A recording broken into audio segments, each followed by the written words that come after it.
leveled up to you're all on 4. You're ready to go. You're feeling it. Feeling a little bit more confident. Oh, something. Well, I'm not as confident as I was at 2 o'clock today. Sweet. So then Gabe dies first. I mean,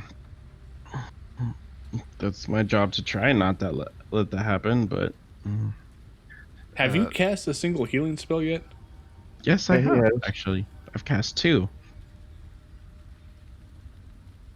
Hold on. I'm actually going back to check this because I'm curious. Casted 2. One on me and one on Girthly, I think.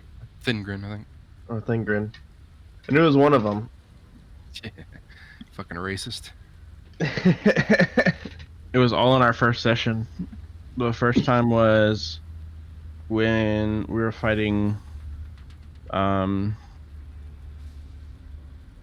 yeah, I won't go back that far. I don't remember which one we were fighting, and then the second time was... Or the broom. No, it wasn't the broom. The zombies that crit him, I think. Yeah. The broom was hilarious.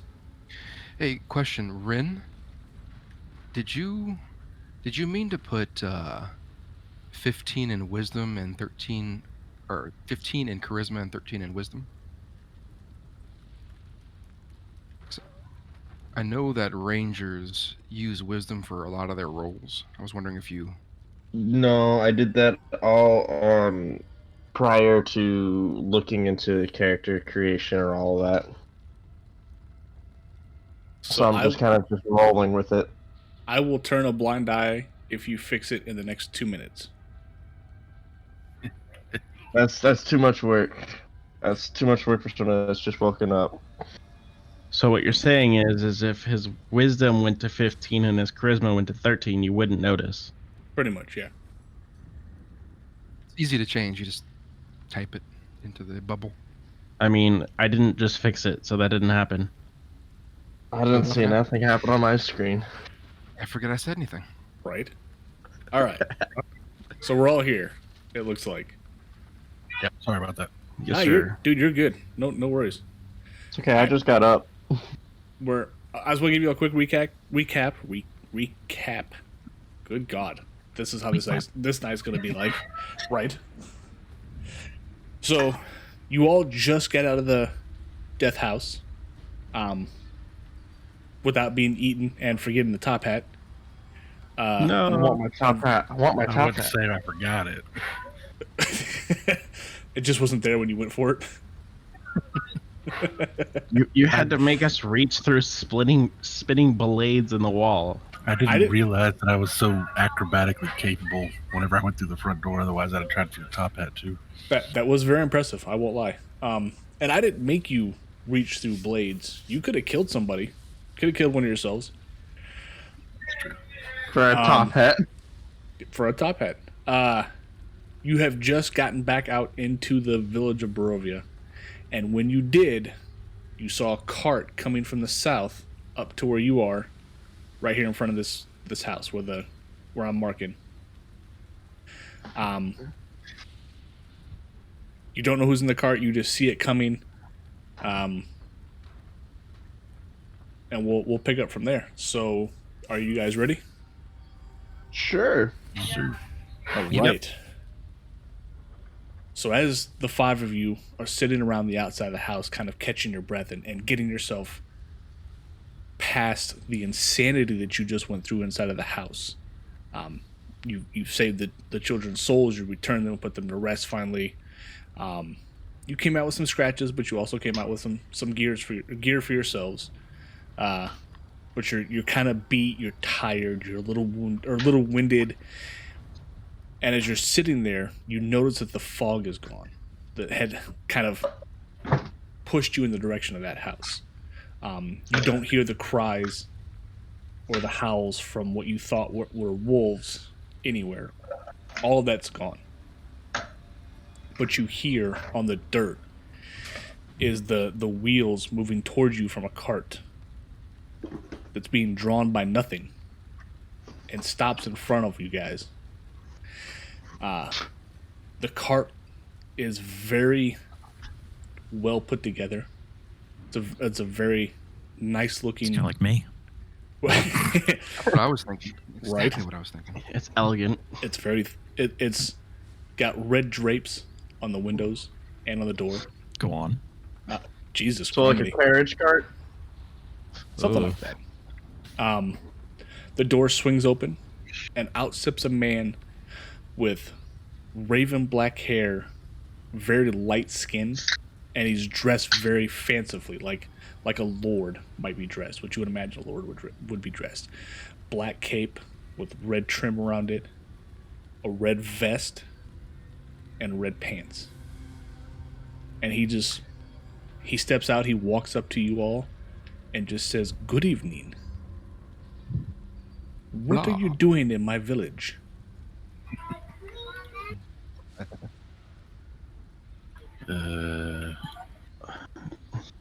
Nothing. We're Exploring. What's your charisma, Kobe? we just arrived. How can I help What's you, your sir? charisma? I see you've had some fun in my house, or my friend's One house, I house. should say. My charisma's -2. Yeah, mine's not up there anymore. Shit, put your back, hurry. So, what brings you to Barovia? Dead kids. Dead kids. Well, to the house. An old man brought me here. Mm-hmm. Interesting. Old man around a fire. When you say old man, do you know what his name was? No name. I couldn't tell you. Very forthcoming. Just snickered and pointed and disappeared. He didn't give you a name. He didn't tell you anything. And the children, Rose and Peter. Thorn, what happened to them? You're dead. Mhm. We Okay. put them to rest. Why? And you see him was- kind of when you said you put him to rest, the person kind of tenses a little bit. You can tell. I'm looking in the stagecoach. Is that what it is? Yeah. That's No- yeah. No horse. Nobody driving. Don't see anything. Roll me an investigation on it. You know I'm dumb. Hey, you're the one looking inside the coach. I'm just gonna do an investigation roll as well, if that's cool. How about lead yours? Well, yeah, go ahead. Actually, See? That's a coach right there. Dumb. Oh, so all that Grim sees is just Girthly sees. Good grief! I told you it's been one of those days. Is just the inside of a regular coach. Really the same for Rin. I mean, it's kind of fancy. The seats are padded, but nothing looks out of place about it. You can't tell anything from it. It's just a coach. Okay. What does it taste like? Yeah, I want to call a piece of the couch out. I That's mean, how he learns. I don't know what to tell you. That's how he learns. that's how he learns. You go to try to take a bite out of the seat, and as you do, this person just kind of grabs your head and throws you backwards against the house, and you land on your ass. Please, don't eat my stagecoach. My name is Strahd. I'm gonna keep an eye on you guys for now. Never heard of you. I don't know what you think you're doing here or what you hope to accomplish by coming here. But don't get in my way. And he's going to get back into the coach and leave. He'll go up north towards this direction. Asshole.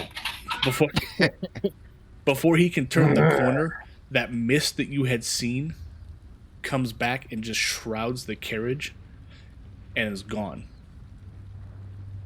And Miriam, give me your what's your passive perception? I forget. 14. Okay. You'll notice that the train tracks, Jesus, the tracks that should have been there from the cart coming through are not there. The dirt doesn't look like it had been disturbed at all. The road doesn't look like it had been traveled ever. Ooh. So you guys are in Barovia. Girthley's a little hungover on the ground right now from getting slapped into the house. Where do you guys want to go? I'm gonna stand up, brush myself off, and say, "I like him."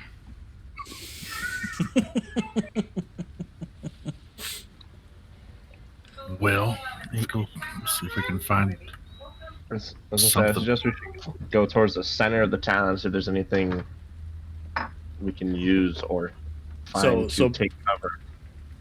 I'm good for going to the center of town, looking for like shops. Well, it or is an inn. kind of midnight. I'm assuming we're gonna search every single house. You want to start with the top? Yeah. It's Especially midnight in a in place the- that you've never been before, so Do I smell anything, hear anything, see anything that let might me- lead me to believe in any certain direction might be a tavern? roll me a perception. All right. We need his God knows tell us where the food's at. Bam. 20. All right.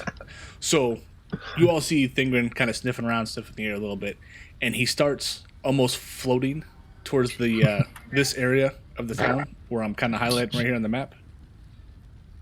The center almost. Yeah, about the center. Somebody smells pie. I know that Ew. float, so I'm on the heels. Feel it in my beard. So is everybody going that direction? You guys see him? He's kind of turned the corner already. He's here. Do the rest of you want to Yeah. follow? I'm Yeah. following behind him. Perfect. So about 3 minutes, maybe say 4 minutes later, you wind up right here, in what is essentially the center of the town. Nothing fantastic. It's just a little village. When you get there, you're looking around and you look up and there's a single shaft of light that thrusts the illumination into the main square. There's like a light shining right around here. Coming from the direction of the light, you see a sign that's just hanging above a door. On the name of the sign, it says "Blood on the Vine Tavern," and you smell food and drink and must coming from inside the tavern. What you would expect to smell from a food establishment. Rub my hands and I'm going in. I was gonna say, before we go in, should I disguise myself as anything? Well, I mean, the disguise self takes longer than 10 seconds, so you don't really have time. Disguise self is... Go ahead. Make a lewd joke about the name of the tavern, If you want to. just to myself. Oh, okay. just an internal thought, like, maybe this. He giggles for no reason. I get creeped out by the fact that he's chuckling by himself in the corner. Right, off to the side. Everybody's like, shit. Do they actually have a map for the inside? They don't. That's kind of lame. Okay. So you walk inside. It's a standard-looking tavern. It's not very large.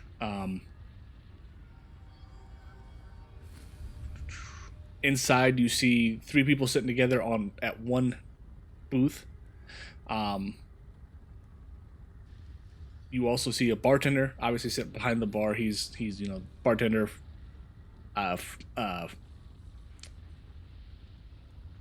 Not an innkeep. He's just a bartender, actually. Never mind. They don't really explain a whole lot about him. What's his name? Does he have any family? I mean, I want to White point and out that black. my version has been ruined. Where did he grow up? There's also a guy that's off to the corner in another booth by himself that's just sitting there. A younger gentleman. So you got a couple of people you could talk to. Where do you want to start? Do any of them appear armed? You can't really tell. None of them have arms? They all seem pretty armless.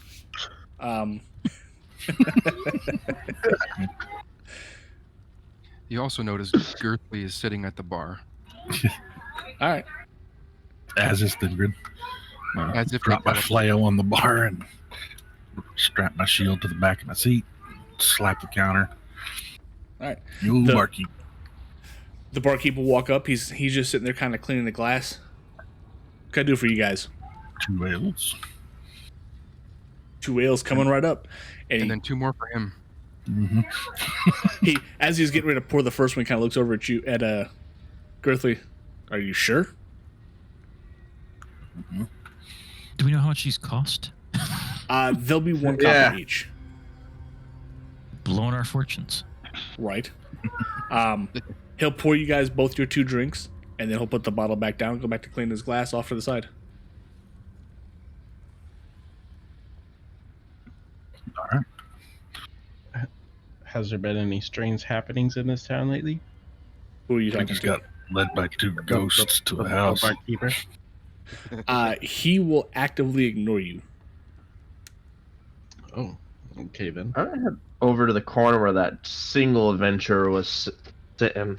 I'm gonna join his table. The single adventure? The single person? Or that single person, yeah. Okay. I'm gonna walk over to his table and ask him, "Hey, can I join you and ask you some questions about this town?" Okay. He's gonna look a little nervous. He's a male human. He's a younger guy. He's a little kind of not twitchy, but not 100% focused on you when you sit at the table. He kind of looks around a little bit, and he's like, "Yeah, go ahead, sit down. I don't care. Whatever you want to do."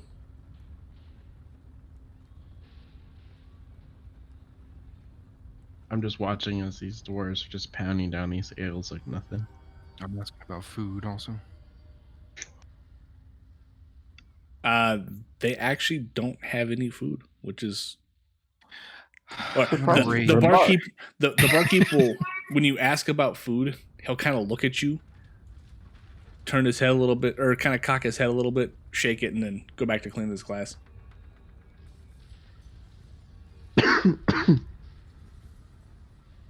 So I'll finish my first ale and then signal the barkeep over again and just say, "Can I ask you a couple questions?"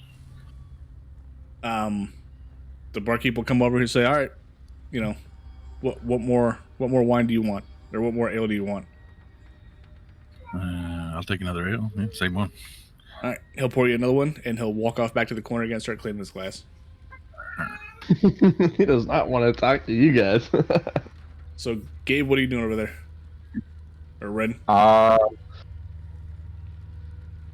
to think of what I want to ask the dude. I want to ask him what's up with this fog surrounding the town. If he knows anything of it. The fog. It's always been like that. That's just how Barovia is.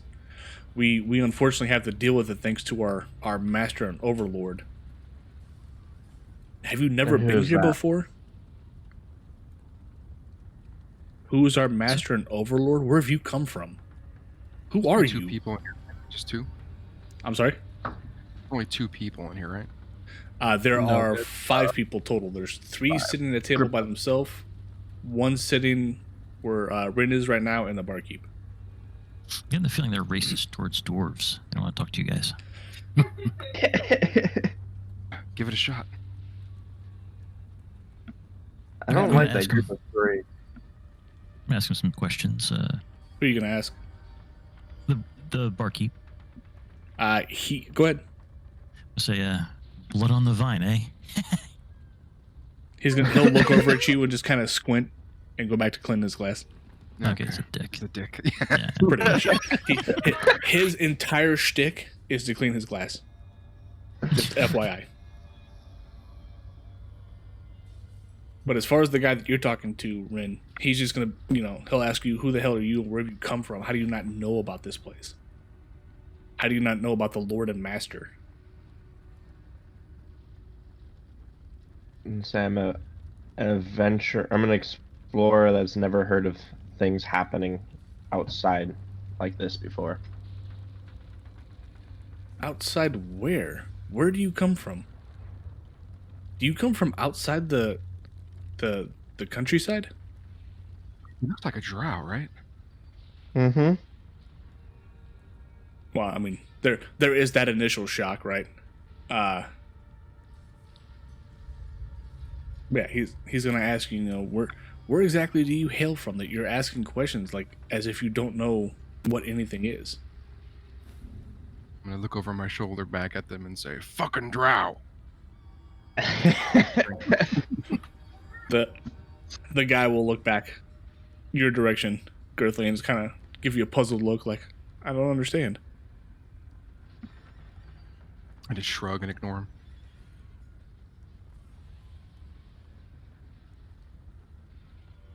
him.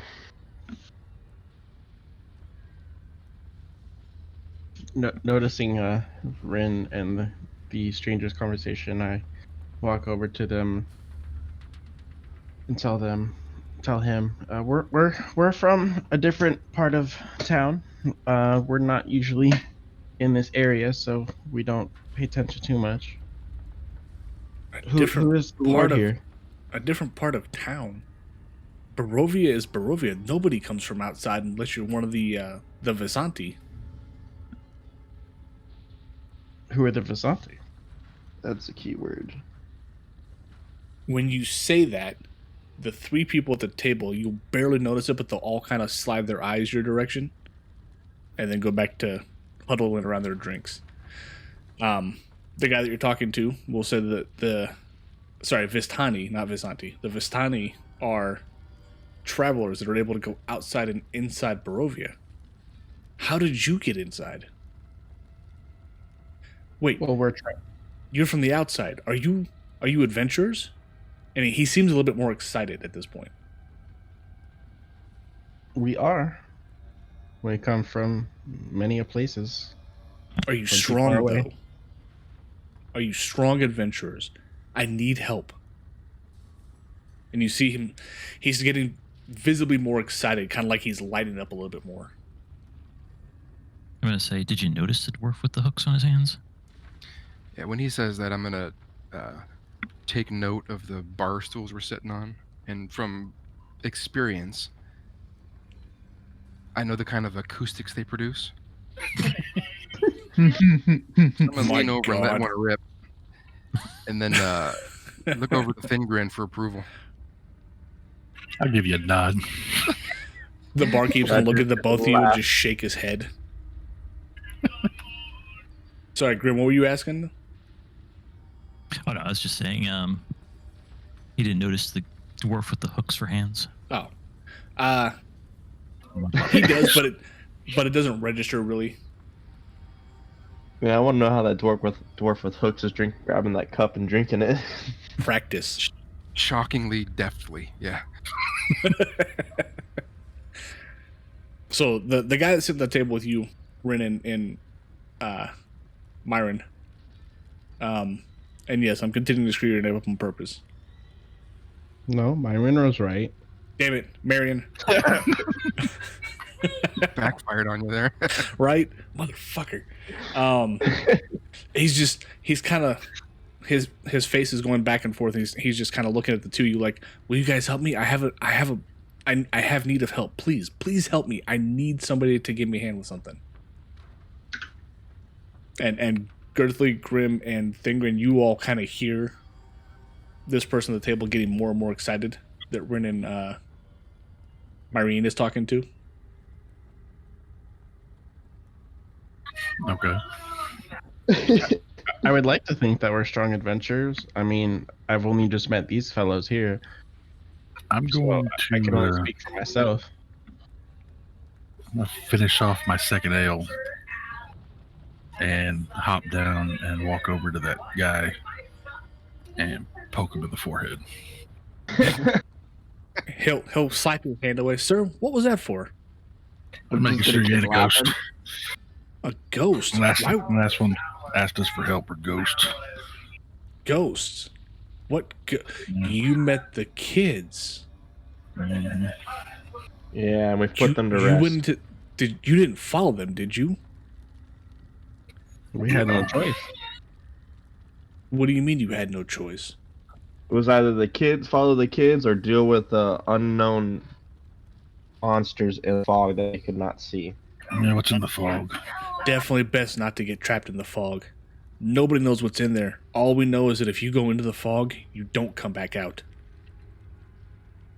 That's good to note. I will try to keep away So from the you fog. went into the house and you made it back out again?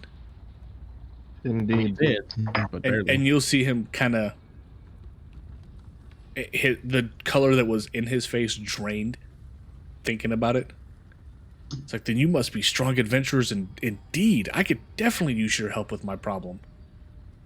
What is your problem, sir? And what is your name? My name is Ismark Kolonievich.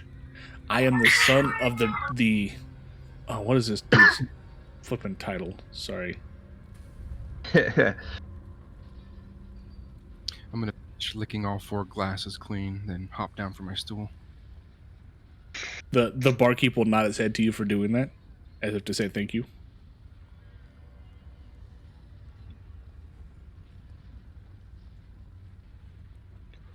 Damn. Oh. I am the Burgermeister's son, and I have a problem, but we can't talk about it here. If you guys promise to follow me, I can take you to my house, and I can explain to you what the problem is. Did you say On the Burgermeister? Yes, that's my father. Burgermeister. That's my father. Is he a chef? Is That Are you sure not was- the hamburger lord? That was my father, I should say.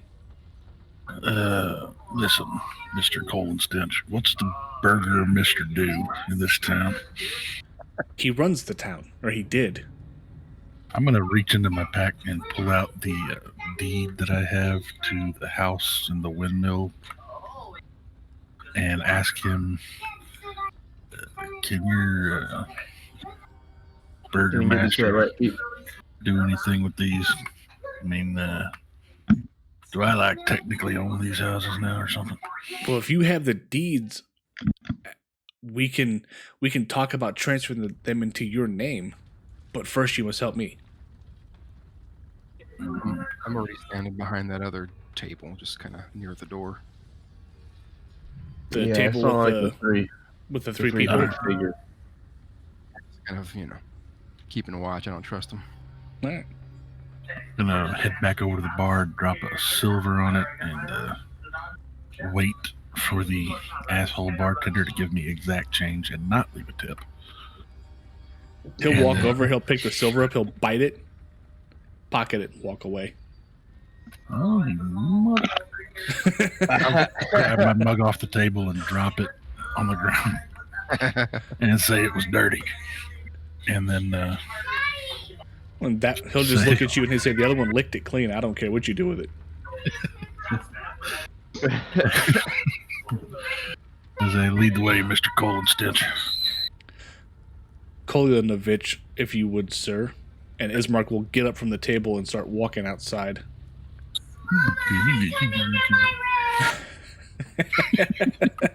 still think we should find out what those other 3 guys are since they gave us a dirty look. You do what now? I still think I'm like trying to think if I want to mess with those 3 guys or not. Well, I mean, 2 of your guys are heading, or one of your guys is heading out the door. Thingren's heading out the door. Grimstock said he was by the table with those 3. It's up to you what you want to do, though.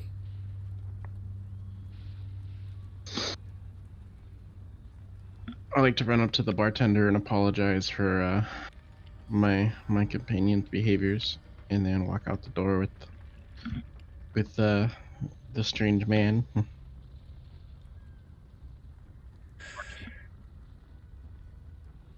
All right. So 2 of you have gone outside. Yeah, I'll follow. I reluctantly follow them outside and ignore the 3 at the table. They ignore you as well. All right, Grim, what about you?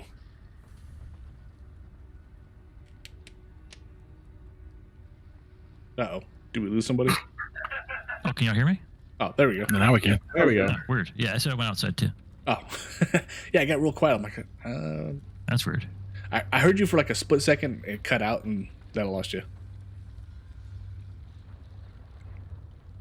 Okay, as you get outside, the guy Ismark, you'll see him kind of look around a little bit, and he starts walking south down this road right here. And as he's walking, he's going to first ask everybody's name. Did he tell us what he wants of us? No, he just said that he would No. he needs your guys' help, and he didn't want to explain it until you left that building. Well, So we we found left. somewhere safe. When we got somewhere safe, he said, I don't want to tell you here, it's not safe.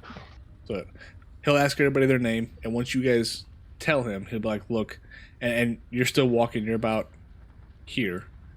He'll say, I have a problem. Specifically my sister, Irina has a problem.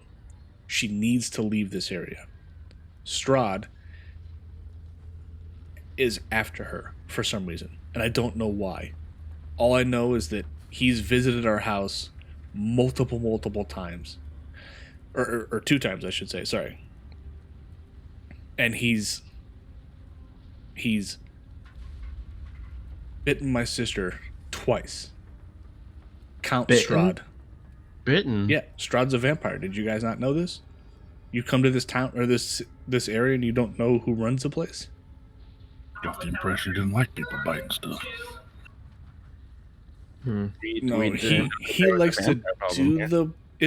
Ismark will look at you kind of confused. He'll say he likes to do the biting, not the other way around. Did one of you try to bite him? You met him? We tried to eat his coach. We did for a minute. It was Just try to taste it. Ismark will kind of look at you all confused, like you tried to eat his coach. a wagon. One of our guys here just decided he wanted to try and taste it. It was hungry. And as you guys are walking down the street, he'll explain, I need to get my sister out of this city. If I can get her away from Strahd before he comes back, maybe he won't take her as a bride, and I can keep her safe. That's all I need from you, is to get her out of here and take her somewhere safe. And as you guys are walking down the street, you'll get closer to the house, and you'll see it's a weird looking mansion that squats behind a rust iron fence. The iron boy. gates are twisted and torn. The right gate lies cast aside as if just thrown off. The stuttering squeal and clang of the gate repeats with mindless procession. Weeds choke the ground and press with menace upon the house itself. Yet against the walls, the growth has been tramped down to create a path all about the domain. Heavily claw markings have stripped the once beautiful finish of the walls. Great black marks tell of the fires that have assailed the mansion. Not a pane nor a shard of glass stands in any window. All the windows are barred with planks, each one marked with stains of evil omen. And you guys have made it to the Burgomaster's mansion. Jesus, why am I stumbling over that? So you're right out here. And would you say your passive was, Myron?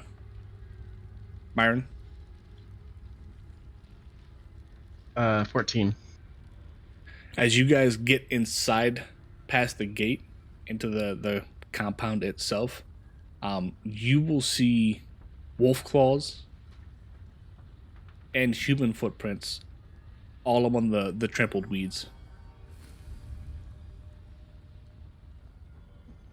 Those are some big claws. What's all going on in this town? Like I said, it's wool, or it's something in the fog. We don't entirely know what it is. We know that we hear howling, what sounds like wolves, but anybody that goes into that fog never comes out. Can I investigate the tracks? Sure. Roll me an investigation.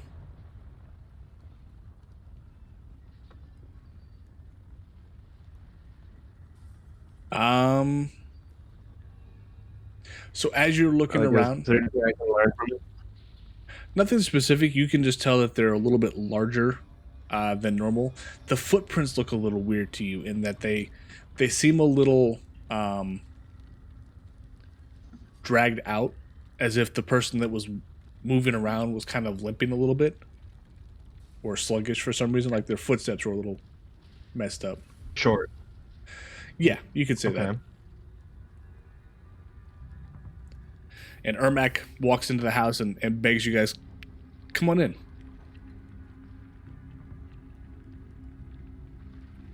God.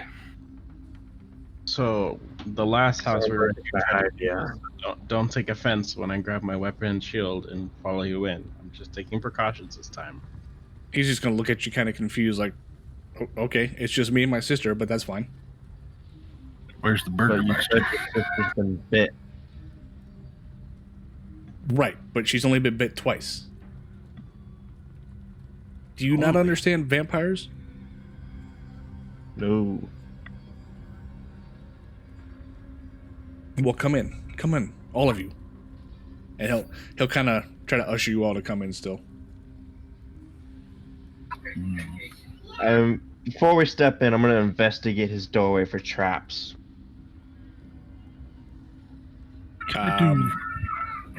Another investigation check.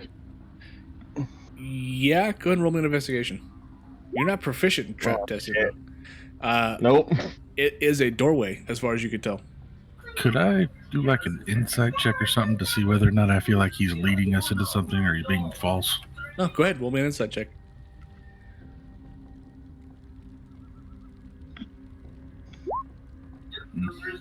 You get the feeling that Ermac is very genuine in what he's saying and that what he's trying to convey and his nervousness and his kind of terror is legitimate.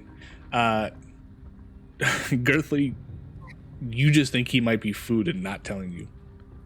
Right next to him, nose with my nose and squint. He comes across as a giant steak to you for some reason, but when you get closer, you get confused because the smell goes away. You're a dog, man. You said Ermac. Is that the Burgermeister? He's the son of the Burgermeister. I thought that was... Ismark. Ismark Okay. is his name. Okay. All right, well, I'm going to go in. Okay. I Everybody else? Follow in. Yep, follow in. Okay. So as you go in, the interior of the mansion is well furnished, yet the fixtures show signs of great wear. Noticeable oddities are the boarded up windows and the presence of holy symbols in every room that you step into. The Burgomaster is in a side drawing room on the floor, lying in a simple wooden coffin surrounded by wilting flowers and a faint odor of decay. I'm sorry, what? Ismark looks at you and says, I said I was the son of the Burgomaster. He died, unfortunately, the other day. Do I recognize any of these holy symbols? Or notice anything unholy about them? They seem like just regular holy symbols. Nothing fancy, nothing special. It's not something that you wouldn't expect to see at maybe funeral rites or stuff like that. But Ismark is standing next to the coffin. He's just kind of looking down. He's a little sad.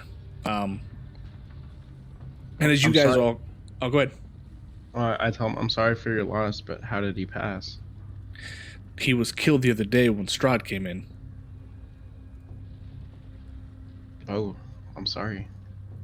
As you're all sitting there, you hear somebody coming down the stairs, and as you turn around, there's a woman with auburn hair walking down the stairs. Very pretty to all of your standards. And she looks sad, but you can tell she's a little off. She's a little bit paler than most people would look.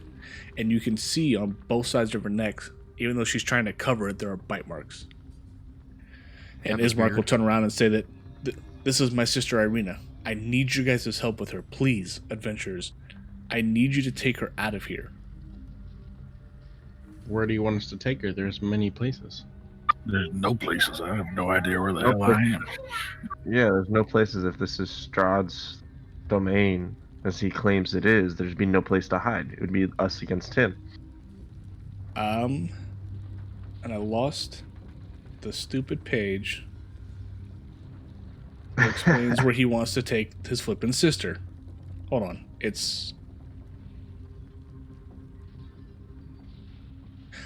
He says that he wants to take his sister to Valakai. It's a settlement in the heart of the valley, past the view of Castle Ravenloft, which is where Strahd is. If we have can a get map, her, right? You have it. No, I showed you guys the map earlier, but you don't have an actual map yet. Gotcha. I'm not familiar with that area. Do you have a map to show us? Got a map or something? I do actually. Stay here a moment, and he'll tell his sister, "Just stay with these guys, the adventurers here. They'll keep you safe. I'll be right back." And Ismark runs out of the room real fast. Irina's just kind of standing there, not really doing anything. I'm just gonna ask her real quick. So, do you want to leave? Well, I mean, I want to leave, but I don't know. I don't even know exactly what's going on. All I know is that my brother tells me I'm in danger, and I've been visited twice by the Count of the area. I don't know what I've done. Mm-hmm. Has he said anything to you? No, he comes in. He's visited me twice, and he's bitten me each time. And for some reason, I just couldn't stop him. My poor father died a few days ago, and we boarded up the windows right afterwards. It's just been horrible. About that, so he was the leader of this village. Is that right? He was the leader of the village. That is correct. Is that like a family thing? Like, is your brother the leader now? I'm not entirely sure what will happen with that. He so should nobody become... really has the power to ratify these documents. Then, huh? She'll kind of look at you confused, like, what documents? Will, deed, etc. Deed to what? And as you're talking, Ismark will come back in with a piece of paper unfurled, or a piece of parchment, and he'll put it down on the table on opposite where his dad's body is, and he'll roll it out a little bit more and kind of flatten with his hands, and he'll say, "This is where we are." He'll point at the map, and I'll do like this to make it just a little bit easier for you guys.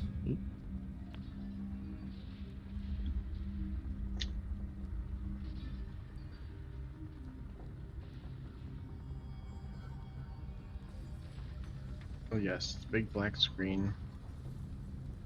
Is it still? Got a token. Is it still black? Yeah, but I think if you put a token, we might be able to see. There we There we go. I'll just show off dynamic lighting. Don't need that shit. So he'll roll out a map and he'll say that we are here. Castle Ravenloft is right here. I need you to take my sister to Valakai over here, past the view of Castle Ravenloft. I need to get my sister away from Strahd before he comes back. I fear that the next time he comes back, she won't be able to do anything about his advances. And if he's able to get to her one more time, I fear that she'll be turned. Where did you say we're going? Yeah, I didn't see the click for where the destination was. Up there. Okay, so it's the green circle and the green tree. Okay. It's up by the lake area there. I see that click. I didn't see that click earlier. Okay. There's a road that leads there. Yeah, Of course, rangers can take us through heavy terrain at normal speed, right? Believe so. As long as it's their preferred, isn't it? Domain explored. Yeah. Unfortunately, mine is a swamp. What's with the Lester? What's right? I was trying to read my spells. I accidentally clicked it instead of opening the text. I'm like, why is there a Lester restoration? That's not gonna do any good.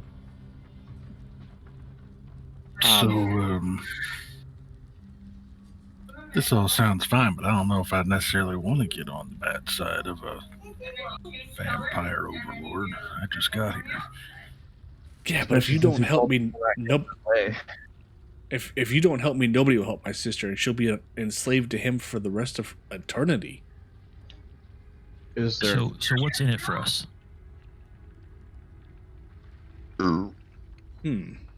My undying gratitude, and I will help you with your issue with the contested deed for the house and the windmill.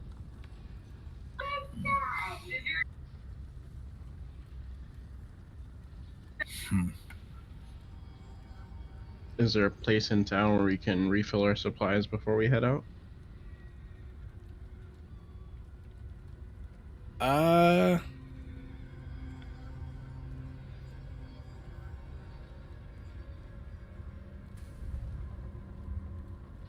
Your armor. There's a mercantile build rats that's up by the tavern where we all met, but he doesn't open until the morning. No smithy? No smithy, sorry. But if you help me, there is one actually in the village that I want to take my sister to. Voldemort. Go to Voldemort. Valakai. I said. Voldemort. Voldemort's close enough. How long a trip do you think this is, Izzy? Is he? Not gonna be no cakewalk, that's for sure. It'll take a few days to get there. Got like a cart or something? Unfortunately, I don't. We're not exactly a very wealthy to-do village. I don't know if you noticed when you walked around, but most of our places are in such dire need of repair. Yeah, we just let them fall around or let them fall down. Mm-hmm. Is there anybody with a cart that we could say borrow? There are a group of people that might be able to provide you with a cart, but they're outside the village, and I'm not exactly sure that they're 100% trustworthy. Right. You met a few of them earlier, the Vistani. Oh, is that who else was at the tavern? Yeah, the three that were at the table. Their people are called the Vistani. They're outsiders, right? I'm like sorry? Us. Outsiders? Ismark will tell you that they're not outsiders, but they're able to leave Barovia, whereas most people can't get past the fog wall on the outskirts of the country of Barovia. Did they look pale to us? No. So They look like normal people. Izzy, why can't you do this yourself? What's out there that we gotta worry about? I mean, the countryside is vast and dangerous. There's all kinds of stuffs out there. There's wolves and things of that nature that I can't handle by myself. I was never really trained on how to hurt people. My training has only ever been in a diplomatic fashion. And I don't feel like I can protect my sister enough on her own. Or on my own, I should say. Northwest of us, right? I'm sorry? It's northwest. I think I saw a road leading up there. Up to Valakai, yeah. Yeah, I gotta go past the castle. Alright, so I'm gonna ask if we can have a minute to discuss this. Take as much time as you need. He kind of gets a little bit more excited when you say that. And he'll tell you to take as much time as you need. And yeah, if you look, there is a road that you can take that kind of goes up and towards. Yeah. It's a windy road. And he'll walk you guys towards another room where you all can be by yourselves to discuss how you want to handle this. Also, like there was a village along the way. I take Girthly aside in the room and ask him what he thinks.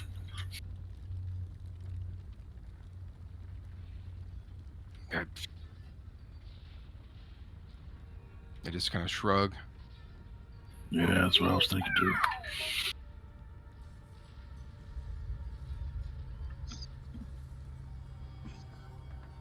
Give a questioning grunt and raise my eyebrows at him.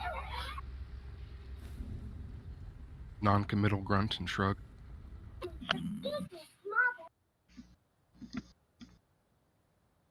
Okay. That Strahd guy was kind of weird and scary, but she does need our help.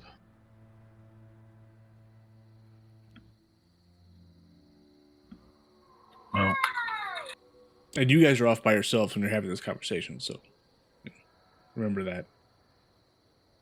I think Girthly and I are in agreement that staying in this place isn't really to our advantage. What with the werewolf fog and crazy ass vampires and lack of smithies, rude bartenders. So I think we're going. Y'all are welcome to follow. Yeah, what the hell? Let's roll but- up. So you'll help we've him as already- well. We've already conquered a house. What else can we conquer? That house tried to kill us. I can't Okay. wait to Try. Plus, if we get this done, we're gonna have a killer house. Literally. Right. Yeah, I have noticed your obsession with that deed. Are you trying to turn it into something, or are you just trying to burn it down when you're done? Tourist Well, attraction. I forgot to destroy that damn dollhouse, and I need to get back in there and take care of that at some point. All right. So what do you guys want to do then? I say we cast a vote. Should we go help them?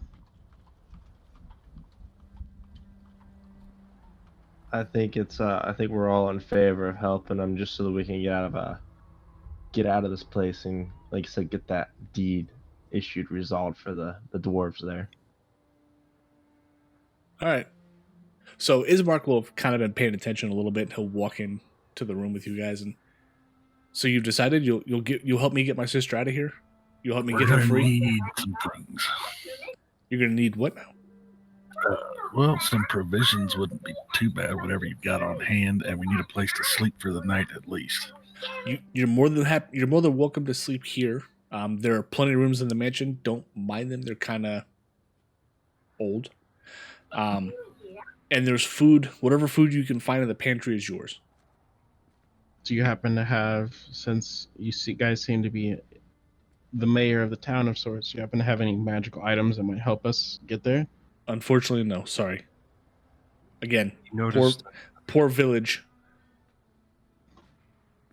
you noticed that Girthly's already in the pantry. Where did your short friend go? Oh, okay. You have a top hat. I'm sorry. Top hat. Do I have a top hat? No. I did hear that there was one in the death house, though.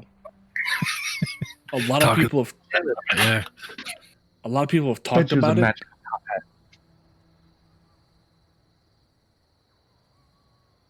Yeah. But yeah, if you guys want, you're more than welcome to stay here. Whatever is in my house, food wise, you can have. And if you're comfortable with it, we'll leave in the morning. But I do have one small request for the morning before we go. I need to take just a small request. I need to take my father to the church so we can bury him. Is it possible you can help him with that in the morning? I can assist with that. Okay. So Yeah. Church is looking at this map. But the church is up north, right around here. North. Oh, great, a graveyard. Yes, there's a graveyard. Ugh. It's just a small graveyard. a long shot, but I'm gonna ask if he has a hammer and chisel. Hammer and chisel. What did you mean a hammer and stake? That's pretty good too. Mostly a hammer and chisel. There might be a set. Hold on. Let me actually. Let's see.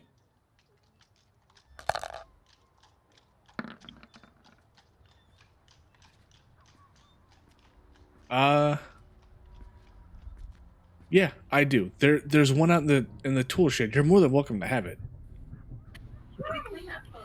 Let's grab those.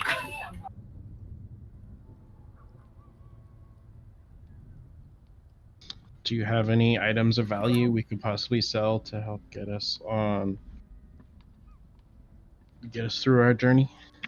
Not really. Kind of poor, as I've said. Or Like Our village family doesn't have a whole lot. I'm sorry? like a family heirloom of such? Something irreplaceable. He's gonna kind of look at you and be like, not very quick on the poor thing, are we? You haven't been rifle. poor before? This guy's getting a little rude. Well, hey, poor people have a stash too, you know. You've never been to Barovia before, have you? Absolutely not. This is my first time. Poor I'm gonna here is a take- whole other level. Take my hammer and chisel and poke my head in the cabinet there and pantry, grab a snack, and then head upstairs and say goodnight. All right. What are the rest of you guys wanting to do? So I think I'm just gonna call it a night and get myself a room. I'm just gonna sleep in the pantry. I figured you would. God. Before I head out for the night, I'd like to cast mending on my armor to fix that tear in the arm. Oh no, that tear is in your skin, not in the armor. I thought you said it was in the armor. No, I said it was right. And then because I got the tear in the armor, and then I got a cut through the tear. No, I just happened to find a small little weak spot in your armor, and it went under a plate and cut your arm. Just barely. Okay. Well, I noticed that Grim has a tear in his pant legs. Why are you looking at my pants? Yeah, why Well, is you got Email in that the in the group. acrobatics with the dwarf over there. That's true. Yeah. it's fair? Do you want I me mean, Kind of wafting a bit, so I'll take that as a no. Yes. What? To mend my pants? Yes. Yeah, go for mind the inseam. it. Yeah. Don't get all touchy feely. There you go. To the gropes. and there goes flipping Myron burning cantrips. Just to fix some pants. Hey, First cloak when he needed it. I can cast cantrips as much as I want. I know. Just mending is one of those ones that's like, why did you grab that? You never It know. has its uses. Fix my pants. Yeah, that's about all it's good for is fixing Grimm's pants at this point. If I accidentally ripped up my deed or something. Or if we get a cart sometime in the future and the wheel breaks, I could mend the wheel. Come on, big brain. I'm planning for the end game here. I don't think it actually would work on something like that, but that's fine. Chain link, 2 halves of broken key, No, it might. Yep. As long as the breaker tear is no longer than a foot. Fair. Old school wheels are pretty big though. He's gonna make Alright. every break 1 foot 1 inch. Right. A foot and a centimeter. Fix that, fucker. Speaking about 1 inch, Don wears tight leather pants. IRL. They're not cheap. All right, so you guys are taking your long rest for the night then? Yeah. All right. Long rest. Does that reset everything? So all your health, your spell slots, all that stuff should come back after a long rest. As you guys are sleeping, you'll occasionally hear noises outside that'll kind of pull you out of your sleep a little bit, but nothing that fully wakes you up for the night. So you'll be able to get a full uninterrupted long sleep. Excuse me. In the morning when you come downstairs, after you wake up and you come downstairs, I should say, you're sitting down there, and you get downstairs. You see Ismark and Irina are already sitting next to their father's coffin with the top actually nailed down, both in traveling clothing and ready to go. And they just look at you and say that, they're surprised that last night was as peaceful as it was. That's the first time we haven't heard anything outside attacking the gates or the house in almost a month. I said a prayer before I went to bed that the gods may watch over us. That might have helped. Ismark will actually look at you and say, there are no gods here, only Strahd. You just have to look with more than just your eyes. Believe me, friend, there are no gods here. Cast critical wounds on him.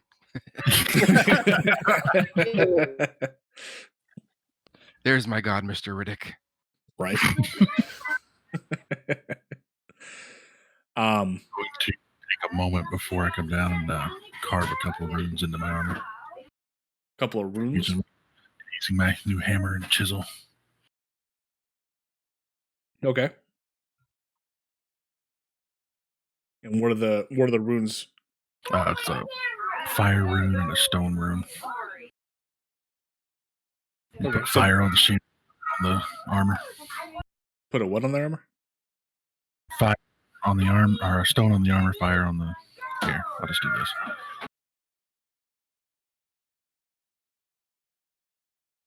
I read a fucking book. You don't have to. If you want to. That's more like a graphic novel. Jesus.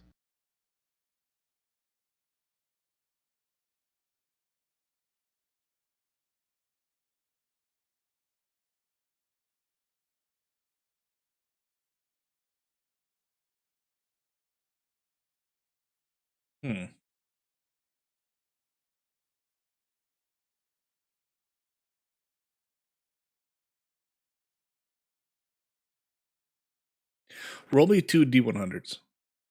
All right.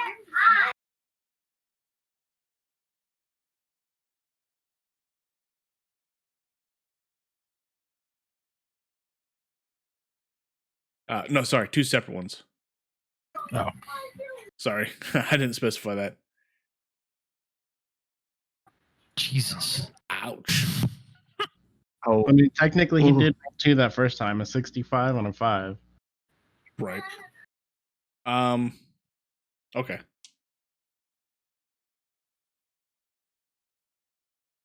Yeah, it's, you know what? That's fine. I mean, there wasn't really any place around that you could, like a forge that would allow you to really do that, but you crudely etched in the fire and stone rune into your armor and weapon. Okay. They look a little odd to everybody else, because of how, there was no forge to really give you the chance to properly etch it in. So they appear a little misshapen, but they will be functional. All right. Anything else you guys want to do before you head out on the way to the church?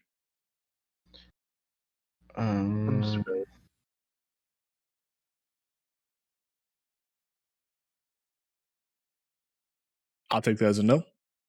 Yeah, I roll out of the pantry with a loaf of bread under my shirt and jerked beef pouring out of my pockets.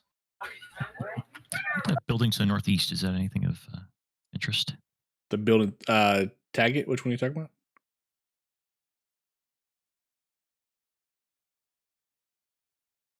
Up there? No, it's just another building. Okay.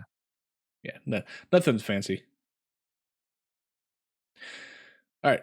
So as you guys leave, we'll say 3 on one side, 2 on the other, and on the other side with the 2 will be Ismark carrying the coffin up through the village. It's quiet, unusually quiet for what you expect a village to be at 7 o'clock in the morning.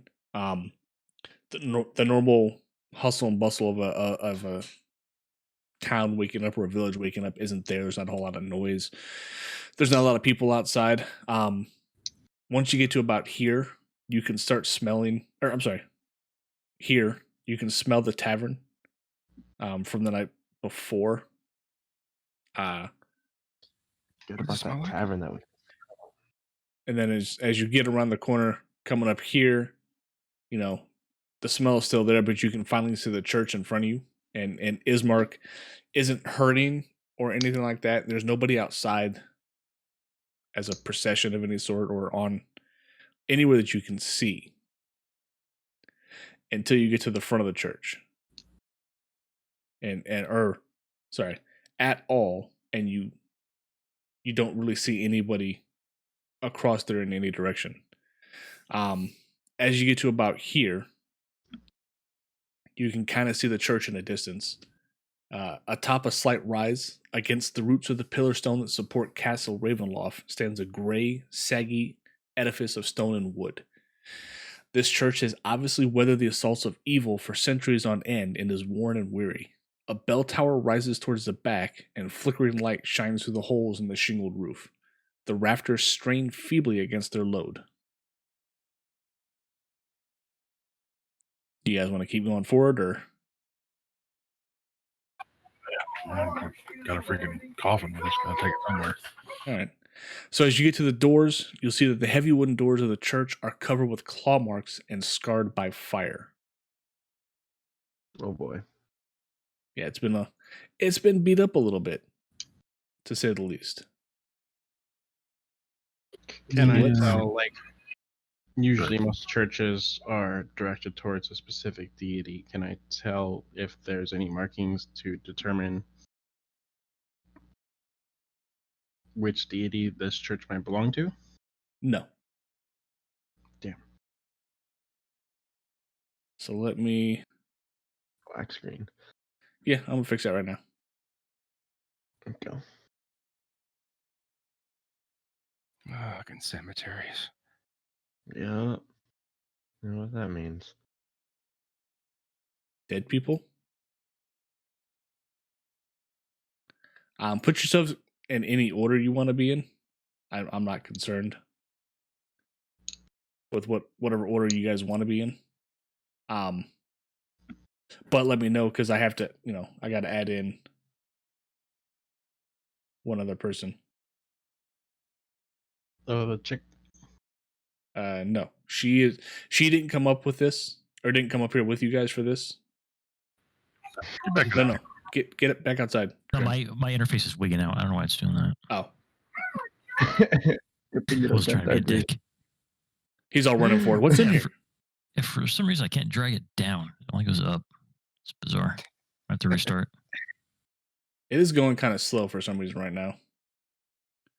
Line yourself up in 2 columns of 3, though, since you are carrying a body. Well, I'm restarting. Yeah. Ismark will be the front on one of those columns. So, Thingrid, you might have to move your guy.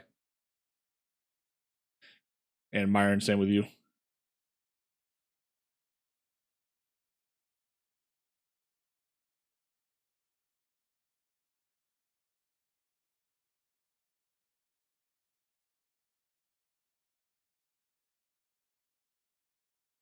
And we'll wait for Grim to get back in here.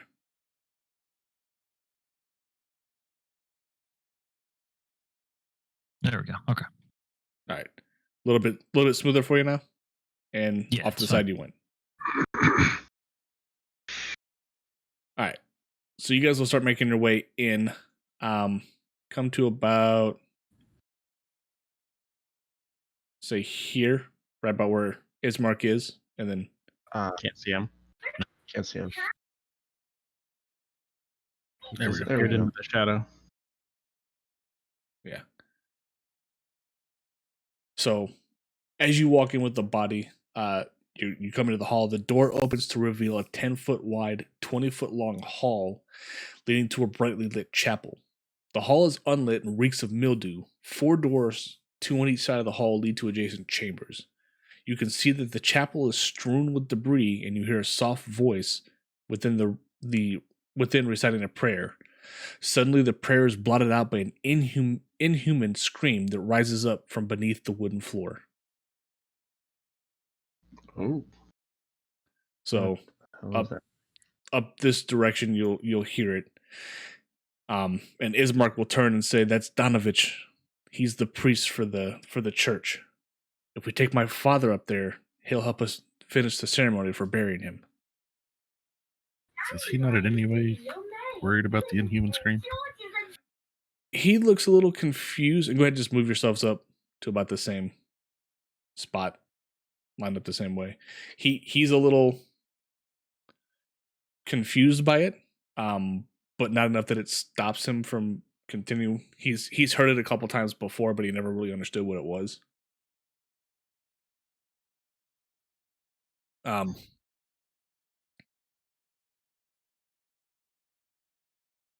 Let's see.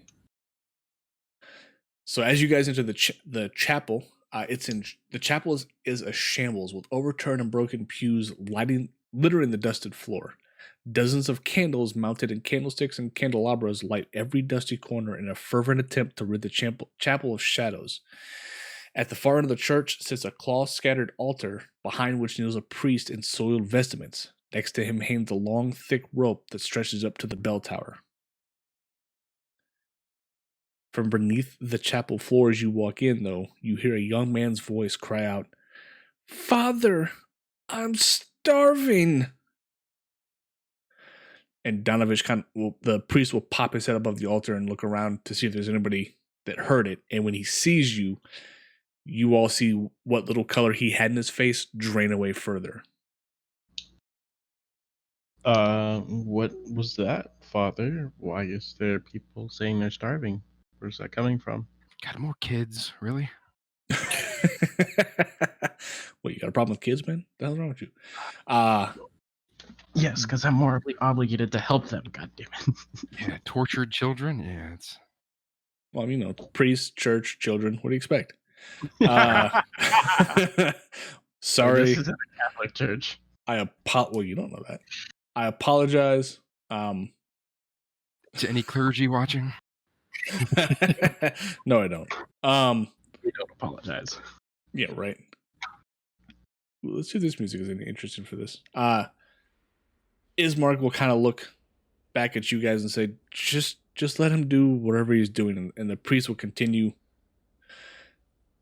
praying and kind of muttering to himself. And he'll look back again. He'll say, just put it off to the side. And he'll point like over this direction. And you guys will all put the coffin down over here. As you do,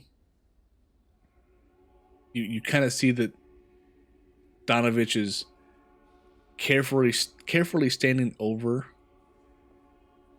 or kneeled over a specific spot, and he's still holding the rope in his hand, and he's fervently praying. You're not quite sure to who.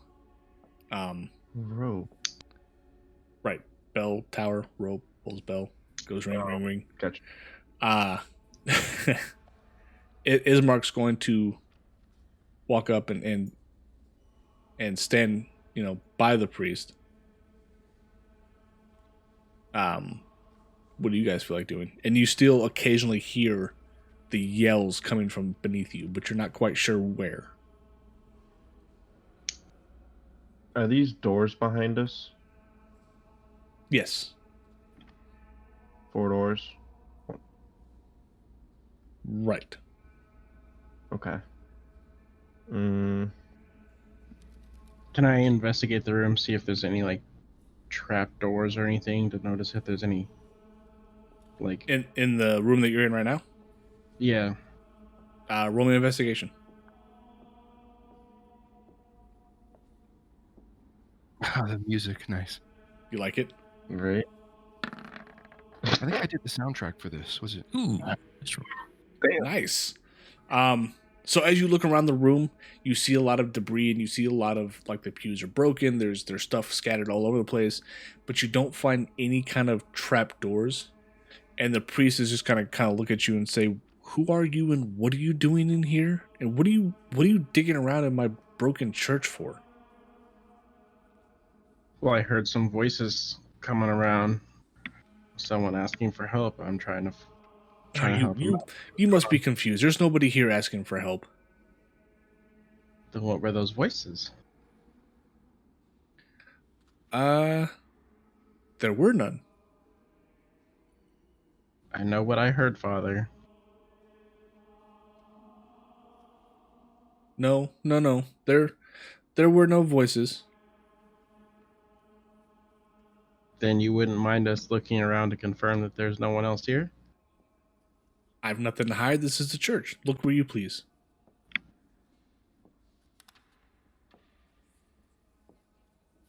Alright, guys, let's go check out those other rooms.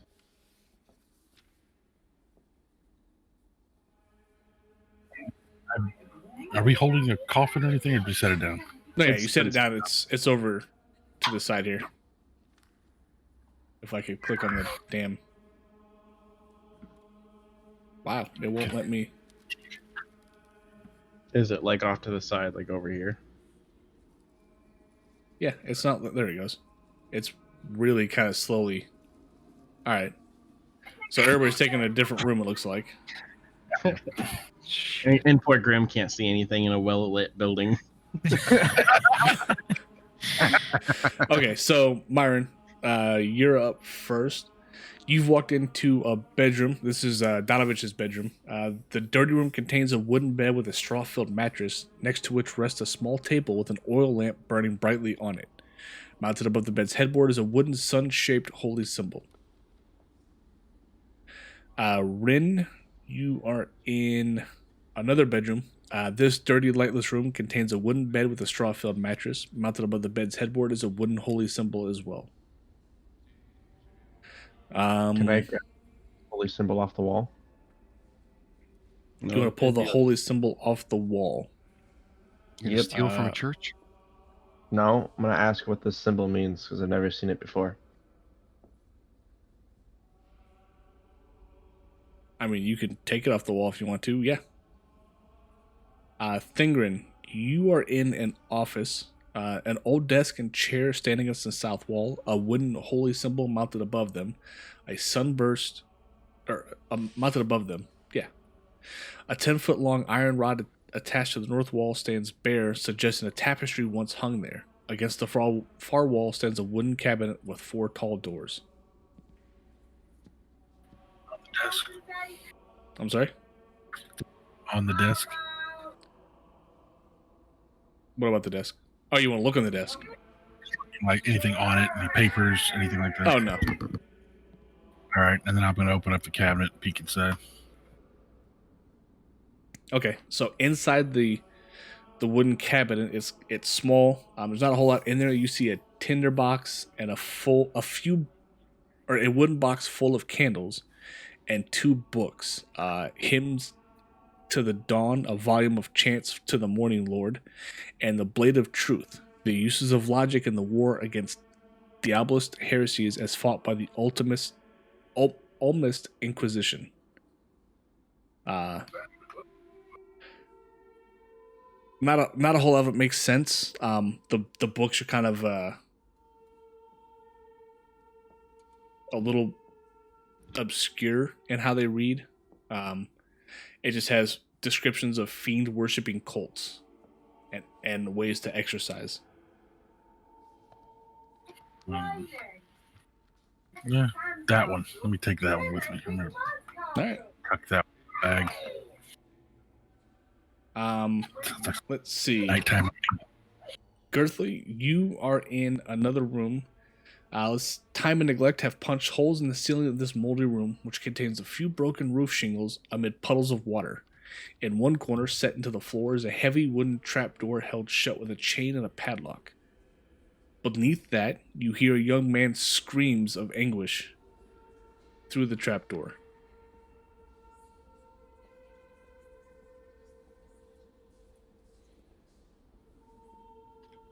Yeah, I'm gonna let the group know. All right. Does the lock appear to like we could break it, or does it need to be picked? I don't know. You tell me. Said it was a Let's- padlock. Can I? I'll do an investigation check, I guess. Or is it with perception? Give me investigation at disadvantage. At a disadvantage? Yeah.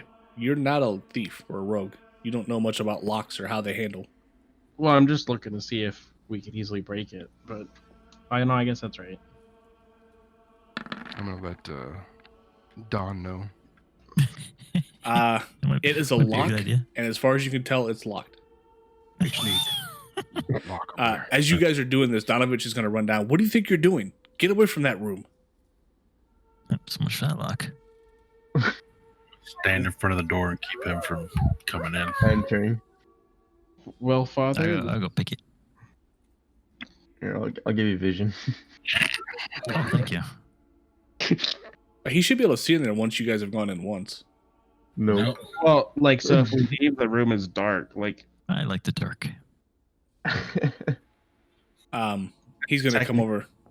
Donovich is going to come back down. What are you guys doing? Don't open that lock. what's in there, Father? You don't want to go in there.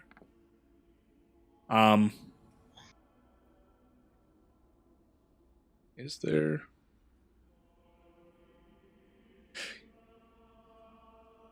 So you try to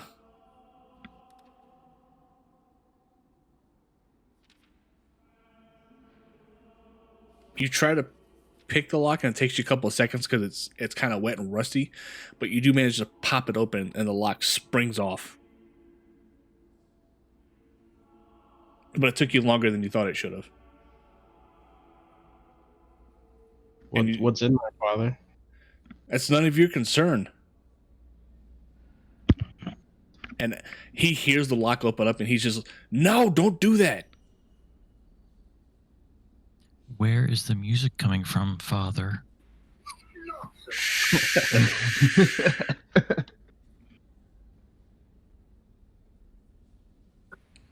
I look him in the eye and ask, He has his ways. Whoa. So you've got the lock popped, but the chain is still on there and the door is still shut. All right, let's send a dwarf in to rip it open. Well, Father, since there's nothing, since you say there's nothing down there, we shouldn't worry about it. I reach over and I take off the chain. I say, last chance to tell us what's down there before we open it. The second you pulled the chain off there, the noise that you heard coming from the door stops.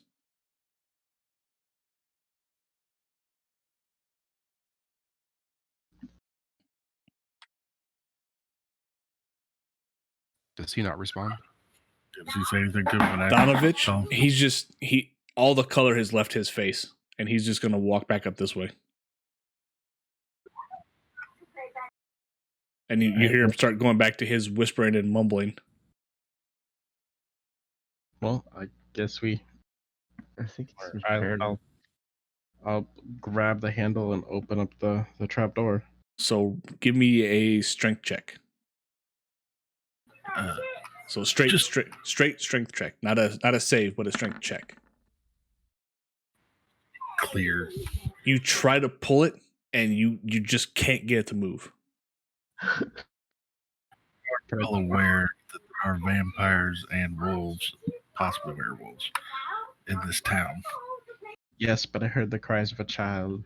I need to help them. Could have been a cat. Could be a werewolf child. It could have been a cat.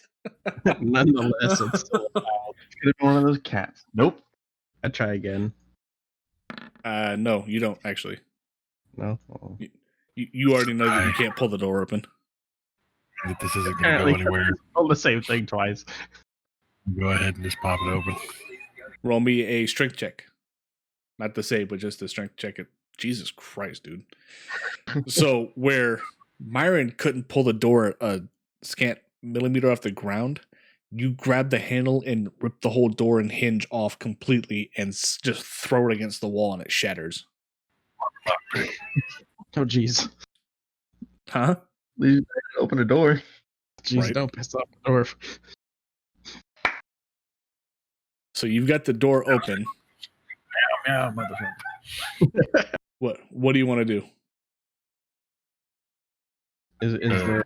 Can we peer into it? Is there stairs leading down, or? So you see a set of stairs that do lead down, but it's super dark down there. You can't really see anything.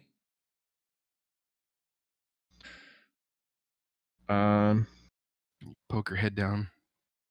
I cast my That's light the cat. cantrip down towards like the far as I can see to light up the room or the passageway.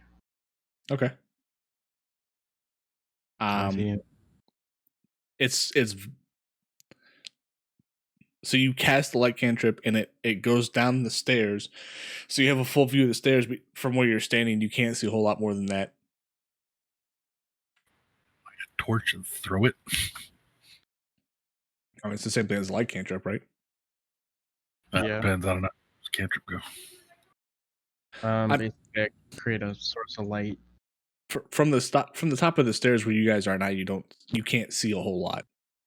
It's just a all you see is really, the stairs, and then towards the bottom you see a clay floor. All right. Should we head down? Am I going in first? Tell me which order you guys want to go.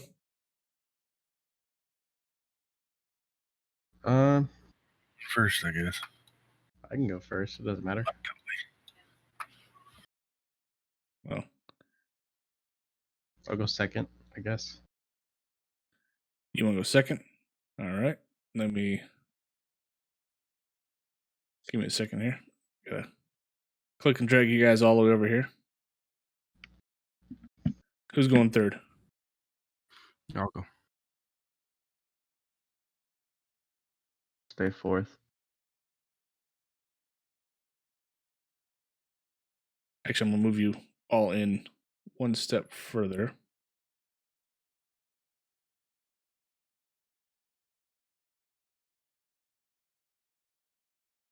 Why is it so laggy right now? That is Everyone's probably on playing right now. That's super annoying. Okay. So once you get down here, you're in the Undercroft. You see the floor is a little damp. It's all clay and earth. The pillars are all rotten wood, and you can see that they're kind of straining under the weight of the ceiling above, which would be the floor of the church above you guys. In the corner, you see a silhouette. Which corner? Yeah. Over here. All right. Can I walk towards that? Yeah, but just go at 5 meters at a time. But yeah. Yeah, get it. We're here to help you. Are you okay?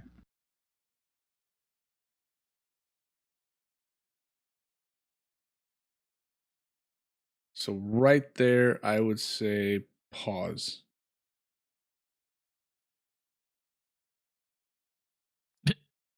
So as the closer you get, you hear a voice hiss out, "I can smell your blood." Oh my god, it's like Sounds of the Lambs. Right? With some fava beans. What do you want to do from here?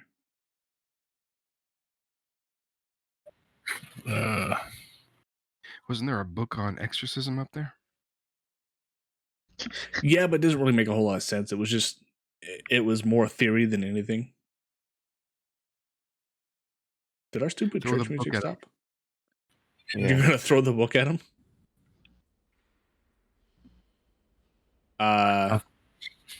Who has the book? Was it Thingren? Yeah, throw it at him. Okay. Roll me just a d20. Weapon.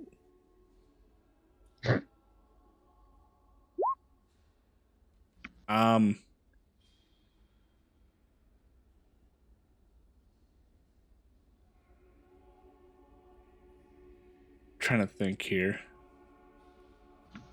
So as you throw the book, he's going to move away from where he was standing, and it's going to miss. All right. And he's going to start moving this direction.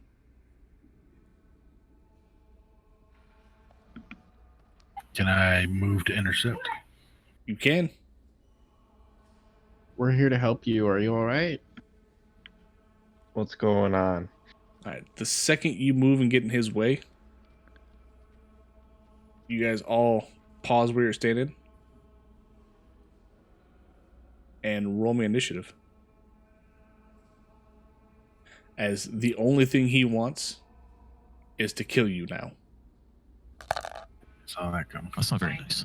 Well, you know. Lonely boy in the basement. Is that a Oh shit. living in the closet? Are we worried? Maybe. Especially considering he's rolling top of the order. Yeah. All right. Thingren, since you threw the book and you happen to be standing in front of him first, he's going to come after you with 2 attacks. He's going to claw at you first. An 11 is not going to hit you, I assume. And then his second attack. What's your AC again? 19. Yeah, neither one of his attacks are going to hit you. So he's going to attempt to claw at you. And when those just kind of scrape off your armor, he's going to try to bite at you and just bites off the side of your armor. And it does nothing. Grim, you just watched this person, you're not sure who it is, claw and then attempt to bite Thingren. What do you want to do, sir? All right, I'm going to. This should give me advantage, right? Yeah. Thank you. Oh, yeah, because you're, since you're in a flanking position. All right, so hold on. I need to understand how the superiority dice work. I don't need to use it here, to be honest. I was gonna hit with my rapier. All right, go ahead and roll me that attack. My sneak go off? Sneak go off. I don't see it on the list here. There it is. There it goes. All right, so that will hit him. You rolled a 16, right? Yeah. So you've got... All right, cool. So you hit him for 11 points of damage. All right, and a short sword. Right, because you have your... Yeah. Oh. Yeah, for another 5. Perfect.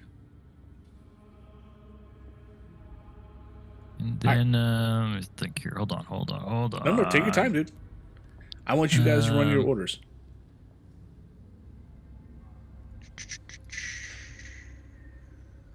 Yeah,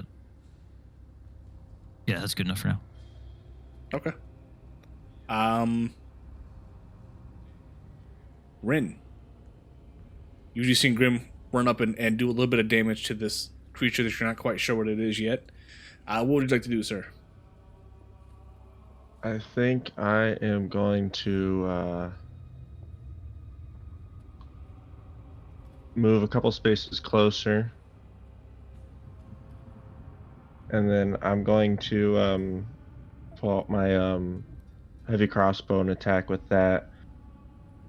But with that, I'm also going to put on that Dread Ambusher because of my initiative, the first turn of combat.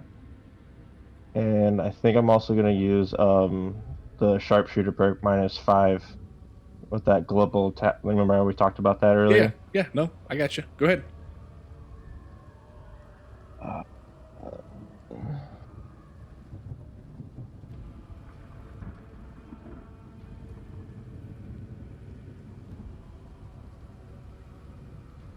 17 so I plus checked minus those 5. boxes and then I rolled it. Anything else I got to do? I think. Well, so it's Roll? 17. -5. So that's a 12.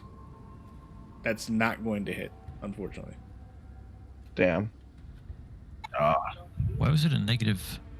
So Sharp he took up great, or what was it? It was great marksman, or what did you grab? Sharpshooter, or something like that. Yeah, Right? sharpshooter. So what happens is he gets a -5 to his attack, but if it hits, it gets a +10. It's a feat you can pick up. It's actually not a bad thing to pick up. For if you're going to be using ranged weapons mostly. Wait, does Dread Ambusher, does that give him better accuracy when attacking, or because he Not- rolled a 3 on that, or is Not that just accuracy. damage? That should be damage. But you're supposed to be at advantage, so you should roll it one more time. No, ranged won't get advantage there. Yeah, because he's shooting Not over Thingren. Only Oh. melee gets flanking advantage. No, he has advantage because his ability grants him advantage. He's got a thing that comes with his ranger type that grants advantage on his first attack. Oh, cool. Yeah. So go ahead and roll it one more time. So Oh, that would be the correct roll then. So yes, a 20 will hit. What's that 6 again? That's the Dread Ambusher. The 1d8. By the way, Ren, on your initiative rolls, you can add your wisdom modifier to your initiative with Dread Ambusher. Yeah. Okay, so Yeah, you're gonna see. You'll see the attacks hit, and I should have mentioned this the last time, and I apologize, Grim. When they do hit, it doesn't look like it's actually doing as much as you hoped it would do. It does some damage, but it kind of seems like when it hits him, he shrugs it off a little bit.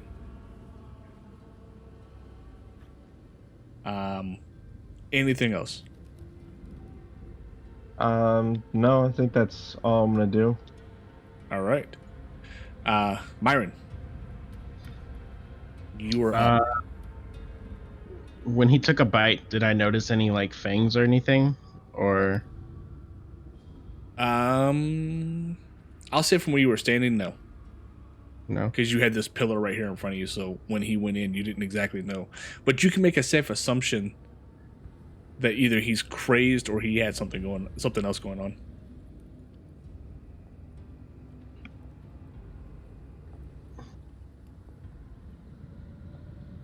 Mm.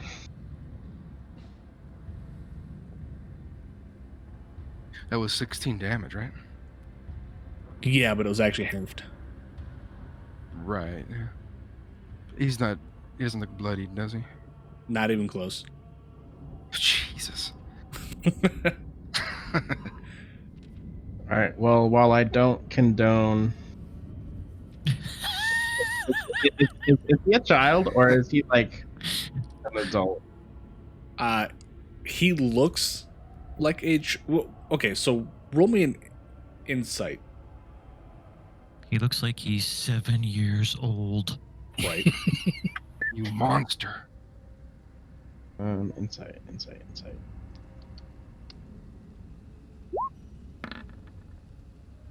Oh, wow. I thought I was going to land on the 1. I was going to laugh. He looks, we'll say like 16, 17 years old. Okay, So so he's a he's young younger. punk. Yeah, he's a young punk. There you go. he's a young adult. Okay, so He's old enough to kill. He's old enough to kill. Right. He's grass in the green. He's old enough to kill. Wow. Jeez. Wow. Fuck. How'd that go? Fuck.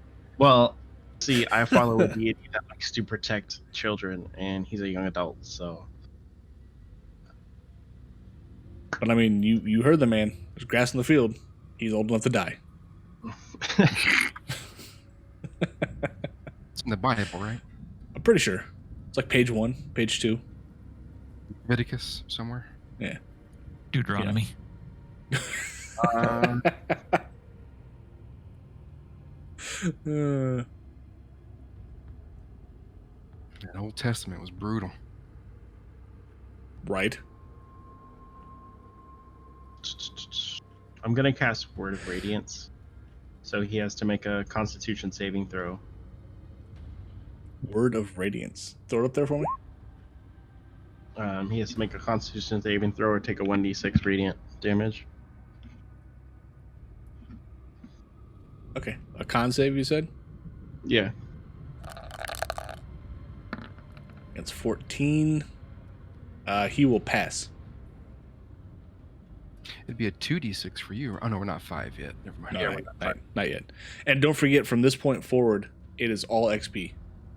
So I'll give you the XP after every fight, so that you guys have it. Right.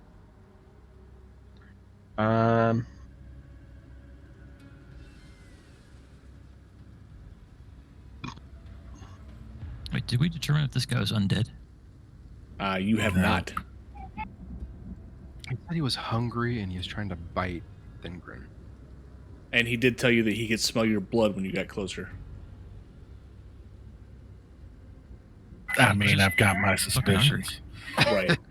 Remember, don't, like, try not to metagame yourself away from it. Like, you can have your ideas for it, but... Alright, man. Anything else you're going to do this round? Well, yeah. No, that'll be the end of my turn. Girthley, you were up, sir. Yeah, I'm gonna step up and try to grapple him. Alright, give me a athletics check. Jesus, Sounds good. dude. Alright, you get up there grab? and you hook your arms. Oh, crap. Hook your arms or your hooks around him, and they sync up together pretty well, and you feel like you've got him pretty well locked in place. Okay, I'm gonna bonus action attack him. Alright, go for it. Like, by 1, you managed to pull that off. Really? Good Yeah, God, suck on dude. that. See. And what is that again? Is that piercing or slashing? It's unarmed, so technically be- it's probably blunt. Right. Well, you I have mean- hook, or no, you're headbutting, right? Yeah. It's unarmed, so yeah, it could be anything. So as you hit him, you feel like, you connected, but he doesn't seem like he's taking the full amount of damage.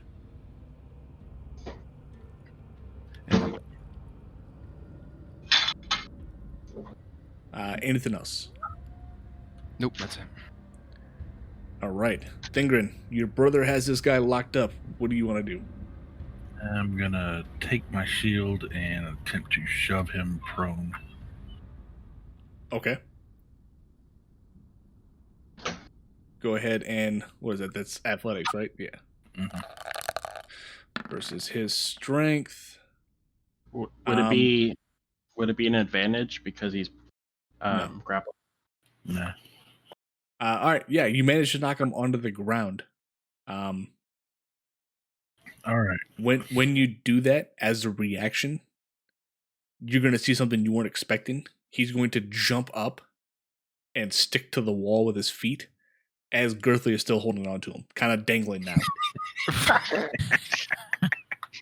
Wait, so he's not? Is he prone or not? He is now on the wall, standing up. On the So wall. it's knocked down, but He's like our height now. Does it count as prone though? No. All right. Well, I was gonna try and tie him up or something, but that's some freaky shit. So Over the knees. I'm just gonna swing on him. Yeah. Oh, take out the giant's bite there. Sorry. Yeah, no, I figured. All right, yeah, you swing at him and you connect, but again, it just looks like he kind of shrugs off some of the damage. All right. Anything else this round? No. Okay, it is his turn, and he's not happy that he's got a little dwarf hanging on him. He is actually going to bite at Girthly. Where is my? There we go.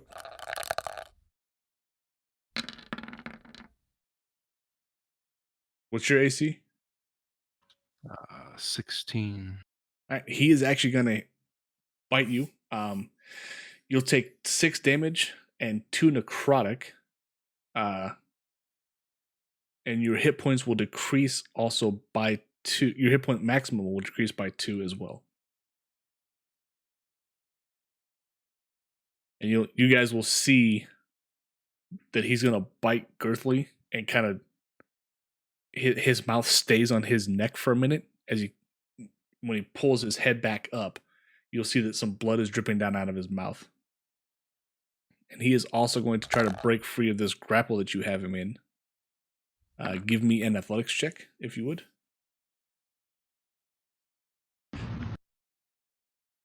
Okay. Oh, does he get 2 attacks? He does, yeah. Bastard. Right. I'm sorry, guys. He is going to just easily pull your claws apart, and you're going to drop to the ground. He is no longer grappled. And that will end his turn. Grim, it is your turn. All right. Rapier. All right, go ahead.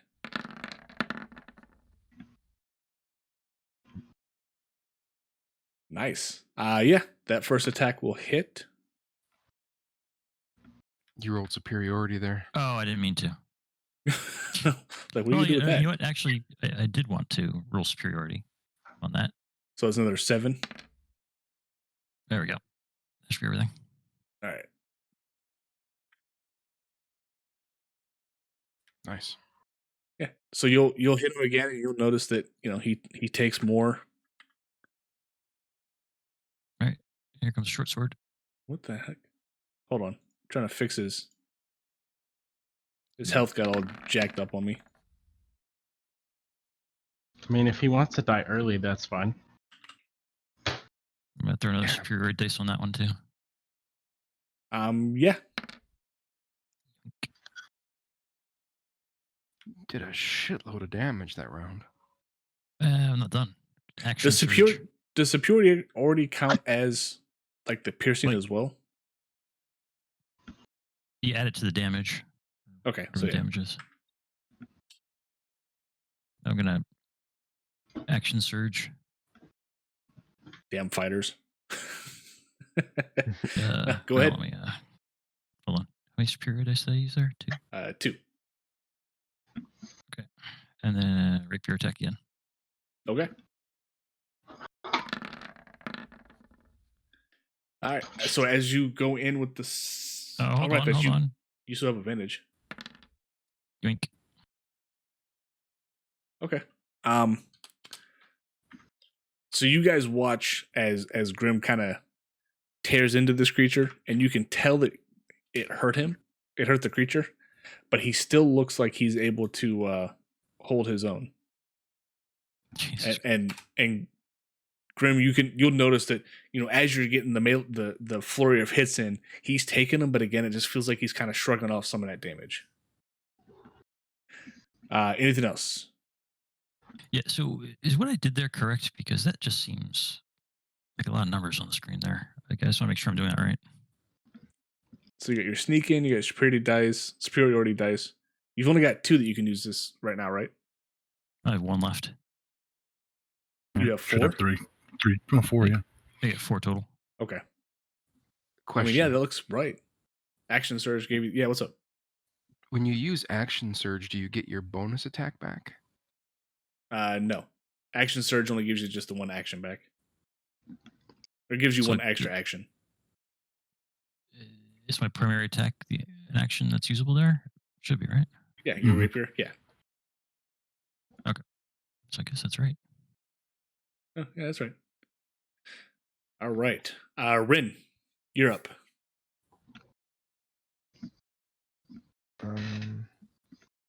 Just gonna stay where I'm at. Just gonna do another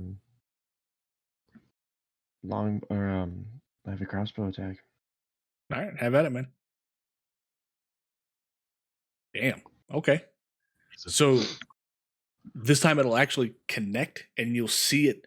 He'll take it, and it looks like it hurt him a little bit, but it's still the same as what was happening before. You'll still see it as he kind of shrugs off some of it, like it didn't hurt him as much. Anything else this round? No, I'm gonna stay where I'm at. Just end it. End my turn. Okay. Myron. All right. Boss lady, what you doing? Good question. Besides eating and not sharing, what the hell, dude? I got pizza bites. Come get some. Bastard. Walk on over. Come grab some. Okay. Yeah. That's not a walk, homie. I mean, it is a walk, but it's just a really long one.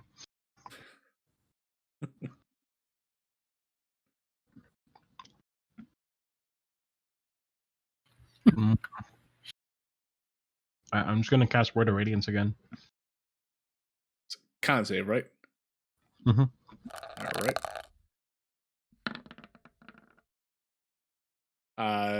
14 is your thing?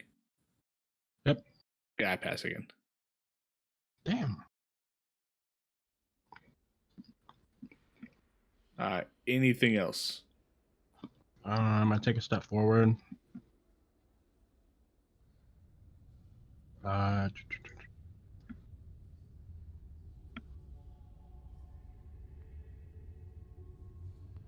That's it? Oh, I'm reading the spell. Sorry. As a bonus action, I cast Healing Word on Girthly. All right. Go ahead and roll it up.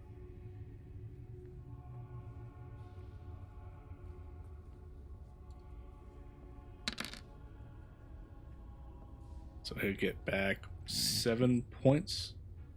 Yeah. But so Girthly, that won't fix the max hit point. That won't restore the max hit point, so that'll just give you 7 to what you currently have. So you'll be back at 44. Okay. Anything else, Myron? Nope, that'll be all. Blessed All right. Restoration fixes that, though, doesn't it? Yeah, it would. But it did. Oh yeah, Lesser Restoration would, but I mean Healing Word's not Lesser Restoration. Girthly, you're up. So this thing seems to have high strength. You feel like it's pretty strong. You've definitely Grappling. tussled with stronger though.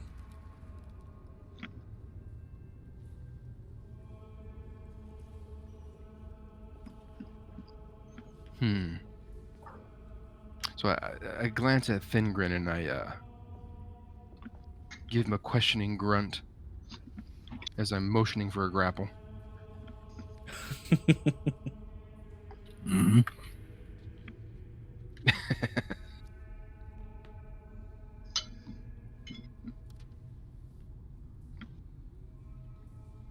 Well, he's not going anywhere, and it appears we can't knock him down, so it didn't seem worthwhile.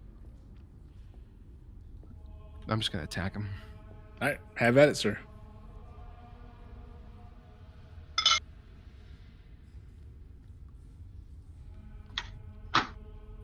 Ew. Oh, nice, perfect. So you are going to kind of rush in there with your hooks, and as you do, you unfortunately your first swing is going to hit the back of Myron's leg, right about where the kneecap is, since that's about your height for arm length out. Isn't he headbutting, though? Because he hasn't grappled with his hooks. Isn't this a headbutt attack? Just a grapple? Is this a headbutt, or what are you doing here? Because it's unarmed. It's unarmed. I didn't specify. So is it with your... Okay, well, yeah, we'll just go along with this then. It could be it. You'll hit the back of Myron's leg, and before the hook will go in too far, you'll pull back and rip some of her armor off the back of her, behind her kneecap there. And I just don't think he's mending. spin yourself around a little bit. Is there anything else you want to do? Yeah, my bonus attack. I'll go with a headbutt this time, Myron. Okay. Ow, my leg. There you go. Dang Wait, it. what's the +6 from? Crit. Oh, Jesus. Your crit did more than your flipping attack. So you'll headbutt this guy right in the face, and you feel his nose shatter under your head, but you still feel like it didn't affect him as much as you wanted it to. Never does. Right? Anything else this round? Nope. Hey, Grim, are you using that a regular short sword or your silvered short sword? That's the silvered one. Okay. That's what I figured. Thingrid, you're up. All right, I'm gonna shove his ass again. Go ahead and give me that strength check. Yeah. Okay. You'll see him. You'll knock him down onto the wall again, but the second you do, he'll spring back up as a reaction, and he's now vertical, upside down, hanging from the wall by his feet. This guy's like a He's- punching bag. He's still within right. He's Like still those within clowns range. you You go can there. hit him, but he is now 100% vertical, upside down. Bobo doll. What were those things? The weeble wobbles, Mm-hmm. The Weebles. right? All right. Well, seeing as he's being so flippin' weird, I'm gonna go ahead and mutter something and invoke my fire rune. Okay. So it's a. Actually, I can't do that yet. I have to hit with an attack first. Let me see if I can hit. Yeah, go for it. You'll swing and it just kind of goes right past his head. He kind of moves his head and laughs a little bit, and then swings One back second. into. I had advantage on that and didn't. Oh, roll right, it. because you've got roll the second one. How's that? That will actually connect.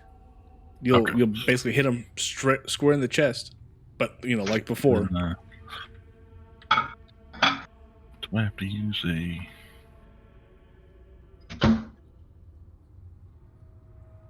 We're saying like No, it doesn't say I need a bonus attack or anything to do it, so I'm going to invoke the fire rune since I hit him. Okay. Yeah, that's a strength saving throw against a 13. Against a 13. Oh yeah, he definitely passes. So you'll Okay, so as he's soon still as you going go to around him, he just shrugs it off again. take 2d6 fire damage, but he I- just won't be shackled. So roll me that fire damage. What? Wow. So you see the fire. So the chains will lash around him for a second, and you'll see the scorch marks show up on him, but it'll break the chains off, and you feel like the scorch marks actually did something more than your normal attacks have been doing. I don't have eyebrows anymore, but that's about it. Right. Anything else? Oh, Okay. So it's the ugly guy's turn. He is going to Hey. turn back towards you, Thingrin. And he's going to take a claw attack at you.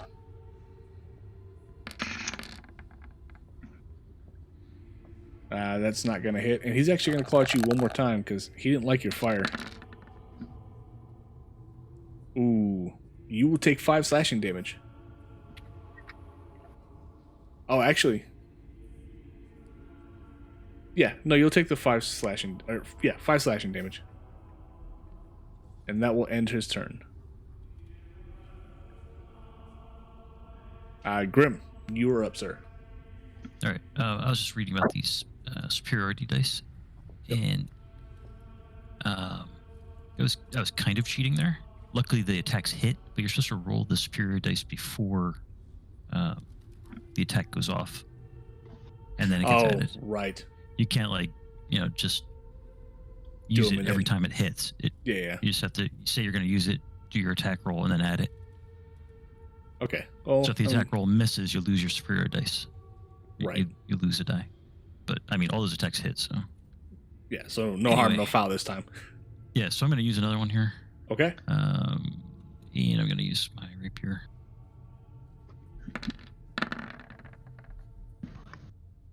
Wait, can you add the die to your to hit? Yes. Afterwards. So did that hit? That'll hit. Yeah. So I'm going to add it to the damage this time. Okay. So go ahead. Jesus. And same as before, when the attacks hit, you see him take the damage, but you feel like he's shrugging part of that damage off. Okay. Anything else? Bonus action, sword. Go for it. All All right, that'll hit. Same as before. The damage is getting there, but it's just not. It doesn't feel right. Work. Anything else? That's it. Rin, you're up, sir. Let's stick to it. Same things last. Let's do another sniping shot. All right. That'll hit.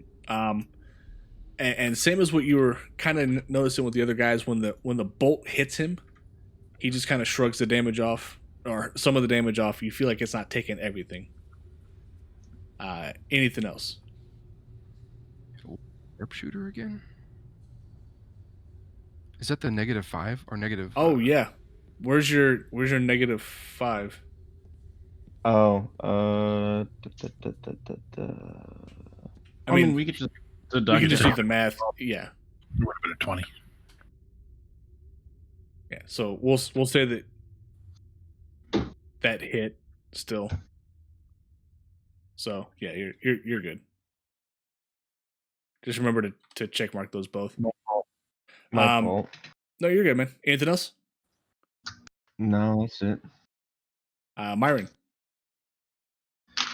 All right. I feel so useless. Where are the radiants again? One con save coming up. And you missed. Damn it. It doesn't take half or anything like that. No, this one does 1d6 radiant if it hits. It's an all or nothing. Yeah. And since he appears to be a vampire, I'm trying to do that radiant damage on him. That's smart. I mean, you want to get that radiant damage for sure. Okay. Girthly. You were back up. Is he still not bloodied? He is looking a little worse for the wear, but he's not looking bloodied yet. You've also been noticing that after when it's right before he attacks, he kind of concentrates for a second, and he looks like he feels a little bit better. All right. This is gonna piss me off, so I'm gonna go with the rage. Nice. Some barbarian rage. There we go. And I'm gonna attack him with my hook. All right. Please don't roll a 1. As funny as that is. Oof. So you'll swing, and he's going to kind of dodge to the side, and the hook's just going to go right past. And he'll pop himself back over. Right. Offhand attack. This one, you'll see it will connect, but just like before, it looks like it's hurting him, but it's not doing as much as you'd expect it should have. All right, that's it. All right. Thingrid, you're up, sir. Oh, hold on. I fucked up. Before we skip my turn, I get advantage because I'm No, it's a strength check. Never mind. Oh yeah, that. It's only a strength. Yeah, once you hit like 10, I think you get advantage when you're raging. But yeah, Gotcha. Okay. Thingrid. I'm wondering Can I use my what is it? Bonus action to ask a question to my team?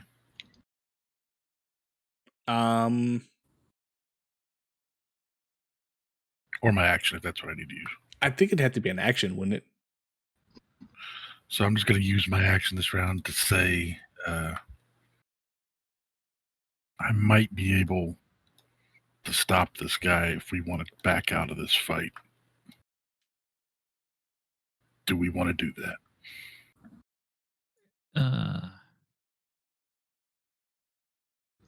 Are you worried we're not gonna be able to win this fight, or you don't want to kill this guy because of other Well- reasons? Maybe he secretly has Fireball up his sleeve. Okay. This might be kind of meta, but my reasoning is this priest's kid who's obviously been infected by vampirism, and he's keeping him chained up. He doesn't want to kill him. So Yeah, maybe but you the saw priest that is episode of Walking Dead, right? Where it had what's her face in the barn? Oh, in season 2? Yeah, you gotta put her down. It's your guys' choice. I mean, you make the decision as to what you want to do here. So I asked the question, and with that, I am going to end my turn. Okay. It is going to be. Well, okay. I'll give everybody a chance right now to answer. And actually, what I'm gonna do? Hold on. Well, what's his big fucking mystery play? So Thingren, here's what we'll do. We'll count that as a bonus action. And everybody right now, as a reaction, gets the opportunity to say yes or no based off of whatever it is that you want to do. I'll allow that, You could have said more about what you're gonna do, right? right? But yeah, I said that I might have a way to get us out of this fight. I mean, do you have the cure for vampirism? Or? It's called death. I have basically each round is 6 seconds, and that's about what I got out in 6 seconds. So y'all can go with what I said. I thought each round was 10 seconds. You got 4 seconds. Spill it.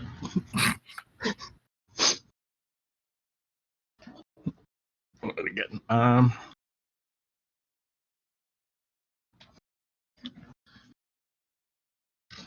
I mean, we don't really know for sure if it's his kid or not. You might have just had him down here to molest. You never know. Unfortunately, it is a church. Let us think about what your character would do in this situation. Would you say we're going to kill this kid? Or would you be like, I don't care about killing this kid, backing out? We've established he's not a kid, he's a young adult. Okay. I say just kill him. The priest did kind of walk away. Didn't really fight too much for him. So we kill him, take his head off, show it to the priest. See what he says. that plan. Let's do that. I wish I knew what you were planning. Well, Thingren, you still have your action. Yeah. Well, I mean, all I would do with it is attack. So everybody said no. I mean, there's no guarantee. If we stop attacking him, he won't. Well, that's what I'm saying is I could possibly get us out. What? Can you just tell us what you're gonna Oh my God, guys. All right, fine. I've got a stone rune. I actually linked it earlier. Y'all could read it if you want. There's a chance if I make him do a wisdom saving throw that it'll charm him and incapacitate him where he can't do anything, and we can just walk out. Oh, okay. Why don't you just say that? Yeah. Should have just done it. And then Because of the level of fanciness of that, I agree to it. Yeah, then yeah, go for it. He has to fail a strength check. Wisdom. Oh, wisdom. Wisdom. Do you have to attack first, or can you just do that as your action It's a reaction at the end of his turn. at the end of his turn? Okay. All right. So you still have your action left. Yeah, I mean, but I just asked that question as a bonus action. Y'all said yes, and that'd be kind of a dick move for me to attack him. So nothing on your turn then. Yeah, He I'm does in my go turn. next. He goes next here, though. Right. So it is his turn. He is going to claw at Thingren again. He knows you have that rune. He's actually going Well, yeah, to just explained it. he's going to claw you, but instead of actually doing damage, he's going to grapple you. Oh no. Oh no. So unfortunately, now that he's got you grappled, he thinks you're tasty. He's going to bite you for 4 piercing, and you also take 6 necrotic, and your maximum health reduces by 6 as well. Is he infected with vampirism now? No. This is the same thing that happened to Girthly earlier. Okay. It'd be So you'll kinda take- cool to be a vampire. Right. You'll take a total of, was it 13? No. 10 damage, and your maximum health goes down by 6.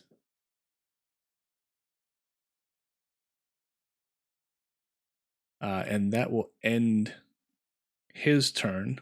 But you said that I need to do a It was a wisdom wisdom saving save. What's the DC on the wisdom again? 13. Don't you get a roll against the grapple? The attack is an automatic. On his next turn, he can try to break out of the grapple, which is pretty easy. It says a 13 for the wisdom saving. Yeah. So I don't want you guys thinking I'm cheating. How do I? I'm just going to copy this out. Literally just roll a 13. All right. You can Sorry. roll the 3D dice. I do roll the 3 dice. Well, it only shows on your screen. It doesn't show what other people roll. Well, no, I can Shook see it your off. guys' roll. Yeah, you can see the Peel's rolls, I think. Oh. Yeah, here, look. Like I see when Grim does his rolls and Can you see that? Okay, yeah, I see it. but I think it's I 'cause have he's mine's just set to whisper DM or GM, so you guys don't see everything. Oh, gotcha. No, that's fine. Shook it off. We'll have to kill him. Right, Grim, you're up. Nothing bad ever came of killing a vampire. There we go. Is that actually true or not? That might be. Oh, yeah, that's true. Yeah. Okay, so yeah, you hit him. Nice, a little bit better on the damage. Again, it's the same as before. You know, it hits him, but you feel like he shrugged off some of it. Anything else? Yep. Crit action, Ooh, that's all. nice. All right, and it will hit him, but again, doesn't feel like he's taking all of it, but it's definitely that hurt him a little bit more. Anything else, sir? No. All right. Rin, you are up. This creature has Thingren grappled, kind of hanging a little bit, trying to hit Thingren. I thought. Hey, I can't. I'm a master. I'm a master archer. Wait, what condition is this guy in now? He is looking a little bit more worse for the wear. I would say he's about bloodied, honestly. With that in mind, I'm gonna move to right here. Okay. Granted, I know I'm behind the cover, but with the archery mastery, doesn't matter. Yeah. And then I'm actually going to hit him with a longbow instead of the crossbow Crossbow. this time. Okay.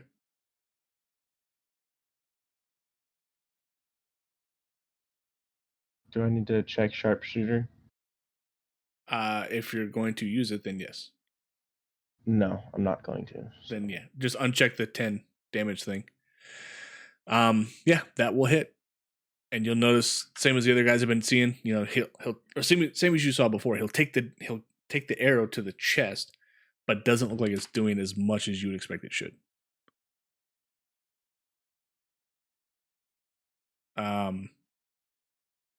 Yeah, no, it was on you, Thingren. So you took 10 damage, and your maximum was reduced by 6. yeah. Okay. So you're down to 39 maximum, and then 30 hit points. Gotcha. Anything else, Rin? No, I'm gonna end my turn. All right. Hey, Corby, apparently on your character sheet, if you put a -6 next to your maximum, it'll calculate that for you. Cool. On the character sheet itself? Nice. Yeah. So mine's 46 minus 2, and it's reflecting on the token. Oh, All right, nice. yours did. Myron, you're up.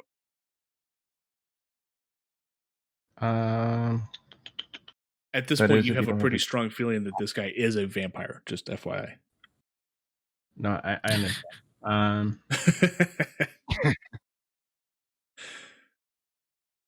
Thingren's last attack was your proof that this guy is pretty bitey.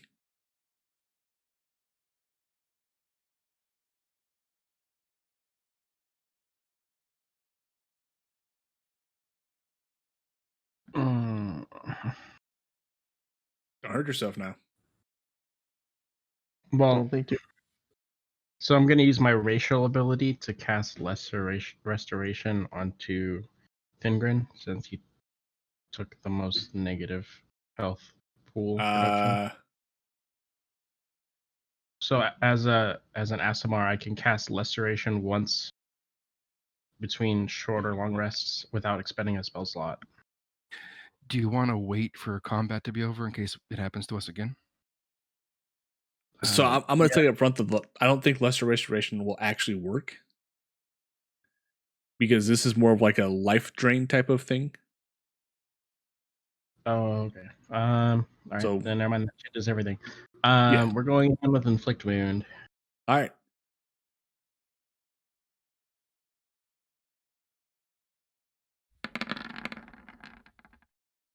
Just going to Damn reach it. out and touch him.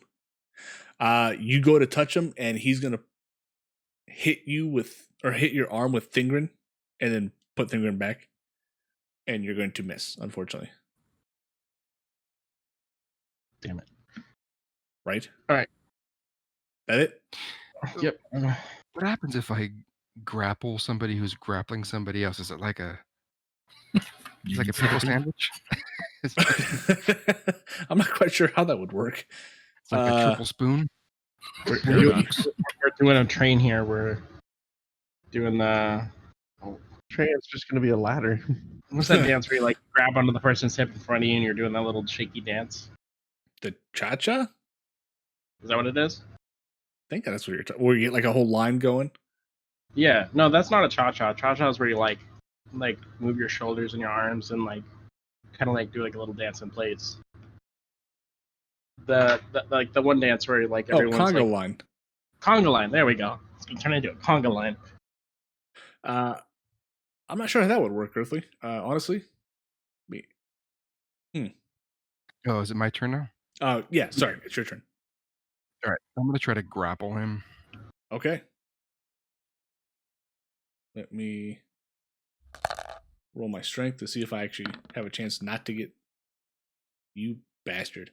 So, so you'll grab him and you kind of tuck your arm below and above his arms, kind of like you would go in for like a bear hug, and hook behind him, and you've got him grappled.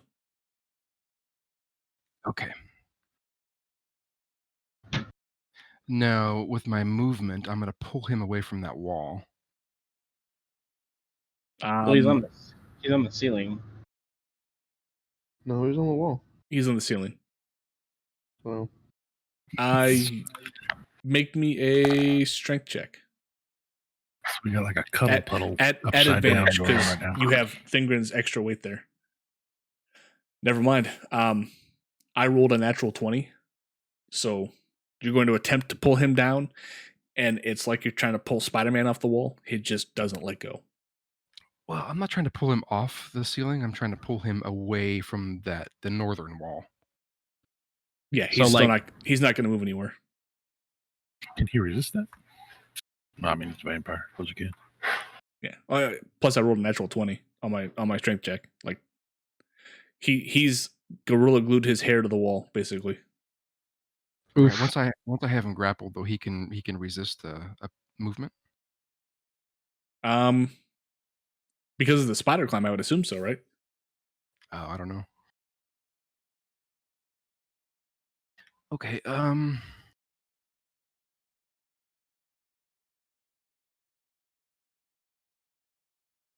All right, I'm gonna try to headbutt him.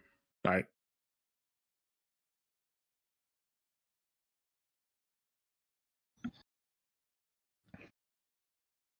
Okay, it will actually hit him. No, I shouldn't have advantage there, I don't think. So it would be a Oh, 14. you're right. Yeah, you're right. So you'll go to headbutt him even though you've got him hooked up, but it'll miss. All right, that's it. All right, Thingren, you're up. All right. You're still grappled, but you feel like you might be able to get out of it pretty easily. Well, I've got this flask of alchemist fire, Ooh. and it can be used as a ranged weapon. But I just want to grab it and break it on him.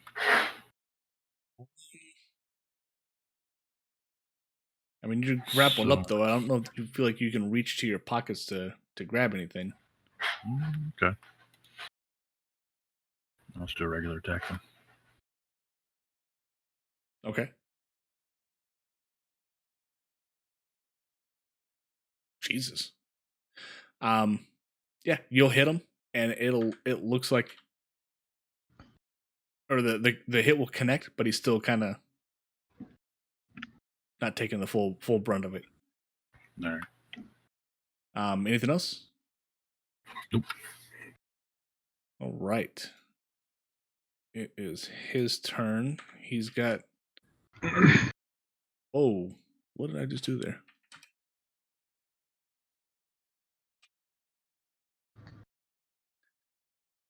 He is going to take another bite at you, Thingren, since he's got you locked in place.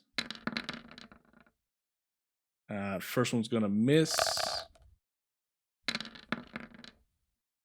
And both his bites are just going to bounce off your armor.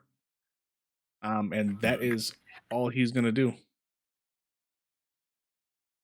Grim, you're up. All right. Missed. Yeah, that unfortunately will not connect. That will, however. So yeah, you'll hit him with the short sword. You add your sneak to that. Oh yeah, add your sneaking for this one. Is that how that works? I thought it only applies to the first attack, not the bonus. It's the first one that hits. Yeah, Oh, okay, cool. whichever one actually connects first. All right. Anything else?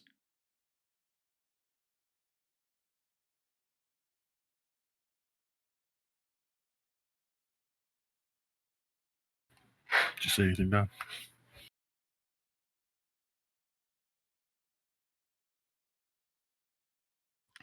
Take that as a no. His microphone muted him. Okay. All right. I'm assuming Or that's a mouse no. His Oh, mouse. his mouse died. Yeah, no worries, dude. You're good. That sucks. What does the alchemist fire do again? I forget. Sets them on fire and they take 1d4 per turn unless they take a turn to put it out. Yeah. I'm done anyway. Go ahead. Okay. He's done. All right. So Rin, you're up. I'm gonna move 3 more spaces. Which way? Okay. Yeah, that's fine. So he And shoots same Girthly in the thing. ass. So I'm gonna do another longbow Okay. shot. No sharpshooter. Gotcha. Unfortunately, you're gonna watch the arrow pass between the arms of Girthly, the creature, and Thingren, and hit the wall behind. So you managed to sharpshoot on accident the wall. Unfortunately, It's impressiveness. right? It's actually that's more impressive than hitting him. Thingren and Girthly both kind of look back like, "Holy shit!" Anything else this turn? No, that's it. All right, Myron, All right, we're to Radiance. Let's go. con save. Yeah. Holy shit! You actually hit him. So I rolled a 5. So I roll a 1d6. About time you did The something nuke. right. So it takes 4 radiant. All right. You feel like he took all of that. Like it hit him, and you kind of see him snap his eyes at you and shake a little violently from the pain of the radiant damage. Anything else this round? No, that'll be everything. Okay. Girthly, you've got yourself a creature locked up. What do you want to do with him? I'm gonna try and pull him down again away from the wall. So that's a strength check, right? Yeah, I think so.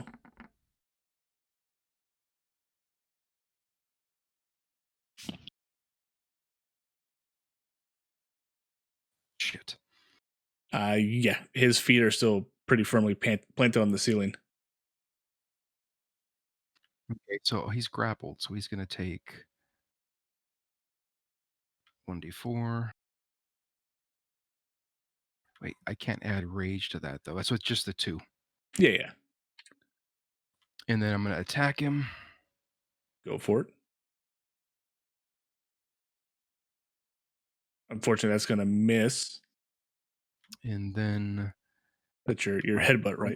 attack. Yeah, and then I'm gonna attack with my bonus. Go for it. That'll hit, though. So you feel like, as before, not taking all of it, but he's definitely taking some of it. And he's looking more bloody. Or bloodier. Jesus. All right, I'm done. All right. Thingrin, you have a creature hanging on to you with your brother hanging on to him. What do you want to do? Damn, sir. That. All right. Yeah, that'll definitely hit. He's looking worse for the wear now.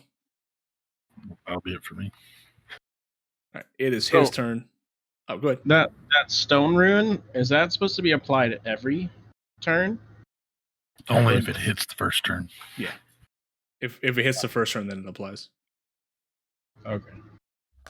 All right, Thingrin, he's going to be biting at you again since he thought you tasted delicious the first time. What's your AC again? 18? 19.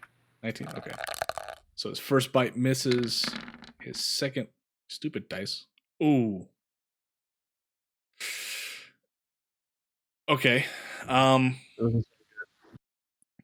So this time, when he comes in for his next bite, he clamps down through the armor into your neck. You take... Was it? 12 piercing damage and 11 necrotic, and your maximum hit points reduced by 11. He critted on this attack. Uh-oh. That should go on. No, it's just my max, not my actual total going down. I'm sorry? I was going to say that might kill me, but now as my max going down doesn't actually... The 11 that my health goes down doesn't come from my current health. It just comes from my maximum. No, the necrotic actually counts against your current health, and then your 11, and then that 11 also takes away from your maximum health. Yeah, Right. just my maximum, not my current. No, it's both. So the maximum health debuff also comes from my current health? So Right, he takes so- 11 damage and 11 reduced? Right, so So you I take should the have 11. taken... You take 11 necrotic, and your maximum health reduces by 11. Right, the maximum health. Yeah, I'm fine. Yeah. Okay. And that will end his turn. Grim, you are up, and Thingrin is bleeding pretty heavily all over the floor. Fuck. I don't think I've actually critted on you guys yet. Shit. I mean, is there any way I get his attention off of Thingrin at this point? I guess not, right? Not really. He's pretty damn close to death himself, but he's focused on Thingrin since Thingrin tried to burn him earlier. I'm fine. Alright. Thingrin, I'm fine. With, giant holes in the side of his neck. Shit. That's not gonna help. Yeah, unfortunately, neither one of those attacks will actually hit. That will hit, though. Okay. And add that sneak in there, sir.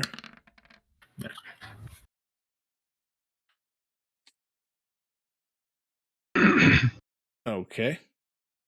Anything else this round? No. All right. Rin, you're up. What do you want to do?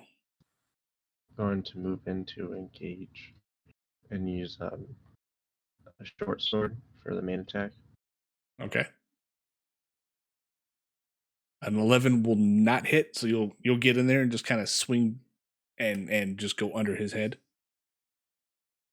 And then bonus action and use the offhand as a dagger. Okay. That Nice. will hit. Okay, let me ask you this. How do you want to do this? Oh, phew. Thank God. Thank God. Since he's on the ceiling, I want to just jump up and do a 360 and spin and just slice the head off with a dagger. Okay. Rin's going to Pretty much rush in with his short sword, and he's going to swing it kind of wide and go under the guy's head. He's going to jump up on the recoil, though, of his short sword attack with his dagger in hand and spin around and cut this thing's head off. As it does, Thingrin, Girthly, and the creature fall to the floor. The creature has died. Easy. Easy. I did like 400 damage to it. Yeah, it regenerates 10 health every round of its turn. Or every Oh, time it God comes back damn to its turn until Myron finally got his radiant damage to go off on it. Thank God. Finally got that. Jesus.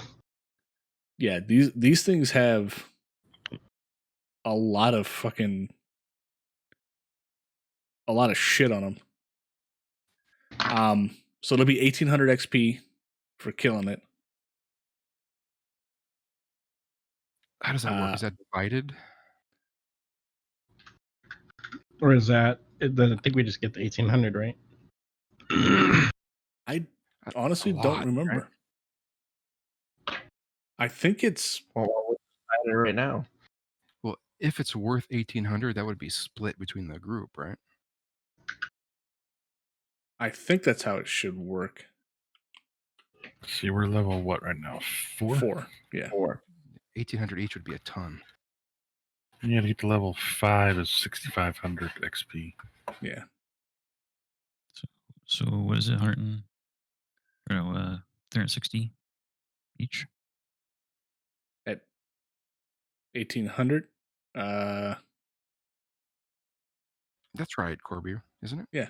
We I split it. think so. I'm pretty sure it's been a long time.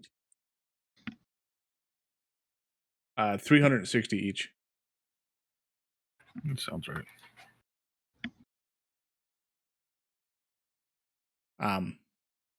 And once the commotion stops,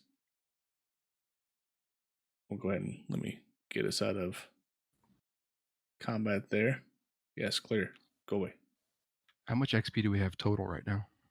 Whatever it was that tops you off, they got you 2 level 4 exactly.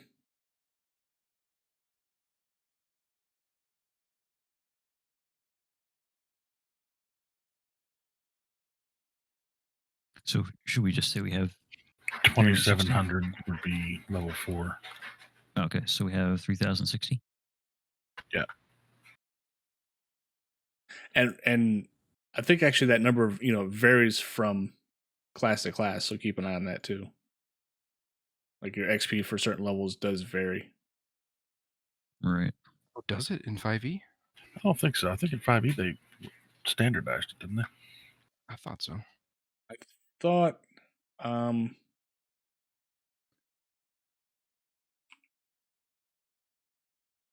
It depends also if you're multi-classing. You have to go by your total level, not your class levels. yeah.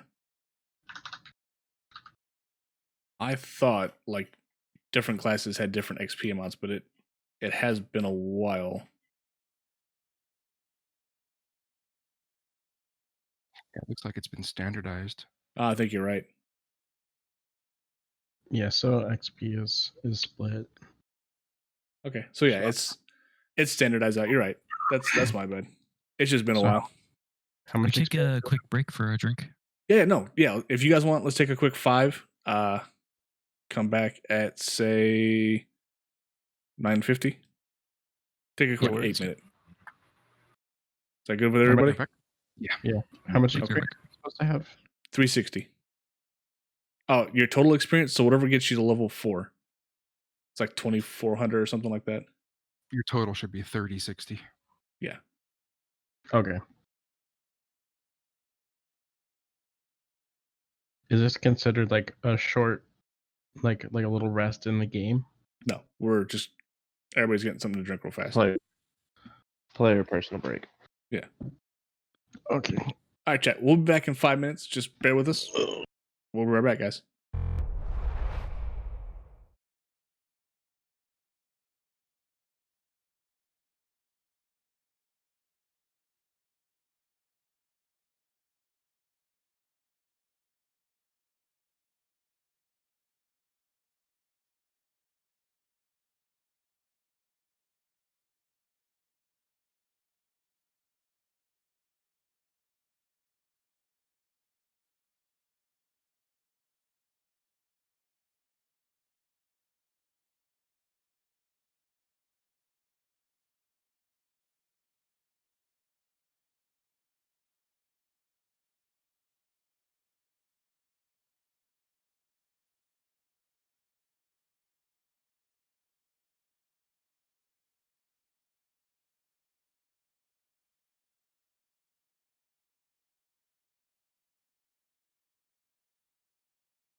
We missed you. I'm back. Hey, what are these two guys doing down here now? Oh, I was about to explain it here in just a minute. Once Okay. everybody's back. Men Arts, 100 for you, sir. Thank you. I think Father has a king fetish. Hmm. Keeping a What? bitey boy up in the basement. I mean, you know what they say. Keep your friends close. Keep priest children closer.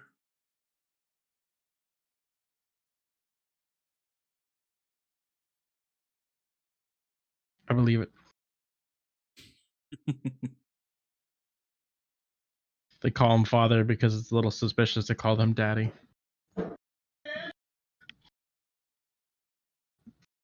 Yeah, it seems fair.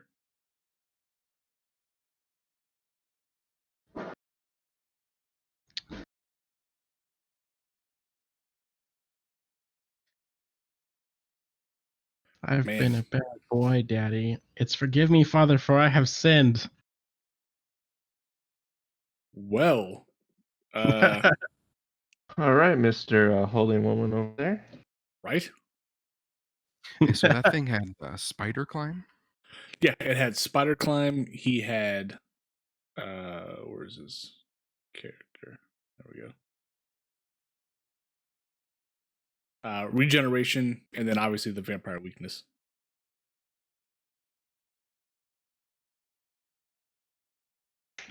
Vampire weakness? What, weak to vampires? No, it has 4 specific weaknesses. You know about one, which was, I guess, not technically a weakness, but This it. sun or not sunlight. Radiant damage will stop it from regenerating for 1 round. Would fire as well? Or just radiant? Just radiant and holy water. Damn. Can I make holy water, or is that something that has to be bought?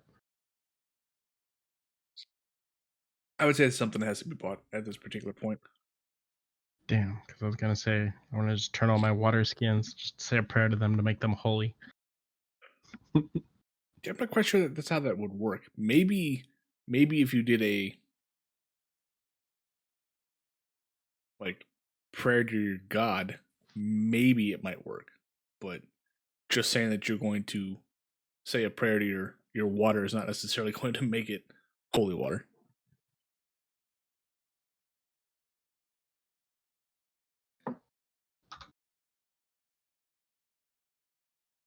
The only person we're missing is Thingrin at this point. I'm back. Okay. I was telling the guys, just so you know that max hit point drain that he did on you can be restored with a long rest. Okay. Which if you guys want to do once we're done with this particular part, then I'll let you do it before you head out the next day, if that's how you want to handle that. Yeah. I think I'd prefer that. Okay, so after you've killed the vampire, after its head bounced off the ground, Girthly and Thingrin, you guys fell at the same time the vampire fell, since you were holding on and being held by him. Ismark and Donovich will come running down the stairs, and Donovich is going to see the head roll his direction and the body hit the floor with you guys starting to pick yourselves up, and he's just going to be like, what did you do to my son? What happened? Why is Doru dead? Why didn't you just leave him be? Why did you have to mess with him? And Ismark is going to be kind of trying to calm Donovich down and get him to stop being as freaked out. Abomination had to die. Sir, do you want to explain to me why you have a vampire in your basement? I won't explain anything to you about what happens in my house. This is not your house. This is a holy This is the house of the Lord. not yours. It is the land of the god that you inhabit. Explain yourself. I don't explain anything to anybody from outside my village. Don't think you're going to come in here and attempt to threaten me after you just killed my son. Well, your boy's dead because you didn't explain, so it's on you.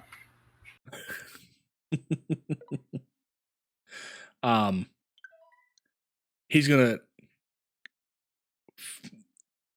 very much so usher you guys out from the basement as he's down here kind of crying for a few minutes and essentially kick you out from the Undercroft. So I'm going to put you guys all... Make this a little bit easier Damn, on I myself. didn't realize he was that strong. You feel like you don't have much of a choice.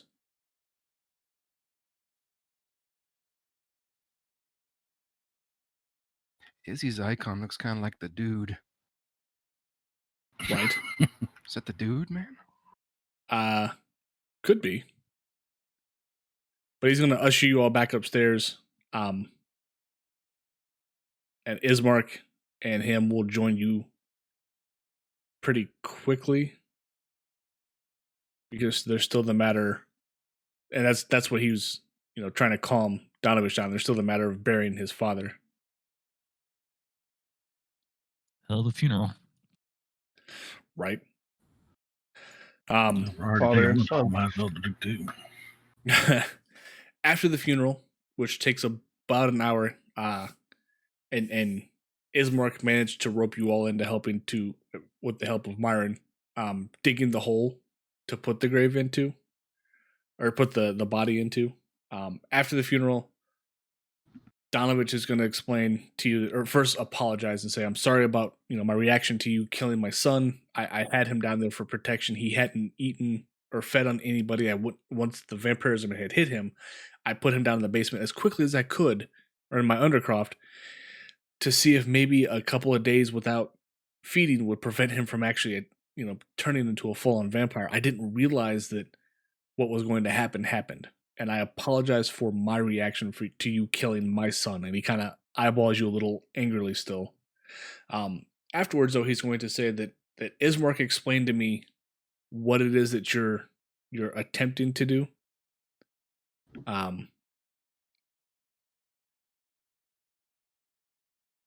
And he says that he thinks he has a suggestion as to where to take Irina. His suggestion is to take her to... Good God, I just had this page pulled up too.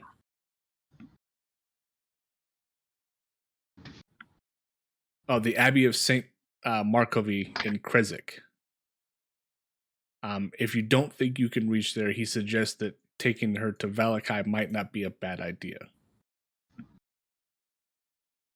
So this... Come on. Go away. He is saying...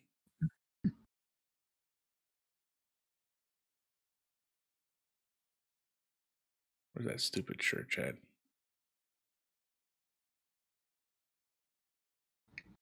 I imagine, is it right here?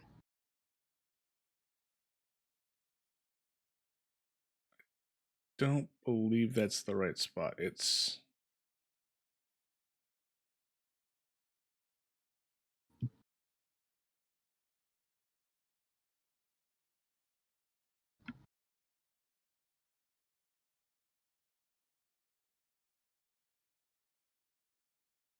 It's in Keswick.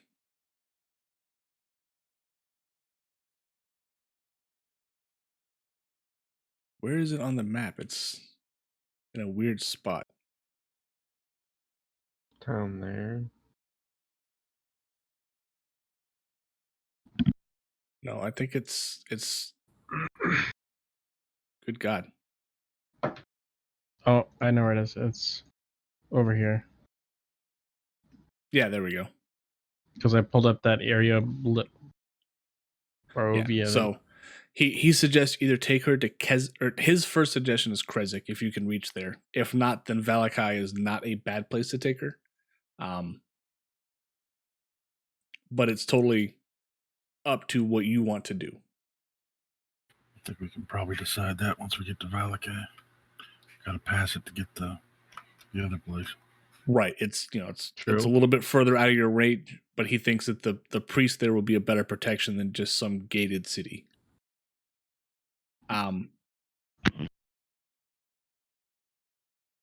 Ismark will notice how badly you guys look beat up, and he'll say, if you want to wait one more night, if you feel like you need to, we can stay up at my place one more time, and then we can leave tomorrow. But it's up to you. Nah, we're good. No, we want to. Oh, hell. That's a fight between y'all. And before we do that, let's stop My at the companions. shop. Yeah. Before we go back, stop at the shop, sell our wares, and see what we can get in the shop because it is still daytime. We still have a full day. It's about midday at this point. So you want to go to the shop, Yeah. that Bill Dress Mercantile down here? Mm-hmm. Okay. All right. So you guys leave the church and you head down there. Once you walk into the place, you'll see that it's a sparse light. Sparse light from this building spills out from behind drawn heavy curtains. A sign over the door, creaking on its hinges, reads Bildrath's Mercantile. When you walk in, you'll see a gentleman behind the counter. He's a male human. He looks, kind of like most of the people in the village have looked so far that you've seen. He's a little beat up looking, a little worn just because of how the village is. You feel like it affects the health of the villagers directly. And in the corner, you see another guy that's just kind of standing there. You're not sure what he's doing there. But another male human that's just standing off to the side. When you walk in, the guy behind the counter addresses you, says, "Welcome to Bildrath. I am Bildrath. What can I do for you today, adventurers?" I used a second wind there, by the way. Okay, if you want to just do that on your character sheet itself. Nah, I was just saying what the roll was. Oh, gotcha.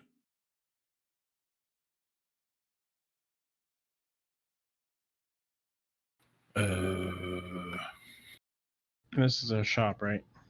This is a shop, yes. Well, I'm going to go up to the counter and pull out my 3 blank black books worth 25 gold, either a piece or A piece, yeah. together. Okay. Put those down on there and my 15 candles in a bag. He'll say for the books, he will gladly give you 15 for each one. And for the candle, he'll give 15 gold for each book, and he'll give you a copper for each candle.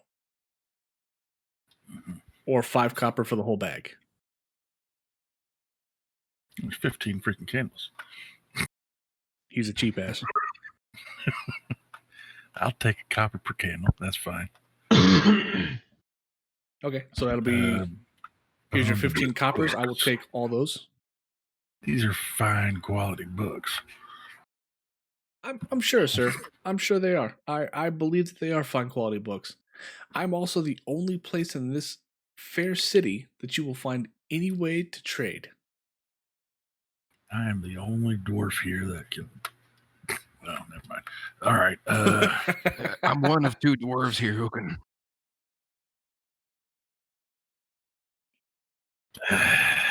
Can what, sir? What's he got for sale? What do you got for sale? So his he'll sell anything on the adventurer's gear table in the player's handbook. Here, I'll make it easier for you. That's below 25 gold. But anything you want to purchase will be 10 times what it is on that table. Jeez. Oh, Yeah, he's a dick. Mm. let's just sell and not buy anything. If anything, save it for another store.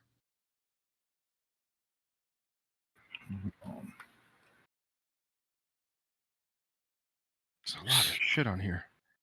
I'm trying to see if he has smith tools. It's going to be really expensive.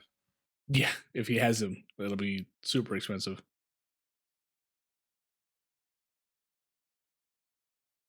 It'd be like 3,000 gold, won't it? I think they're 20 gold, so it'd be 60. No, 10 times. So it'd be 200. 200. I don't Yeah, see him on here though. No, I don't think he has them. What is that? Oh, never mind. Disguise, climbers, forgery. Yeah, I don't see. Say hammer, sledge. No smith tools. Yeah, he's got a sledgehammer and a regular hammer. I'm going to take my books. Yeah, I I'm gotta going sell to them. take my no. I'm going to take my 15 copper. shrunken halfling head. I'm going to chunk it at its face and walk off You're gonna chuck it at his face. at his face. When you do that, he clicks twice, and the other person that you saw on the other side of the room, Okay, who was yeah. stocking stuff, walks up and just stands there looming over you guys. And Bill's Oh, Wrath will boy. look at you and say, "Thank you for the free items. Now leave." And the stock boy will push you out of his building, all of you. I'm going to fart all the way out. Nice. I was reading. Sorry, what happened? You all got shoved out of the building, All of us? all of you. Yep. What a dick. It was a Wait, At least we got 15 copper from him. right? Thingren's like, asshole, as he's throwing all of you out. set fire to the building. Wasn't worth it anyway.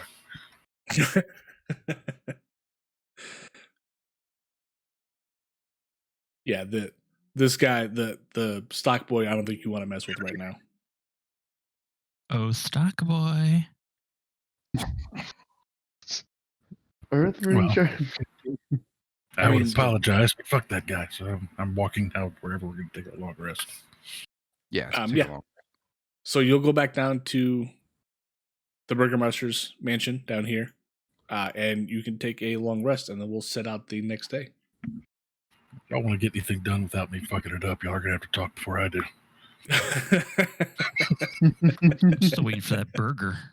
Yeah, we're living in a freaking burger master's house. I don't have any burgers. I mean, you just buried him. Oh shit, that's right. That's right. Still think a burger master's house would have burgers. So as you guys called, go in for the night, you call it a night. You do hear, as you're drifting in and out of sleep and having a couple of, or waking up a couple times during the night, you'll hear howling outside. But it doesn't seem like it's anything that's going to come in and affect you. But you do hear howling and scraping and growls and moaning that you're not quite sure of where it's coming from, but it's all outside. But you're not sure what's making the sound. You wake up the next morning, you're refreshed, but you feel a little bit more beat up than you did waking up the day before.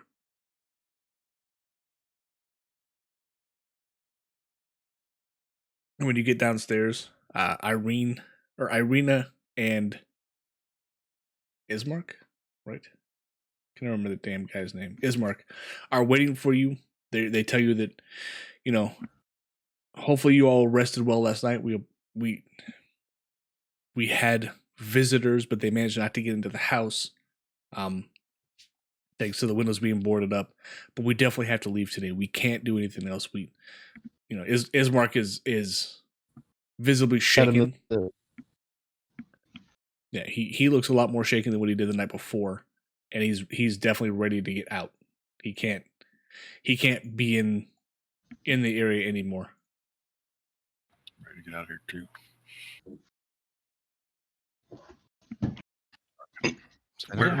Where was that shop at on the map? Right there. Did you have something else for the shop owner? Yeah, the dwarven surprise. I'm tempted. You guys, all your health would be restored. All your spell slots that were burned, if any, would be restored, as well as your runic sets would be restored. I think it's a long rest for your runic sets, right? Yes. Okay. That's Yeah, actually short rest to refresh them. Oh, okay. Your health will be back to whatever it was before the bites took place for both you and Girthly.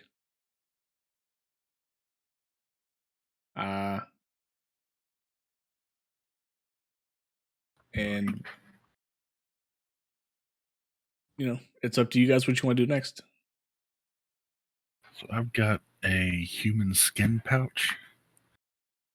And before we leave, I would like to take a crap in my human skin pouch and seal that up. And then I'm ready to go. You can set fire to it. And Okay. the All old right. stomp out trick. Snicker at the horseplay. Nice. Sure. Whichever ways, if you guys want to head out, you can. The exit out of town is going to be over here, so you do have to come up and go west before you can leave town. Unless you want to just cut straight through the grass. Yeah, or do we want to check Death's house for that top hat? Nah, I can leave it for now. I'm saying, you really want to go back in there? Like, you can. Don't we have to do the acrobatics through the door again? You're not sure. So if we He go told back 2 up days have gone this by. way, are we going to go back up through town and down the road here? Yeah, so Sure.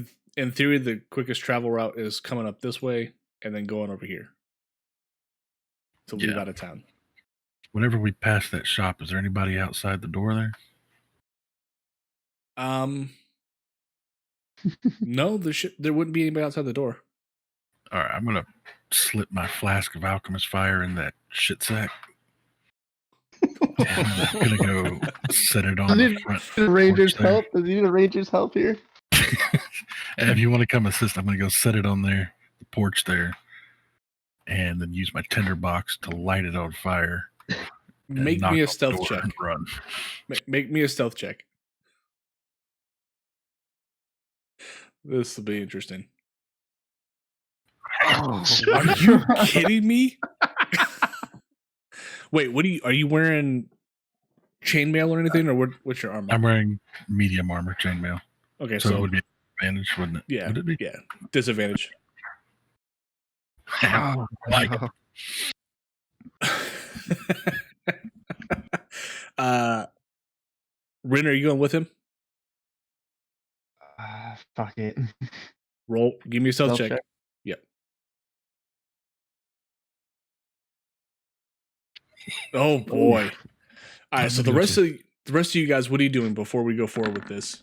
Oh god. I'm continuing on so I don't look like an accomplice. I'm hiding a little further down the road. Okay. So you're over here. So we've got Grim, Rin, Oh, wait, that's and not. It's just a normal roll, right? it's just a normal roll, What the fuck? dude. And you have a 7 bonus on there too. You're like, So okay. Grim, Rin, and Thingrin are here.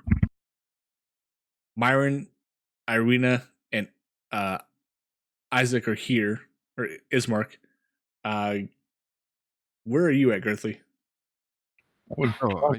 I'd be there too, giving moral support. Give me a stealth check at disadvantage because you're wearing mail as well, aren't you? I'm wearing. What the fuck am I wearing? medium armor, aren't you? I'm wearing chainmail. It's medium, right? Yeah, so it'd be a I believe. disadvantage because it's the chainmail part that gets you.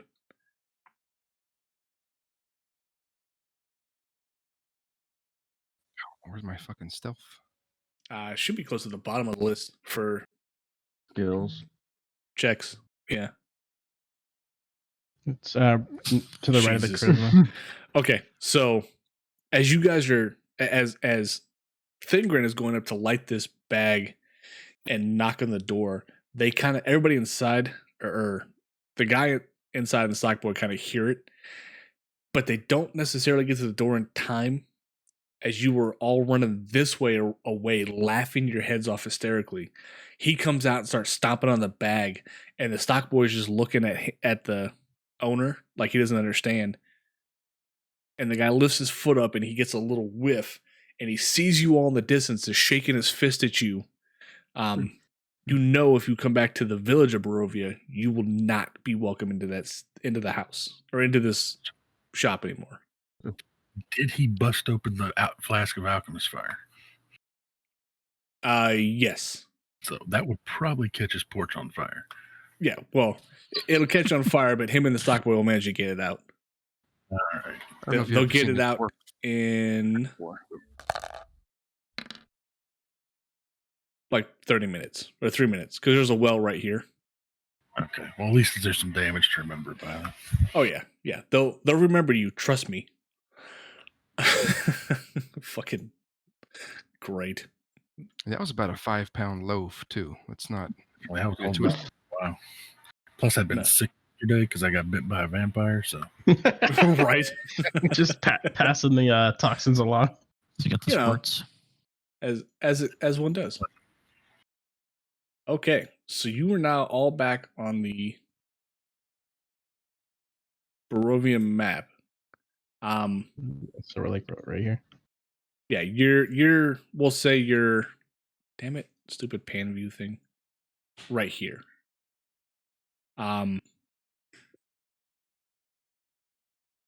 Right. So you want to either go here or where did that damn other city go? Here.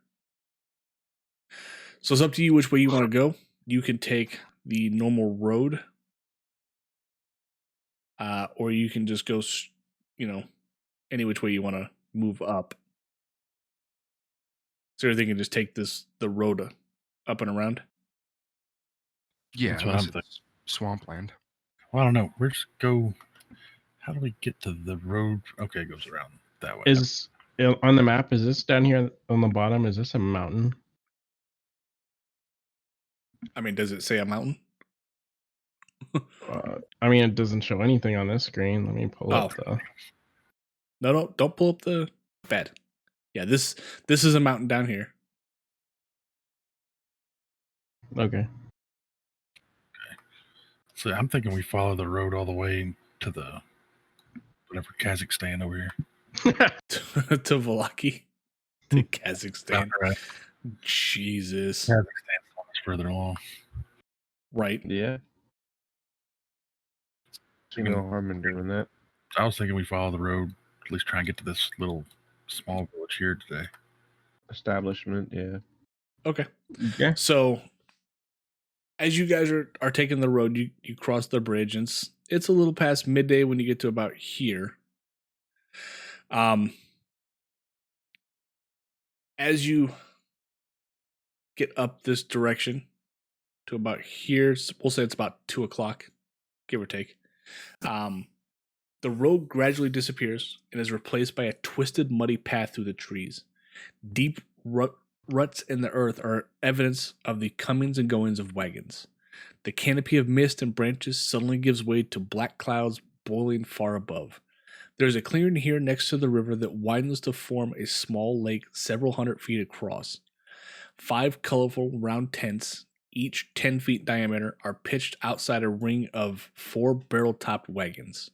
A much larger tent stands near the shore of the lake. Its sagging form lit from within. Near this tent, 8 unbridled horses drink from the river. The mournful strains of an accordion clash with the singing of several brightly clad figures around bonfires. A footpath continues beyond this encampment, mending north between the rivers and forest edge. So basically going this direction.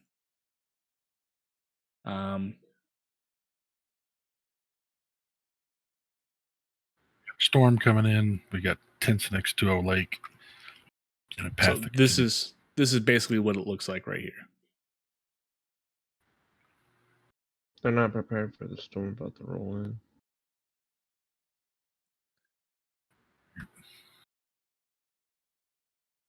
Well, Where is the...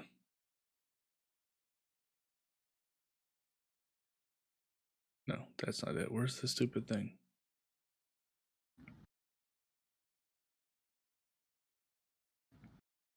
Huh. Not register there. So yeah, you see this. It's the Sir Pool encampment is what they're calling it. Okay. Can I do like a perception check, see if like any of it looks hostile? Yeah, roll me a perception check.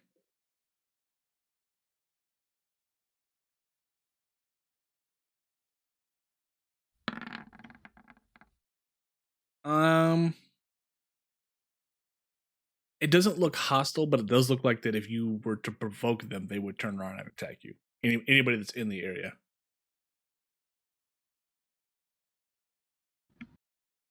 You guys are still kind of on the outskirts, so you're not quite in the camp yet. So let me know what you want to do.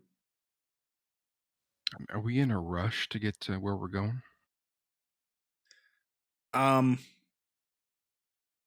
Not a rush so much as you feel like you you have somebody that you've met before. You feel like they're around, but you don't know where. Like it's not like we have to run, breakneck speeds to get there.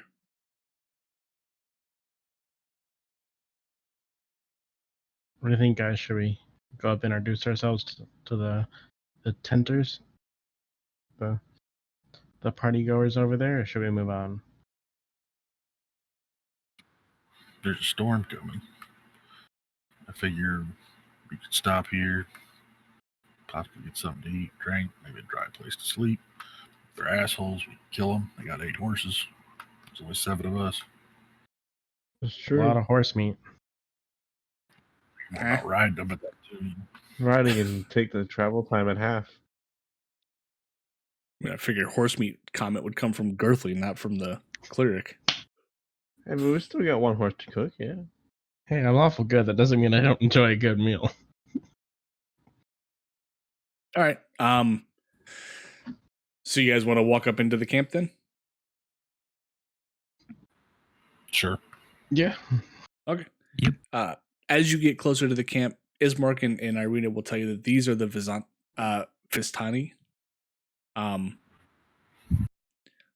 These Gypsies. are the wanderers. They're somehow allowed to come and go out of Barovia as they see fit, where most people try to leave the area are unfortunately captured in the fog and unable to leave and never seen from again. But for whatever reason, the Vistani are able to travel in and out of the area unhindered. But they don't see them as... Oh, go ahead. Can I ask Izzy, do the Vistani? Yeah. They have an issue with adventurers or outsiders? No, they usually are the ones that actually bring adventurers in. I wonder if the old man's here. From the campfire? No, he was dead. You don't know what happened to him. He disappeared. Oh. As you guys get closer to the camp, you see that the people start to notice you, and they come walking out and they offer you flasks, give you pats in the back, kind of like a big to do, and bring you over closer to the fire that they have in the middle. And Irina and Ismark will especially be welcomed into the camp.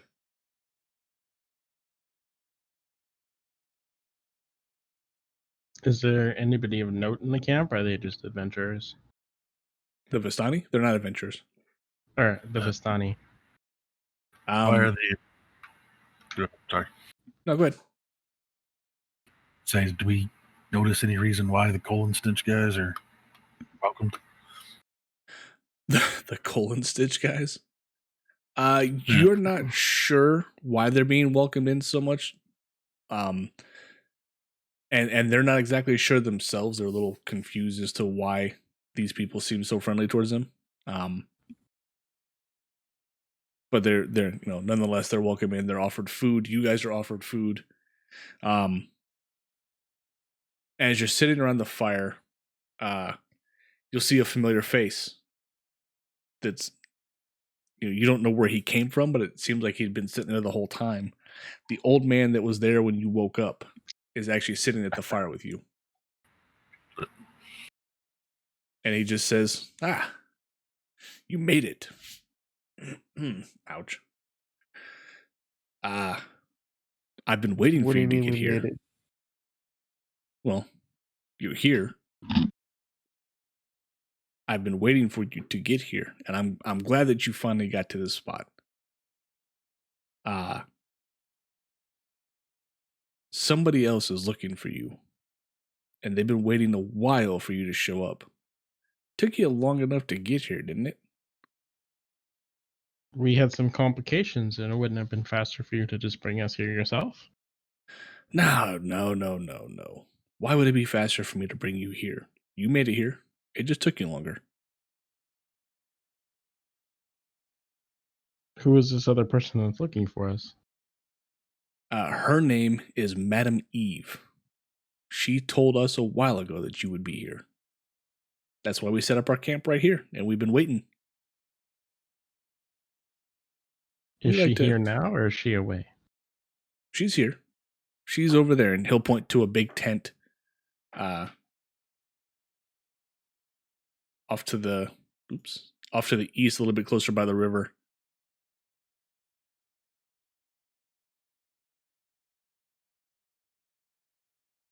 Wait, who is this now? Which one? Madam. You said Madam something? Madam Eve? Yeah.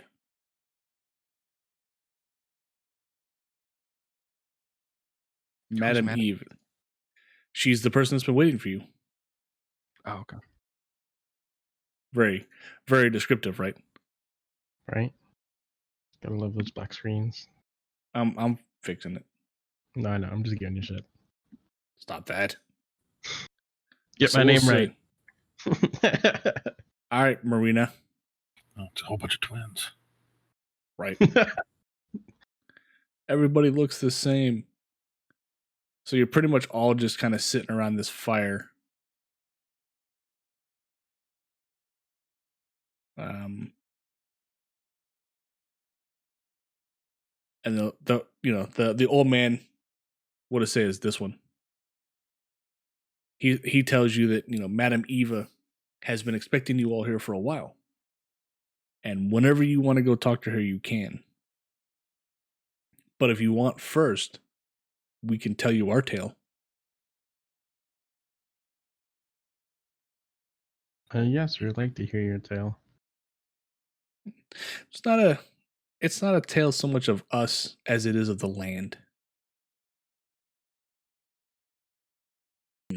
And he'll start and say, a mighty wizard came to this land over a year ago. I remembered him like it was yesterday. He stood exactly where you're standing, a very charismatic man. He thought he could rally the people of Barovia against the Devil's Strahd. He stirred them with thoughts of revolt and bore them to the castle en masse. When the vampire appeared, the wizard's peasant army fled in terror. A few stood their ground and were never seen again. The wizard and the vampire cast spells at each other. Their battle flew from the courtyards at Ravenloft to a precipice overlooking the falls. I saw the battle with my own eyes. Thunder shook the mountainside, and great rocks tumbled down upon the wizard. Yet by his magic he survived. Lightning from the heavens struck the wizard, and again he stood his ground. But when the Devil's Strahd fell upon him, the wizard's magic couldn't save him. I saw him thrown 1,000 feet to his death. I climbed down to the river to search for the wizard's body to see if, he had anything valuable. But the river Ivolus had already spirited him away.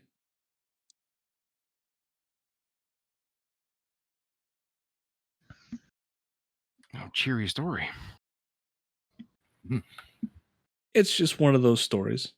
Now, I would say it's time that you go meet Madam Eva. She'll be over in this tent if you'd like to talk to her. Yeah, if she is expecting us, then we shouldn't keep her waiting any longer than we have.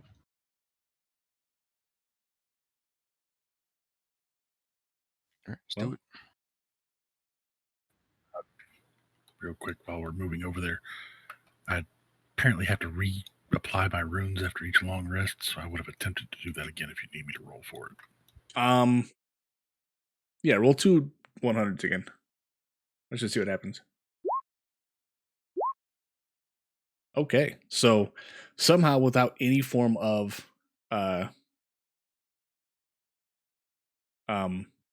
Tools. Jesus. No, he's got tools without any Smith. forge to work with. You somehow managed to make the runes look more accurate. And they finally look like how you expected them to look, and they applied correctly. You give me some Smith tools. Right. All you're working with right now is a hammer and a chisel. Okay. So as you guys come up to Madame Eve's tent, you'll see a magic flame cast a reddish glow over the interior of this tent, revealing a low table covered in black velvet cloth. Glints of light seem to flash from a crystal ball on the table as a hunched figure peers into its depths. As the crone speaks, her voice crackles like a dry weed. At last, you have arrived. Crackling laughter bursts like mad lightning from her withered lips. As you guys enter, she looks at you, each of you, and says, Girthly, Thingrin, the brother dwarfs who just love to tackle everything.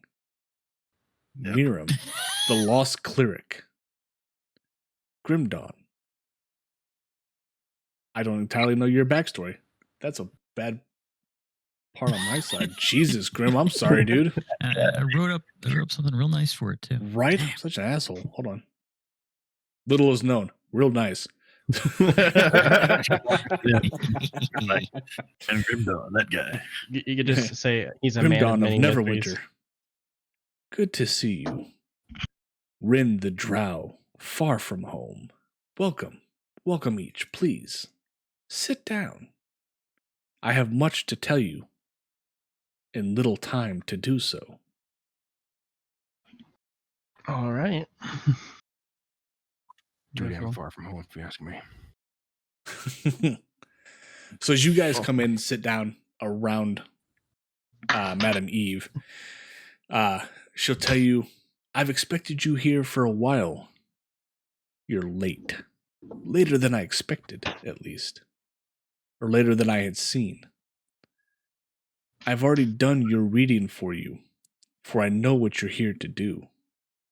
You look to kill Strahd, the vampire that hunts poor Irene. Or poor Irina. If you fail to hide her or to kill him, he will take her for his bride. What should happen should he succeed? I mean, bitches is at that point. Well, I mean, she can clearly see into the future. She wants to know exactly like what would happen if he takes Irene for his bride, she will be forever stuck a vampire and enthralled to him in ways that even he doesn't know what's going to happen. It honestly doesn't speak much to what will happen for that. It's one of those kind of as you go type of thing.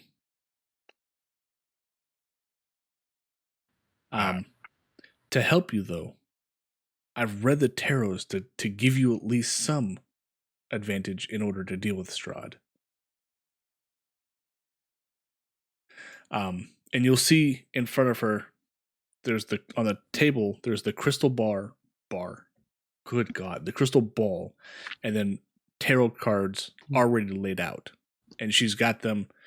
There's one in the center, and then there's one at the top left, or top right, bottom, and left. So 5 cards in total. One in the middle, and then just surrounded by the other 4. kind of like And making an X. Huh? Kind of like making an X. Kind of like making a T. A T. Yeah. Is there an actual picture I can show? It'll kind of look like this. Okay.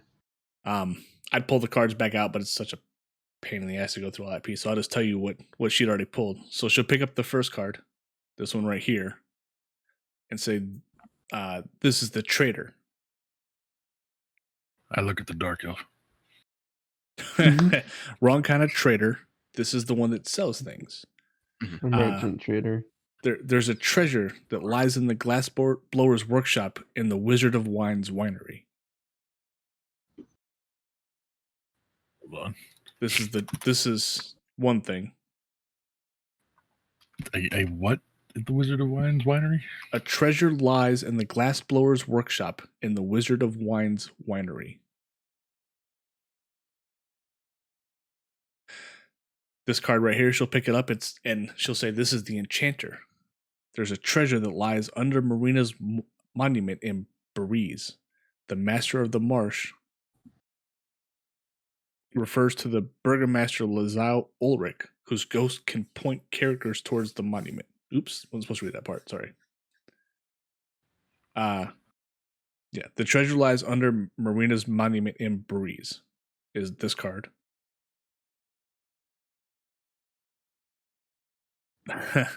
This card is the dictator, and she says a treasure to help you defeat Strahd lies in Castle Ravenlost's audience hall.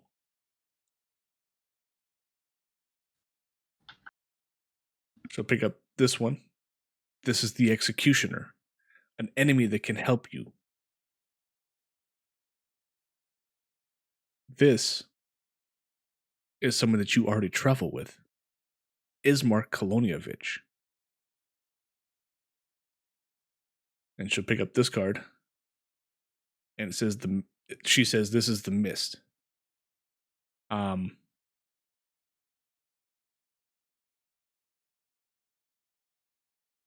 She says that there's no direct idea as to where your final confrontation with Strahd will take place. But I believe this is referring to inside his castle somewhere. But if you want, you can come back to me in a few days and I can try the cards again and give you a better idea. Did anybody get all that? Corby, you say something? Yeah, I got it. And I've got it already written up here. I can hand it to you guys if you want. Like, take out parts of it, but I can tell you where some of it is. And when Ismark hears his name, he kind of perks up like, I'm not doing anything until we make sure my sister is safe. She said he's an enemy? No, he's an enemy of Strahd. He's somebody that will be able to help you guys defeat Strahd.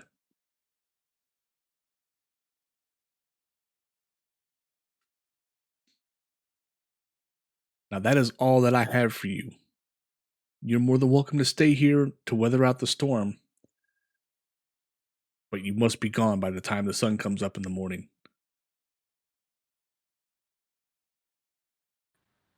All right. You guys want to stay the night and then leave in the morning? Stay the night or take the horses and leave in the middle of the night. I'd say stay the night. I ask her if she knows what the weapon is or item that will help us defeat Strahd? She just smiles at you and doesn't really give you any much more than that. Fucking helpful bitch. Thanks for nothing. Right. I don't think we should make enemies of these people. Yeah, probably not. Eat the horses. Especially with how many there are, too. Wait, did Girthy just say don't eat the horses? Hell has frozen over. It is quite literally the end of the world. Right. I go eat a horse. I immediately stop him and remind him that's a bad idea. Roll a d20. No, I'm not gonna eat a horse. Damn it. Wanted to see where you'd fall in the initiation roll. No, it was more like I was going to see if the horse decided to try to eat you back. Is I feel like there that- anything? Go ahead. No, go ahead. I was gonna say, is there anything in these tents? Like, do they kind of like stop us from looking inside the tents or looking around? They do not. You can attempt to look around the tents. There are 1, 2, 3, 4, 5 tents.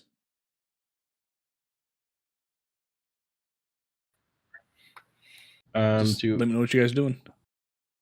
I ask any of them if they have items for trade? Nope. No, no, I'm not allowed, or no, they don't have any. They don't have any. I'm searching these tents over here. Which one are you searching first? I'm in. The one you're in? Okay. Give me an investigation check.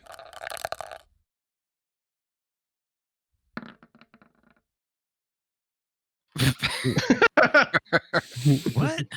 He rolled a 1, but he has a -1. So you look Wait. around the tent and you're like, it's a tent, and just leave. You go cross-eyed, full over yourself. You're Right. not even sure it's a tent. you're outside the tent trying to look in, like from the back side of it. Okay. Nice. Nice. So let's see. What do you possibly find there?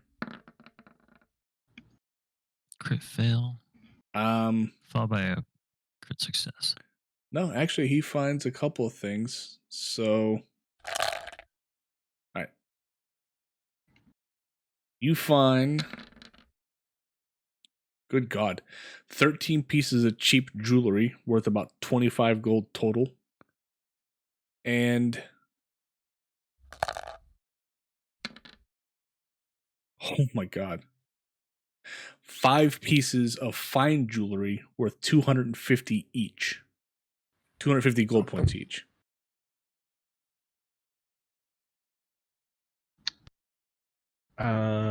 Jesus, So- I'm fucking rich. Congrats, Girthly. You now pay for the rest of the adventure. Anybody else? They don't know I got this shit. Noticing that Right. Thingren over here stared into the tent from the outside, I walk in and I want to investigate the tent that he didn't check on. All right. Rin, Rin, roll me an investigation. Myron, roll me an investigation. Oof. Myron, you find nothing inside the tent. Same as how Girthly did, but not as bad. Second. Definitely a tent. Rin, you find nothing in there. Damn. Grim, last time in that tent, you find a pouch. Let's see, what is this?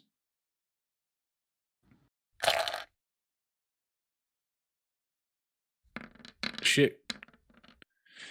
With 14 gemstones worth 100 gold points each. Damn. So Grim is not paying for the adventure for everybody.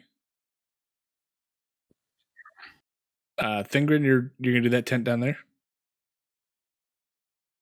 You know, I was just thinking though, is this gonna bite us in the ass? No. I mean, The- we haven't committed to taking anything yet. We're just seeing what's in there. But does like JRPG rules apply? We walk into someone's house and break all their shit and look at everything, take it all, and everybody's like, "That's cool." That's pretty much how it is. Yeah, they don't really care. All right, I'm Or they don't notice. Oh no, they see what you're doing. They just don't give a shit. Oh, So what you're saying is we just have a bunch of gems worth a lot of money now. Yeah, Thingren, you don't find anything in there. hop off back to the fire and sit down because everybody's finding cool shit for me. Myron, you do that last tent.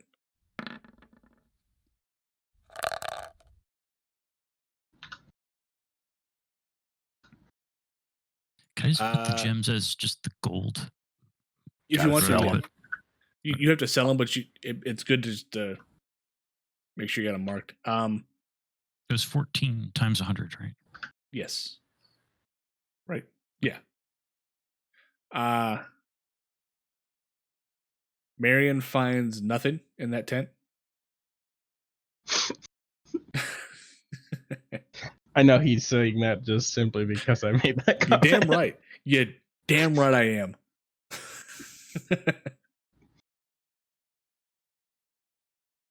Okay.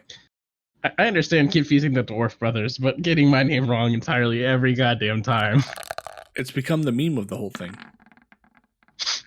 I'm just a joke in the group. All right, I'm going to do one more roll just because. Let's see. Wow. Definitely no luck for you guys. Did we get attacked by dragons? No. I don't think there are any dragons in this adventure. No undead zombie dragons with vampire things? Okay. No. But, if you want to keep going for that, you can. So, for all of Marion's searching, she finds a potion of greater healing in that one tent right here. Yay!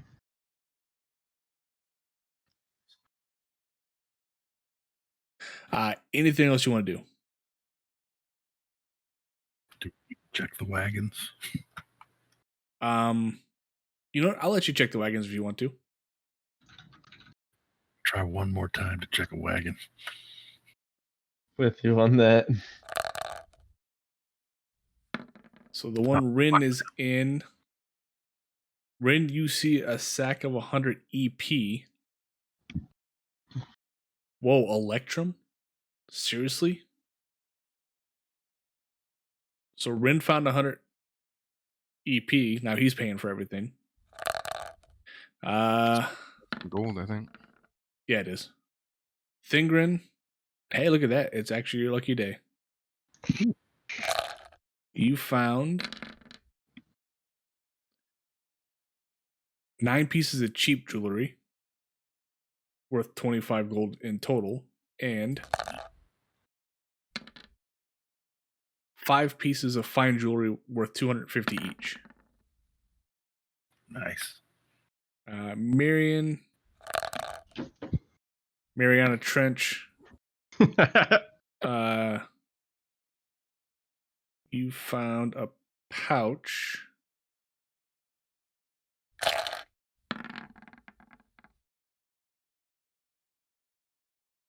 with 11 gemstones worth 100 gold points each. And Grim, I'm assuming you're searching that last wagon. Unfortunately, you find nothing. It's empty. Do the horses have saddlebags on them? They do not.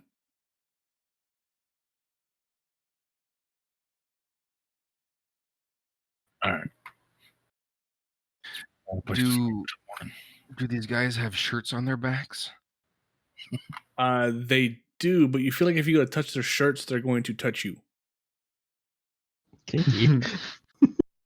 And maybe not the way you want them to. Start of the girl fest.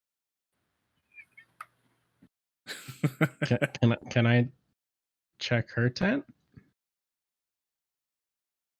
Hold on a second.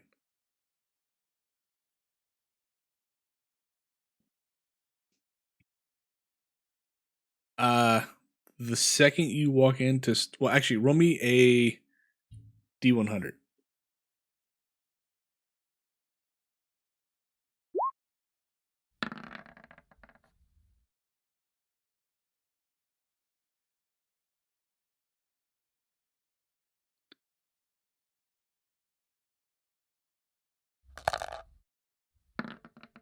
Cursed, your name is now Marion.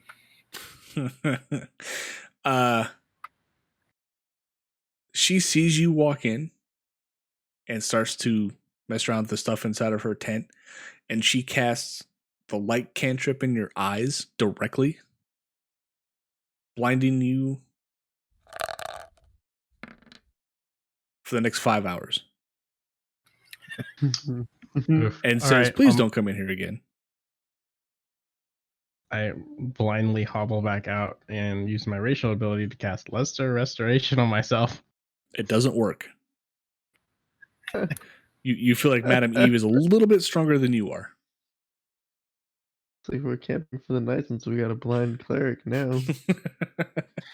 I feel like restoration sucks. Or are we gonna saddle up and just take 3 horses? They won't let you take the horses without a fight. Or you feel like if you try to take their horses, it will not end well. All right. Well, I'm blind, so I'm gonna go to bed. Now we get up before dawn. Yep, to get out of there. And we'll say that you guys managed to get up right before dawn hits. And get on the road again. So if you want to go ahead and let me know, what your paths is, which way you guys want to go. To reach We're here, right? No, right now you are right We're here here. getting ready to leave. right. So these little black dots, are these like little trees and then this is like a bigger forest, or are Little- these like Elevation changes.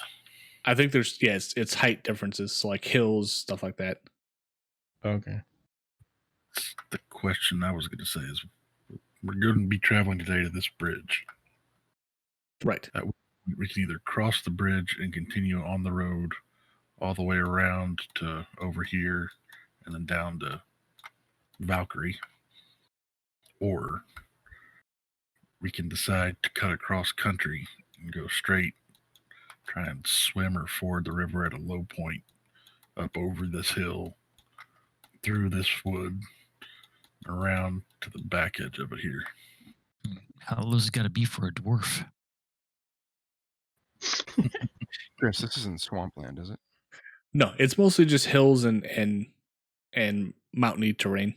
So this area going out this way would be hills and mountainy terrain. There's really no swampland around here. Be faster staying to the road then. Is Over it the safe to road. assume that when we get to this bridge, we can see it? I assume this is the Ravenloft, the castle. Yeah, you've been Okay. able to see that, in and out from the trees as you were leaving the Barovia village. But, it cuts in and out of the tree line itself. Sometimes it'll block you depending on how deep you are. But from here, where you are now, you have a pretty clear view of it.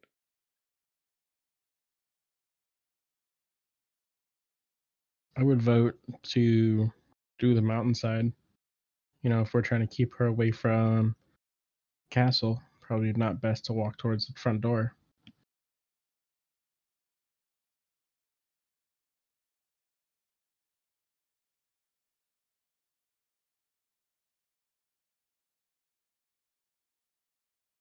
Bueller? It's up to you guys. Bueller? But I will say this: as you're coming up to the bridge, we'll call the bridge your crossing point. So you We could just see take a left at the fork, right? at the fork. You mean here or up here? Yeah. Yeah, I mean, obviously you can go this way. Well, I see going north and following the road to be the faster and probably easier route to a certain extent. Probably. But it takes us closer to Castle, Ravenloft, and Strahd. It's more likely to have things like whatever this is. While going cross country might be slower, and who knows what the hell we might hit. But it also doesn't take us any closer to the castle. And it also keeps it a mystery, doesn't know where we're at. Ish. I mean, vampire overlord, who knows? You will note that as you get closer to the bridge, it is misty out. And the entire time that you've been walking around the last 2 days, you haven't really seen the sun directly. It's been kind of overcast or foggy, which seems a little out of place for what you would expect. Mm-hmm.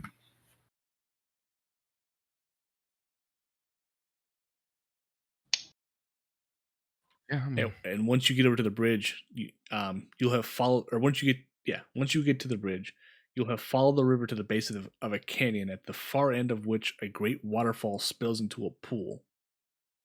So right here. Billowing So forth it's clouds of cold mist, a great stone bridge spans the canyon nearly 1,000 feet overhead. So if you did come this Phew. way, that's a hell of a fall coming down. Wait, it was 1,000 feet? 1,000 feet. Jesus.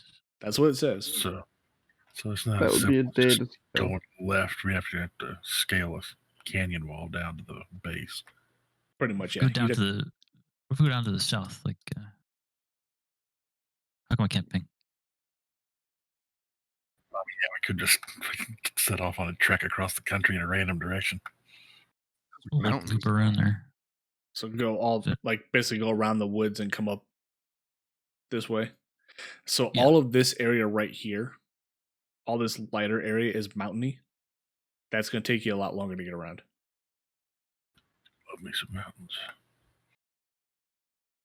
Well, yeah, the dwarves would love the mountain areas. And I'm a little bit Yeah. worried about this whole canyon wall scaling and such.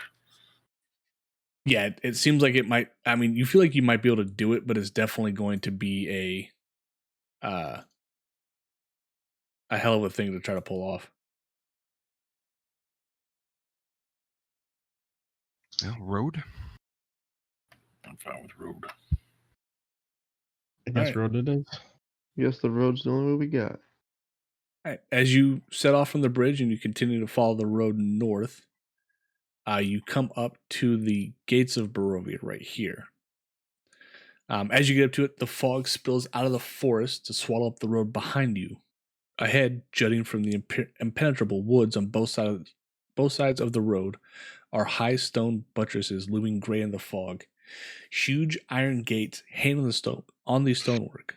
Dew clings with cold tenacity to the rusted bars.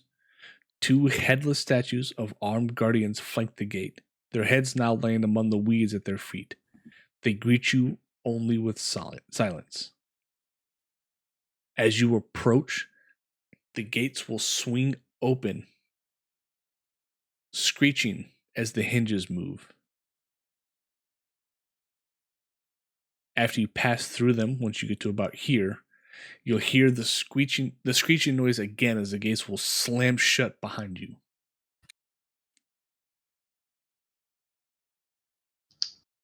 All right. That's not ominous. Right?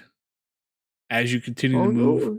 west, following the road, you will see, when you get to about here in the distance, an old windmill, beaten and decrepit.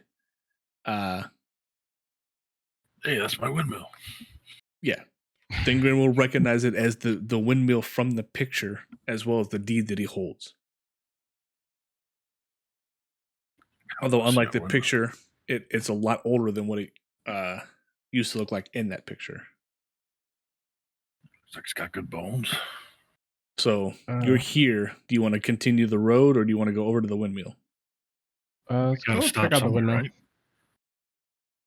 Like, Like what towards time- the end of the day, aren't we? At what time of the day is it? Are we at right now? We'll say it's about 4 or 5. PM. Yeah. Let's So check you out want- that window.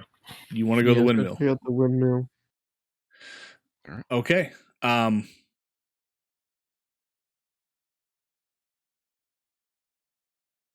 Right, there we go.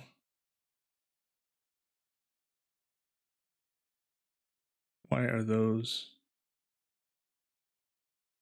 Night has fallen.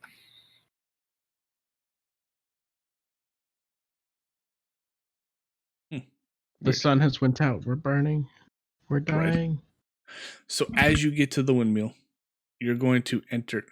Come on, stupid thing. Let me zoom in when I want to zoom in. You piece of junk.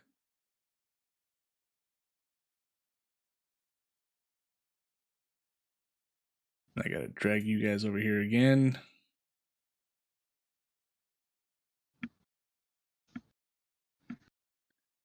Would be helpful if when I dragged it actually brought the characters over.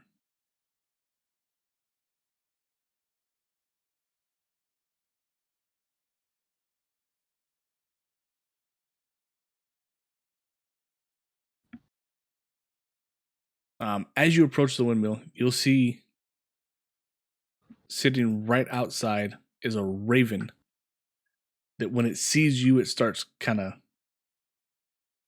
chirping at you and making a bunch of noise, trying to basically tell you to kick rocks. This is its home. But you feel like it's not being facetious about it. It's just kind of telling you to leave, basically. The rangers speak with animals. Does the ranger have was it animal friendship or speak with animals? Rin? I'm looking. Speak with animals, I do.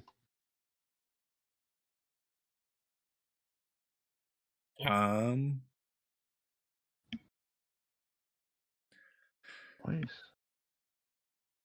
So yeah, wait, who is that one? No, it was both. No, I had it twice. That's why I was like, wait, what? Oh, interesting. So yeah, if you want to, you can try and speak with it. Yeah. All right. Yeah.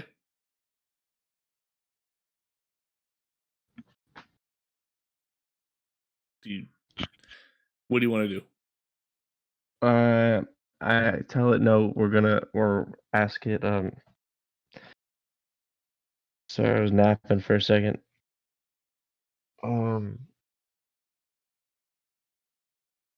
No, we're here to check out our land. This is technically ours because we have a deed to show this is our property. Tell it to kick rocks. The raven is going to fly up past your ability to do anything to it, and is basically going to tell you that you're stupid and you shouldn't be here. And then he's just going to kind of circle around the building. You feel like your interaction with him, it's smarter than a raven should be. And its comprehension was more than you expected it was, or more than you expected it should be as well. What do you say? Huh? Oh, yeah. Is there anything we want to ask it? It took off. Let's go. All right. Well. It flew around the side of the building. Check out the building then. Home, sweet home. So you guys are going in? Yeah. Mm-hmm. All right.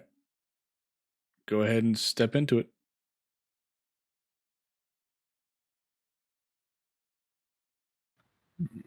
And pause. Oh boy. So, as you enter, the ground floor has been converted into a makeshift kitchen, but the room is filthy. Baskets and old dishware are piled everywhere. Adding to the clutter is a peddler's cart, a chicken coop, a heavy wooden trunk, and a pretty wooden cabinet with flowers painted on its doors. In addition to the clucking of the chickens, you hear toads croaking. The sweet smell of pastries blends horridly with a stench that burns your nostrils. The awful odor comes out of an open, upright barrel in the center of the room. Warmth issues from a brick oven against one wall, and a crumbling staircase ascends the wall across from it. Shrieks and cackles from somewhere higher up cause the old mill to shudder. Small human bones litter the flagstone floor. So, Hansel and Gretel, anyone? Why are so many dead kids in this fucking thing? Right. I don't know. Was the bird what turned into the repercussion of it? Oh, Jesus. The hell is that? Like the That thing. oh Jesus! Neck on that thing. How is it? Not Jesus. Look at them chompers, man. Damn, that's like a half pig. It's man bear pig. Werepig. Werepig. Werepig. So, do you guys want to continue, or do you want to hold here for the time being? Technically, they are animals, right? I'm still talking to animals for a second, right? No. We have, 30 more minutes? Is this just a 30-minute fight, or we need to end it here? It's going to be up to you guys. Do 30. Can I investigate the room? See if there's like. No. It's going to be an initiative roll. We're all staying. Does anybody need to go, or do y'all want to stay for another fight? I'm good for another fight. I'm good to stay. Good. Yeah. All right.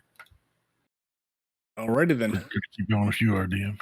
No, I'm here to hang out with y'all, and I'm on vacation this week, so I don't give a shit.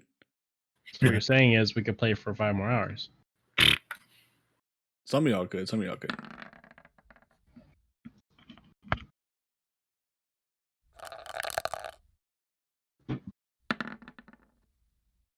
Jesus. Jeez. Good God. Miriam actually threw something nice.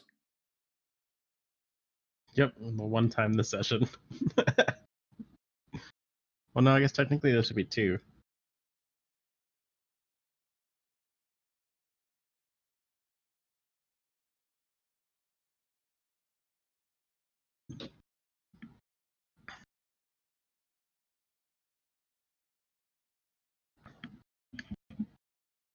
I believe that's everybody, minus your initiations. Nope, that looks like it's everybody. Funny enough, that stupid frog doesn't seem to have a. Oh, there it is. Couldn't find the damn toad's initiation. There we go. All right.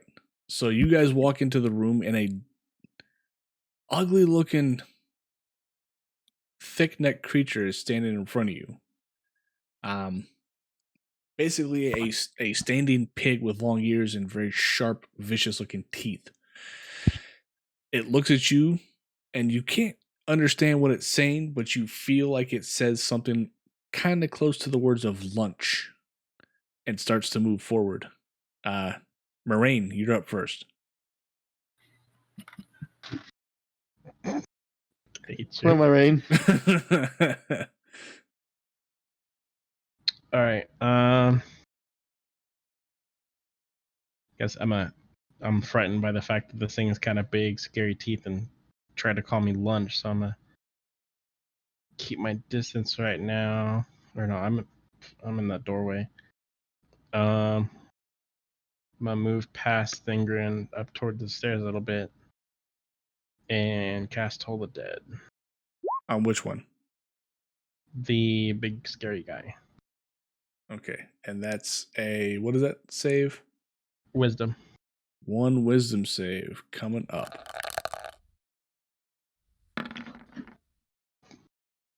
I did not pass. All right.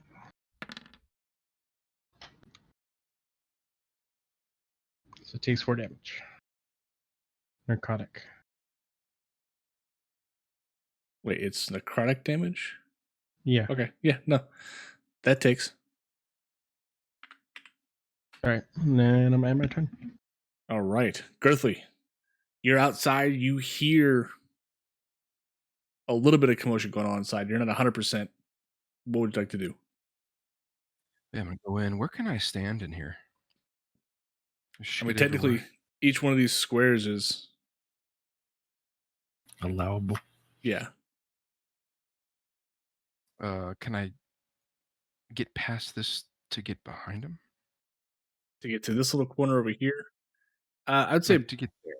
right here. Yeah, I'd let you, because you could come in theory, right? Like, if you came in... Hug the wall.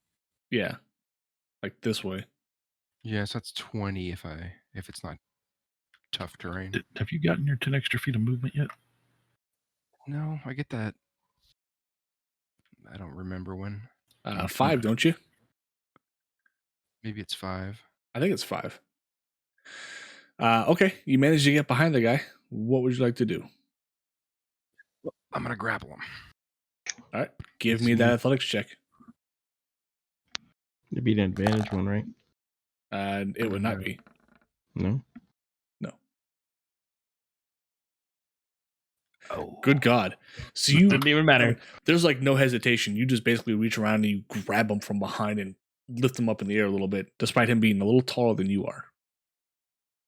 Actually, no, it's not taller. It's a little bit smaller than you are. A freaking armbar. Right. naked. All right, so I'm gonna bonus attack. Headbutt him in the back of his face. Okay. Go ahead and roll me some attack there. What do you got? You son of a. No, All right. no, that's How do you want to do this? wait, what? Really? How do you want to do this? Damn. An 8 hits? You rolled a. Oh no, it's an 8. Never mind. I thought that was 8 and then flipping. Yeah. No, he's. No. You missed. You go to headbutt him in the back of the head, and he headbutts you back. Yeah, I'm done. Okay. Thingrin. I thought, dude, I swear I thought you rolled a 25 to hit, and then flipping 16. I was like, are you kidding me? All right. Yeah, screw it. Might as well. I'm gonna use my bonus attack to knock him prone. Okay. Was that strength again? Oh, dex? Yeah. Nope. Oh. So you go to knock him prone, and you hit Girthly and knock him prone with the creature still in his arms. So Girthly is on the ground, and he's still holding on barely, but you've knocked him prone, and he dragged the creature down with him.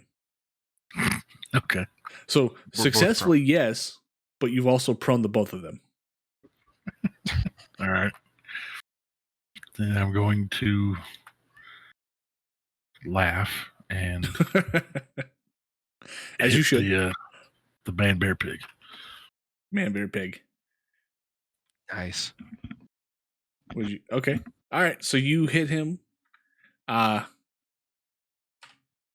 He's not liking it. He's definitely bloody at this point, but he's not happy in any way, shape, or form. Squeal like a pig. It does. All right. Are you done? I just Yeah, I'm done. All right. It is the frog's turn. Oh boy.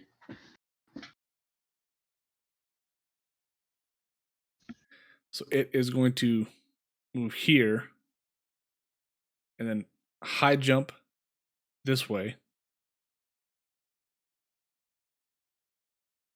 And then move over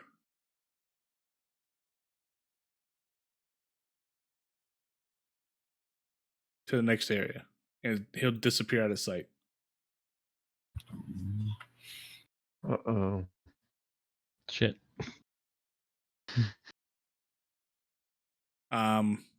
Rin, it is your turn. Do I want to chase after the frog, or do I want to kill the pig first?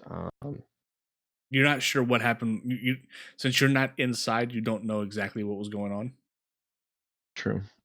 So take that as you will.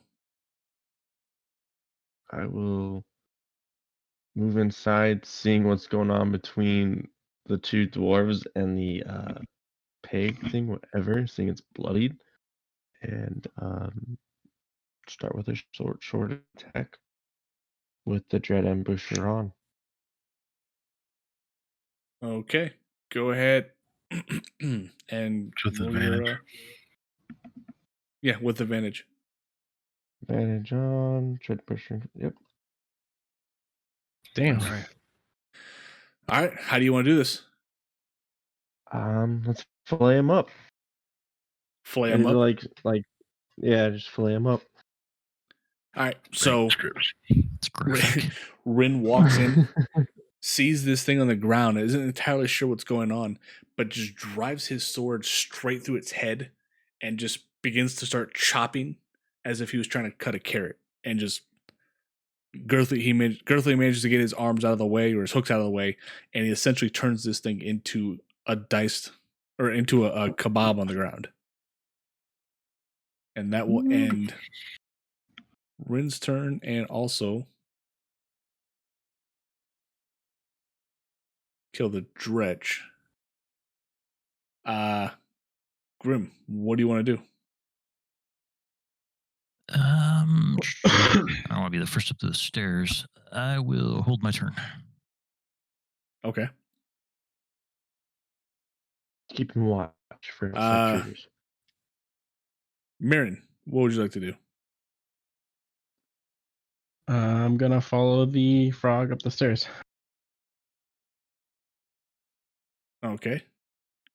So go ahead and move yourself up the steps. So I'm at the top. Yep, and I just gotcha. letting it go.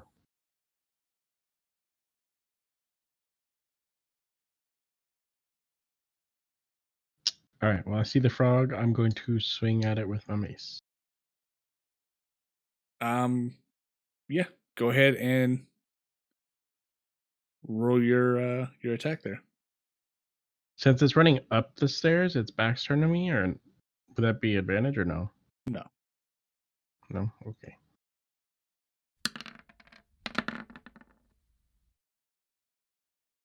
You manage to hit the frog, and when you do, it explodes in front of you.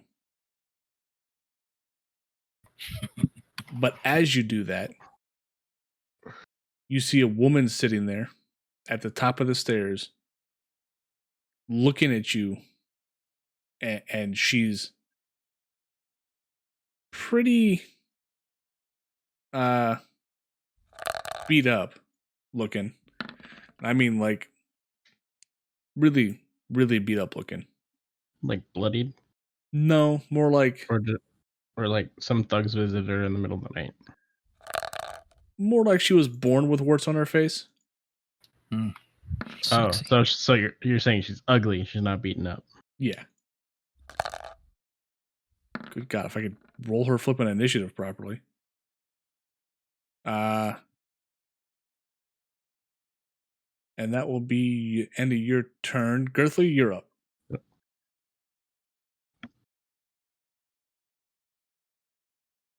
Okay. You know that the frog disappeared, and now you know that your cleric has decided to take a quick hiatus, but you're not quite sure where they went off to. It's, I guess, 20 to get there. I can move. Well, I can't move because she's blocking it, right? Yeah. Well, we'll say Miriam stepped right there, just to get more people to be able to get up the stairs. Okay. And probably get right there. Okay. Hold on a second. Where do I see the witch yet? No, you're right, kind of like at the bottom of the stairs. You wouldn't be able to see her exactly. Because I can take a dash action and get in that room. If you want to. It's either that or sit here. So yeah. So this is 15 to get there. Shoot, crazy. I guess I can get there, right? That would be Behind her, yeah. It's 20. Okay.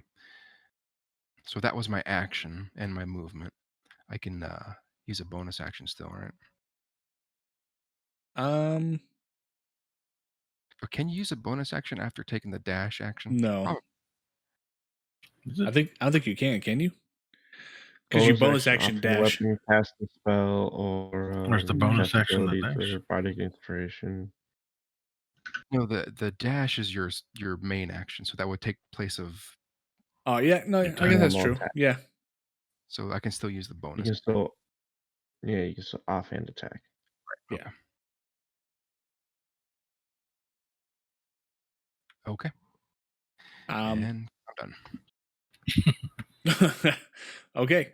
Thingren, you're up. All right, so I don't think I have any reason to worry about what's going on the stairs yet. You're not sure, yeah. Yeah. Would you say this thing is more man or more pig? He's gonna eat it. Probably more pig. That's what I was hoping. All right. So there's a bunch of strips of them right now laying around. Yes. I would like to collect as many of those as I can and put them in my bag so that I can have some bacon tomorrow. Okay. I like it. Right. All right, so that would be my action, I'm assuming. I'll go ahead Probably, yeah. Scroll up the stairs to here, and that'll end my turn. Okay. Rin. Just do an investigation of the room. Roll me an investigation.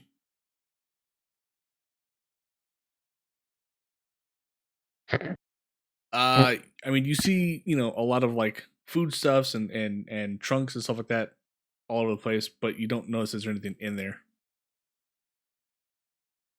I see the Nothing rest of them special, at falling up the. Yeah. All right. So I see the rest of them falling up the stairs. I'm just gonna move right here and stop. Okay. And then my turn.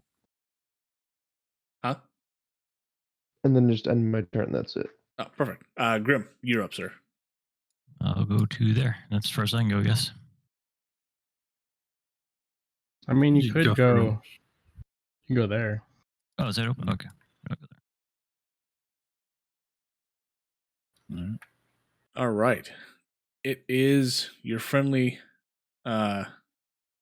spellcaster's turn. Upon seeing Marine shred her frog for absolutely no reason that she's aware of,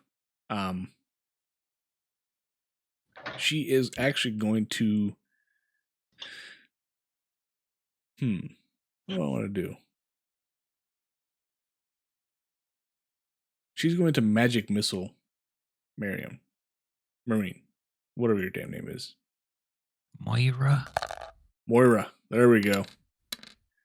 For 7 points of force damage. Really? That's all I did? That was trash. Oof. Yeah. Well, Magic missile lacks damage. my Yeah, that's true. AC's 19. Your AC doesn't matter for magic missiles. It is Yeah, an that's auto why I Oh, attack. really? Mm-hmm. It is an auto attack. Doesn't matter what you do. Unless you've got the shield spell. Well, does shield affect magic missile? Because Mhm, that's an mhm. AC amplifier. Yeah, it's one of the things it does. It gives 5 AC, and then it also Oh, counters right. magic missile. Yeah. It's a main roll. Well, You're I'm right. wearing a shield. No. The ability, Oh. the magic ability shield, not a shield. Oh, There is a shield that will deflect magic missiles, but you don't have it. you said I took 7 points of damage? 7 points of damage. It is now Marine's turn. It's entertaining.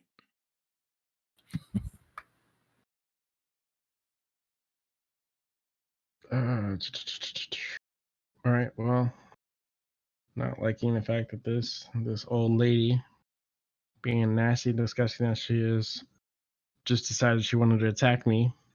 You killed her frog. Look, her frog scared me. Okay, I'm very fragile.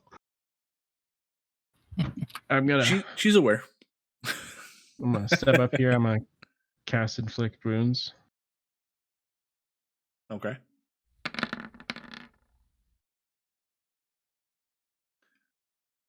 $21. Damn. Jesus.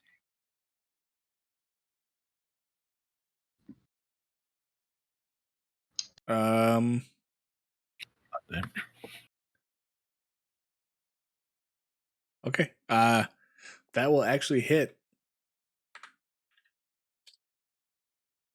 And she does not seem very happy about that. But I hope not. Right? Anything else? I'm gonna move. Can I move right here? Yeah, Where? move right. Oh, yeah. Right here. Move over there and end my turn. All right. Girthly, you were up, sir.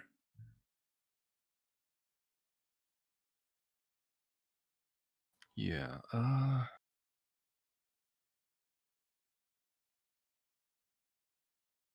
I don't get advantage on grapple here, right? I keep forgetting.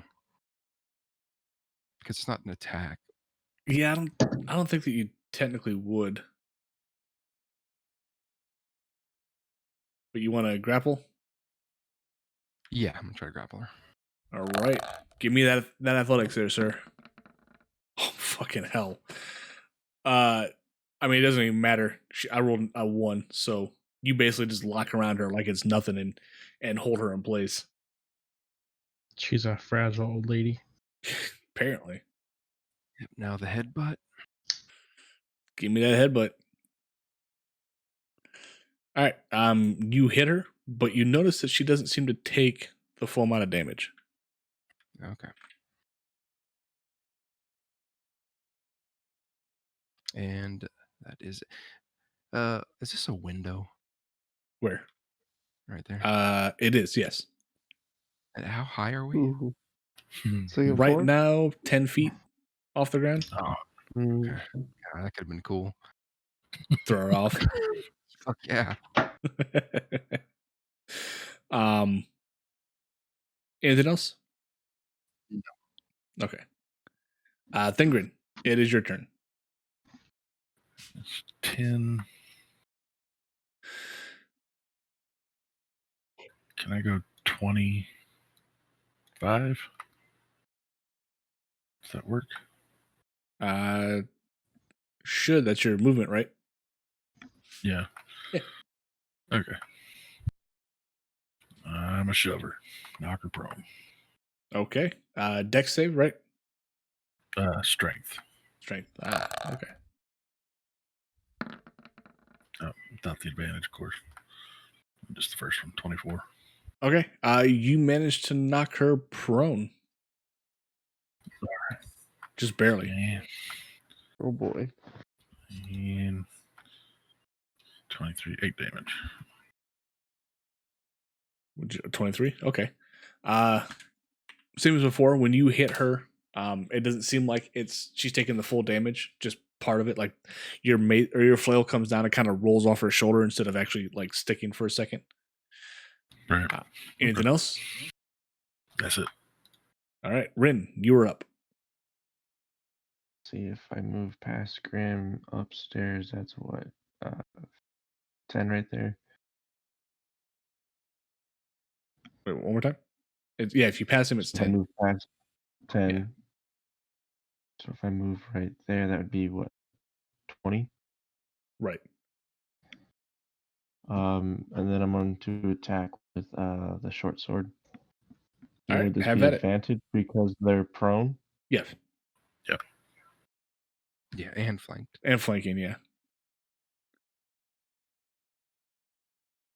Okay. So you'll hit her, and is it? I forget. That's your short sword's not a silver short sword, right? No, just No, normal short sword. Grim's the one with the silver. Okay. Yeah. You'll hit her, and the sword, connects, but it just doesn't feel like it's getting all the way through. Anything else? Offhand with the dagger Go for it. for a bonus action. Okay. I mean, can't get much less than that. So. Cut it in half. He's gonna laugh as he goes. How do you want to do this? Right. Anything else? No, end my turn. Grim, it's you. All right, so, sir, can I go through Moira? There? My Ren. No. Yes, you can. Oh, okay. I know if there's like a. No, Go it's through Moria. Mine's a Moria. I'm going to.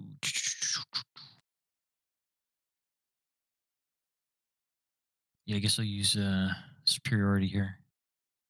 Okay. She's already prone, which you get extra damage, huh? Yeah. You have advantage if you want to roll again to see if you crit. Yeah, go ahead. Oh and, shit! Yeah, since she's prone, you can do that again.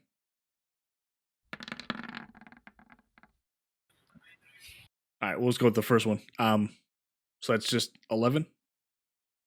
Hold on. It's Did you roll advantage? He hold did. on. Yeah, just roll it twice to get advantage.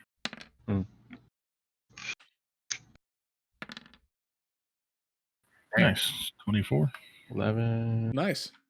So you hit her, but you feel like, again, she's not taking all the damage. She's kind of rolling some of it off and shrugging it just a little bit. Anything else? Short sword. Silver. All right. That, however, throw will a- not hit.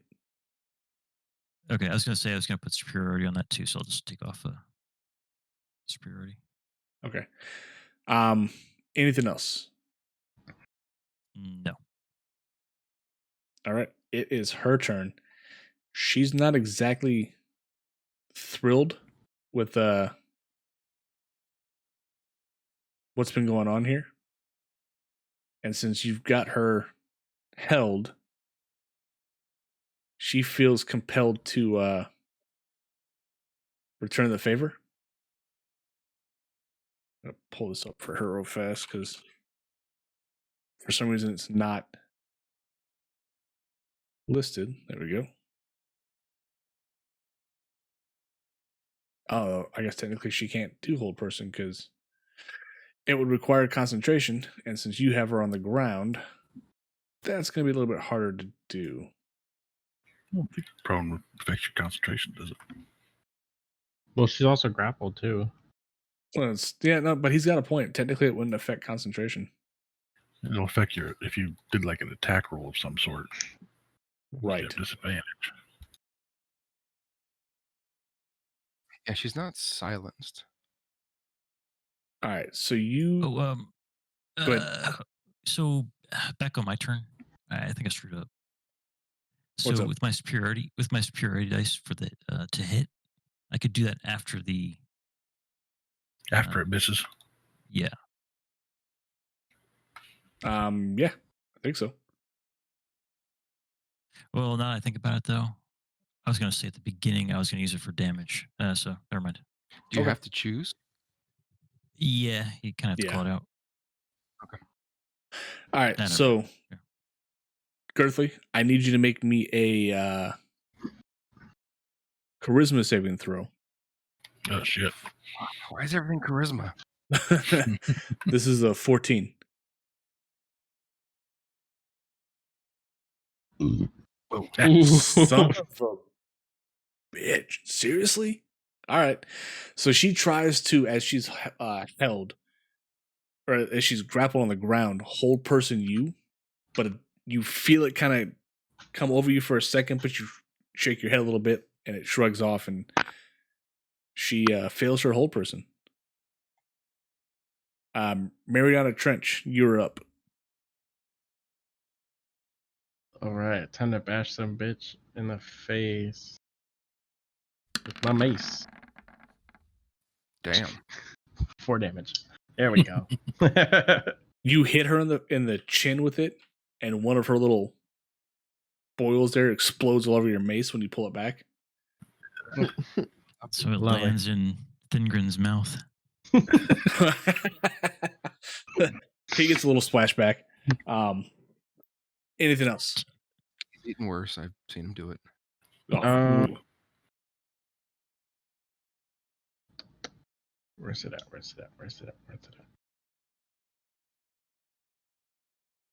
As a bonus action, I'm gonna cast Healing Word on myself.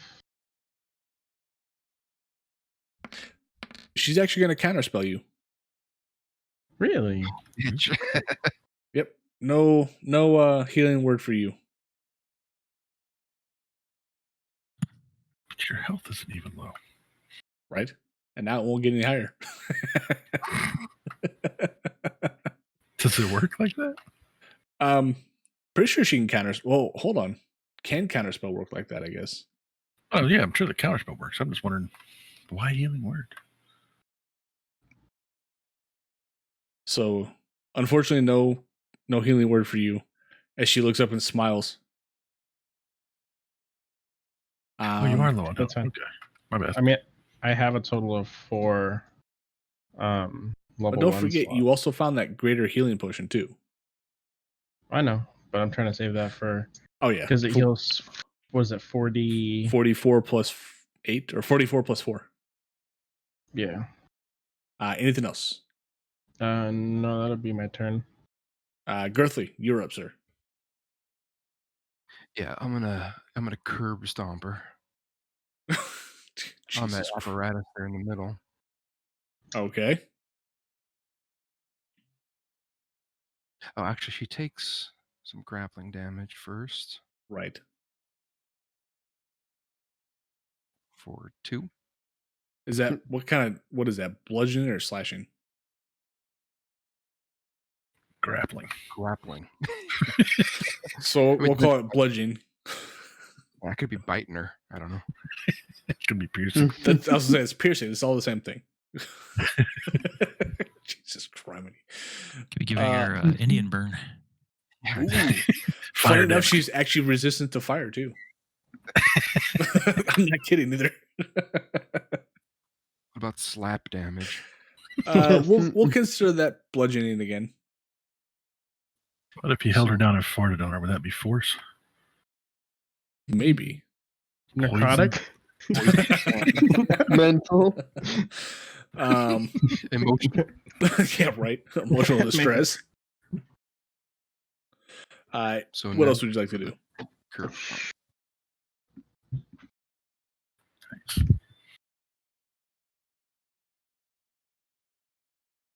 Okay, so that'll definitely do a nice little bit out of her health. And Yeah. bonus.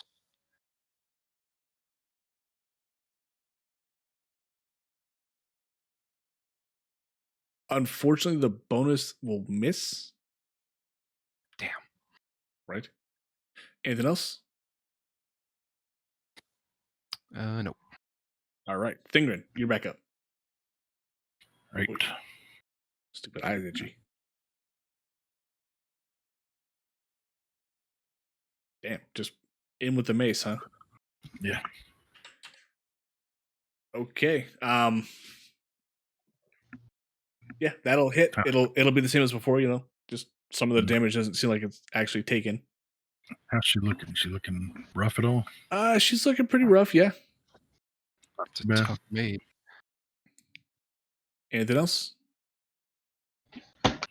No. Rin, what would you like to do? One with that short sword, and then an offhand with the dagger. All right. So the short sword This will would still be- hit. Will these still be advantage rolls, though? Yes. So go ahead and crit fish if you want to. All right. I mean, Shit. I didn't forgot to go take any different. Right. And that will hit as well. But like before, you feel like some of the damage didn't take. She kind of just shrugs some of it off. Shrugs it, Yep. Anything else? and then Get some magic weapons. Yeah. that's it. Grim. All right, going in with I'm gonna shoot out a superiority dice for the damage right now. Okay. Then I'm gonna use my rapier.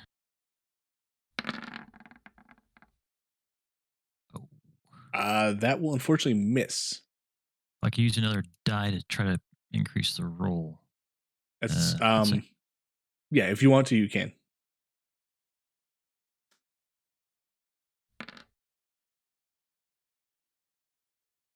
This would be 17. That will just barely hit. for So 10 that's damage. yep. And then sneak. Damer sneak. Okay. And you feel like before, she shrugs off some, like part of that damage. So anything else, sir? That's it. Offhand. Oh, shit. Offhand. Totally forgot.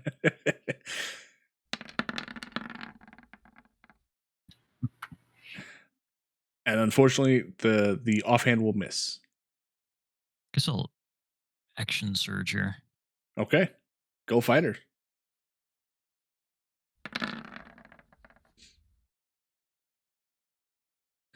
All right. And that's what Did I the get sneak again there? I forgot. no. That's what the rapier? Yeah. Okay. I just want to make sure. All right. So yeah, you did a little bit more damage in there. She's feeling a little bit more poked and prodded. Not quite like the kebabs downstairs, but she's feeling a little bit bloody. Anything else? That's it. All right, it is her turn. She is going to attempt to break out of the grapple. Actually, she's going to get up from prone and then attempt to break out of the grapple. So she can't get up until she breaks the grapple because her movement 0. That's true. So give me a acrobatics or a strength check. I can't remember. I think it's a strength Athletics. check. Or yeah, Athletics athletics. or acrobatics. Yeah. Yeah. You suck. All right. So she still can't get up, and that will end her turn, unfortunately. Minerva, you're up. Oh, me. Okay. Yeah, Minerva. He's like, all right, Dick, that's enough. Mylanta, you're up. Ooh, that's a good one. Meringue. All right, we're gonna do a Mercy, Word of mercy. Radiance. Word of Radiance. Yep. Okay. I need a So she needs to make DC. a Constitution 14 save. Son of a bitch. She will actually really badly fail that. You'll actually see that when the radiant damage hits her, she like her entire body quakes because she couldn't handle it. And she's just kind of sitting there squirming harder on the floor now. Anything else? I'd like to point down and scream out, "Take that, bitch!" And then my turn.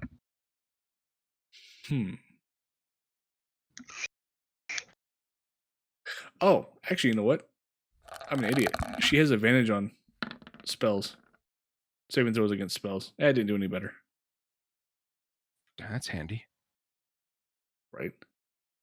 Girthly, you've got this old lady on the floor that you're wrestling around with. Yeah. Who's- So she takes Who's winking back at you. 3 grappling damage, Okay. and I'm gonna do a knee drop on her.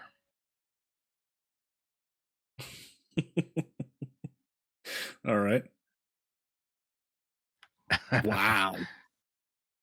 Jesus. All right. You feel like you might have broke a rib. Cool. Actually, when you bring the knee down into her chest as you're still kind of holding her, you feel like your knee goes through a rib in the front, and the pressure is enough to break a rib in the back at the same time.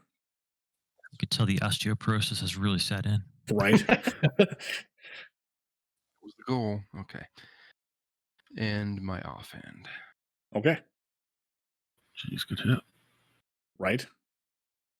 All right. You just barely hit her with the offhand. She's definitely feeling bloody or looking bloody. Anything else, Girthly? Nope, done. Thingrin.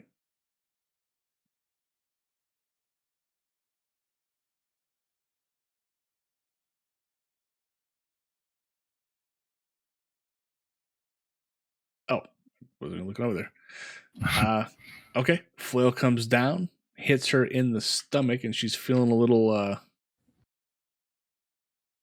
worse for the wear on that one. Anything else?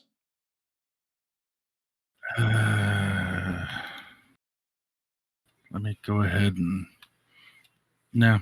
All right, yeah, that's it. All right. Rin, you're up. Let's go in with a short sword. Okay. That will hit just barely. And then Anything else? with an offhand with the dagger. Okay. And the dagger will hit as well. She is looking very beat the hell up at this point. Anything else this round? And my turn.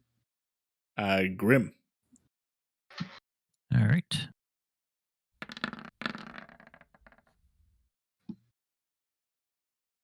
Alrighty then. That will definitely hit. She's looking worse. Anything else? There we go. Finally got that silver That's it. short sword. Yeah. When you finally hit her with the silver, she lets out a shriek. As you can see where the silver touched her and you actually pierced her with the short sword, it starts bubbling and blistering and smoking in that area. And it looks like she took the full brunt of that silver short sword. Nice. Anything else? Fucking raid boss. No. Since you did that, she's not too happy with you. She is going to cast actually sleep. Oh, good. Make use of it. You say that now. Let me pull this up real fast because it's been a while since I've used it. See how many of us you can hit with it. Pretty much, yeah. I can't find my character sheet. Hold on a sec. No worries. Huh. So There's. I need. Okay.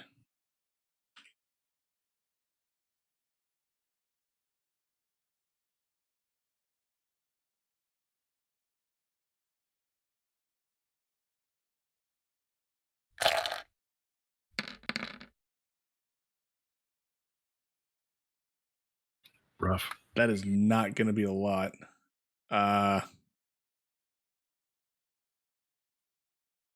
So I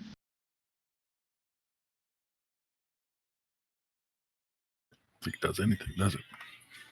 I don't think it'll take out anybody. Actually, you know what? It will. Miriam, you fall asleep.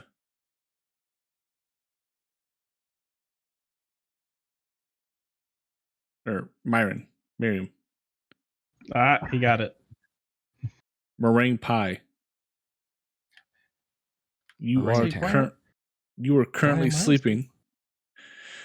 Because you have the lowest hit point total right now, or hit points that you have available. And that will Left with end. 25 hit points. Yeah. Literally, that's all I rolled was 25. Like, damn it. That will end her turn. Mariana Trench is sleeping. Girthly. Damn, I was hoping I'd roll higher than that. I rolled a 1, 2, 5, 5, and 6. Like, damn it. Coming in with a hook. 2 grappling. Okay. All right. Girthly, how do you want to do this? Ooh. Well, you see that apparatus there in the middle? The little cog thing? Yeah. Yeah. Put her head in between those 2 cogs and crank it.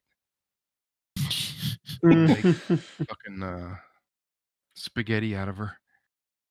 So you've got her, grappled and kind of held to you. You pick her up off the ground, feeling that she's kind of light enough, and you drag her body over to the center of the wheel there and stick her head in. You let go with one hook and pin your other hook through her body and into the wood, and just start cranking down on the other side, moving it around, and you watch as you let go and she's kind of stuck and spins around until she gets to the edge, and you pull down even harder and crush her head on the wood piece going around, and it just everybody in the area pretty much gets covered in blood and brains, except for oddly Miriam, because she's asleep on the ground and she's the only one that's not standing up. And that one falls dead. A fist bump to the hook. Right? Let's play a prank on Myra. Anything else you guys want, or anything else you want to do? Investigate the body. Eat the body? Investigate. Oh, I'll investigate leave the the body. eating to the dwarves. Then eat the body. Well, no, Girthly, what else you want to do in this round? It's still Girthly's Oh, round. sorry. Well, no, she's dead, isn't she? Still Girthly's round. Doesn't mean there's still other enemies. Oh, there's fucking stairs. There are Oh, stairs. I didn't even see those. Never saw it coming. Yeah, I'm gonna run up the stairs. Okay. How much you got? Your full movement, right? So 5, 10, It's 10 there. 15, 20. How far up the stairs do you want to go?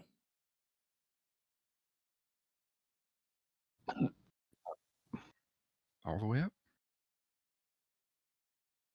All right. as far So- as I can go. Pause right there.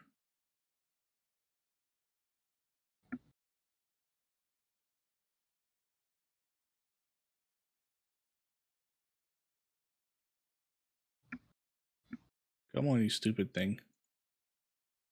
I love that roll 20 is like, oh, we're just going to go kind of slow for everything right now. It's like, you son of a bitch. As you rush to the top of the stairs, you see 2 more people sitting there, or 2 more women, I should say, sitting there.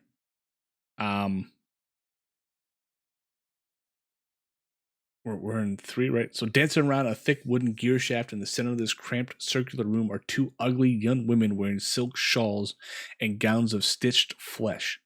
Long needles stick out of their tangled mops of black hair. The women cackle with glee. In a rotting wooden closet are 3 crates, stacked one on top of another with small doors set into them. Next to the closet is a heap of discarded clothing, and a ladder climbs to a wooden trap door in a 9-foot-high ceiling. A moldy bed with a tattered canopy stands nearby. Can't see anything up there yet. Yeah, well, only Girthly saw any of that. Okay. Give me a second here. So we're gonna, damn it. We're going to do some quick adjustments here.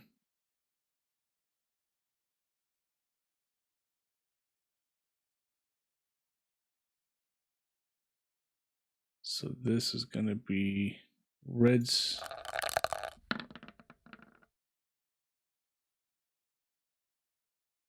Did it cock? What the hell's going on here?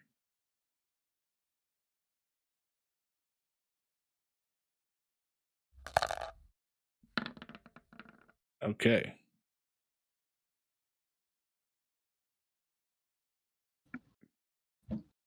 It's really, really weird. I don't have.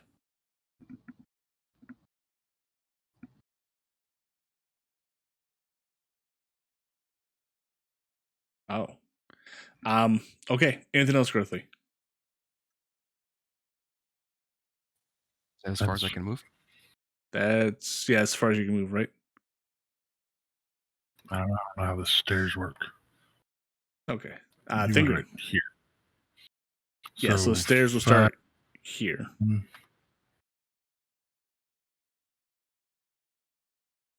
10. where do I go from here? I got you. So if you move full range, you should be able to get right there.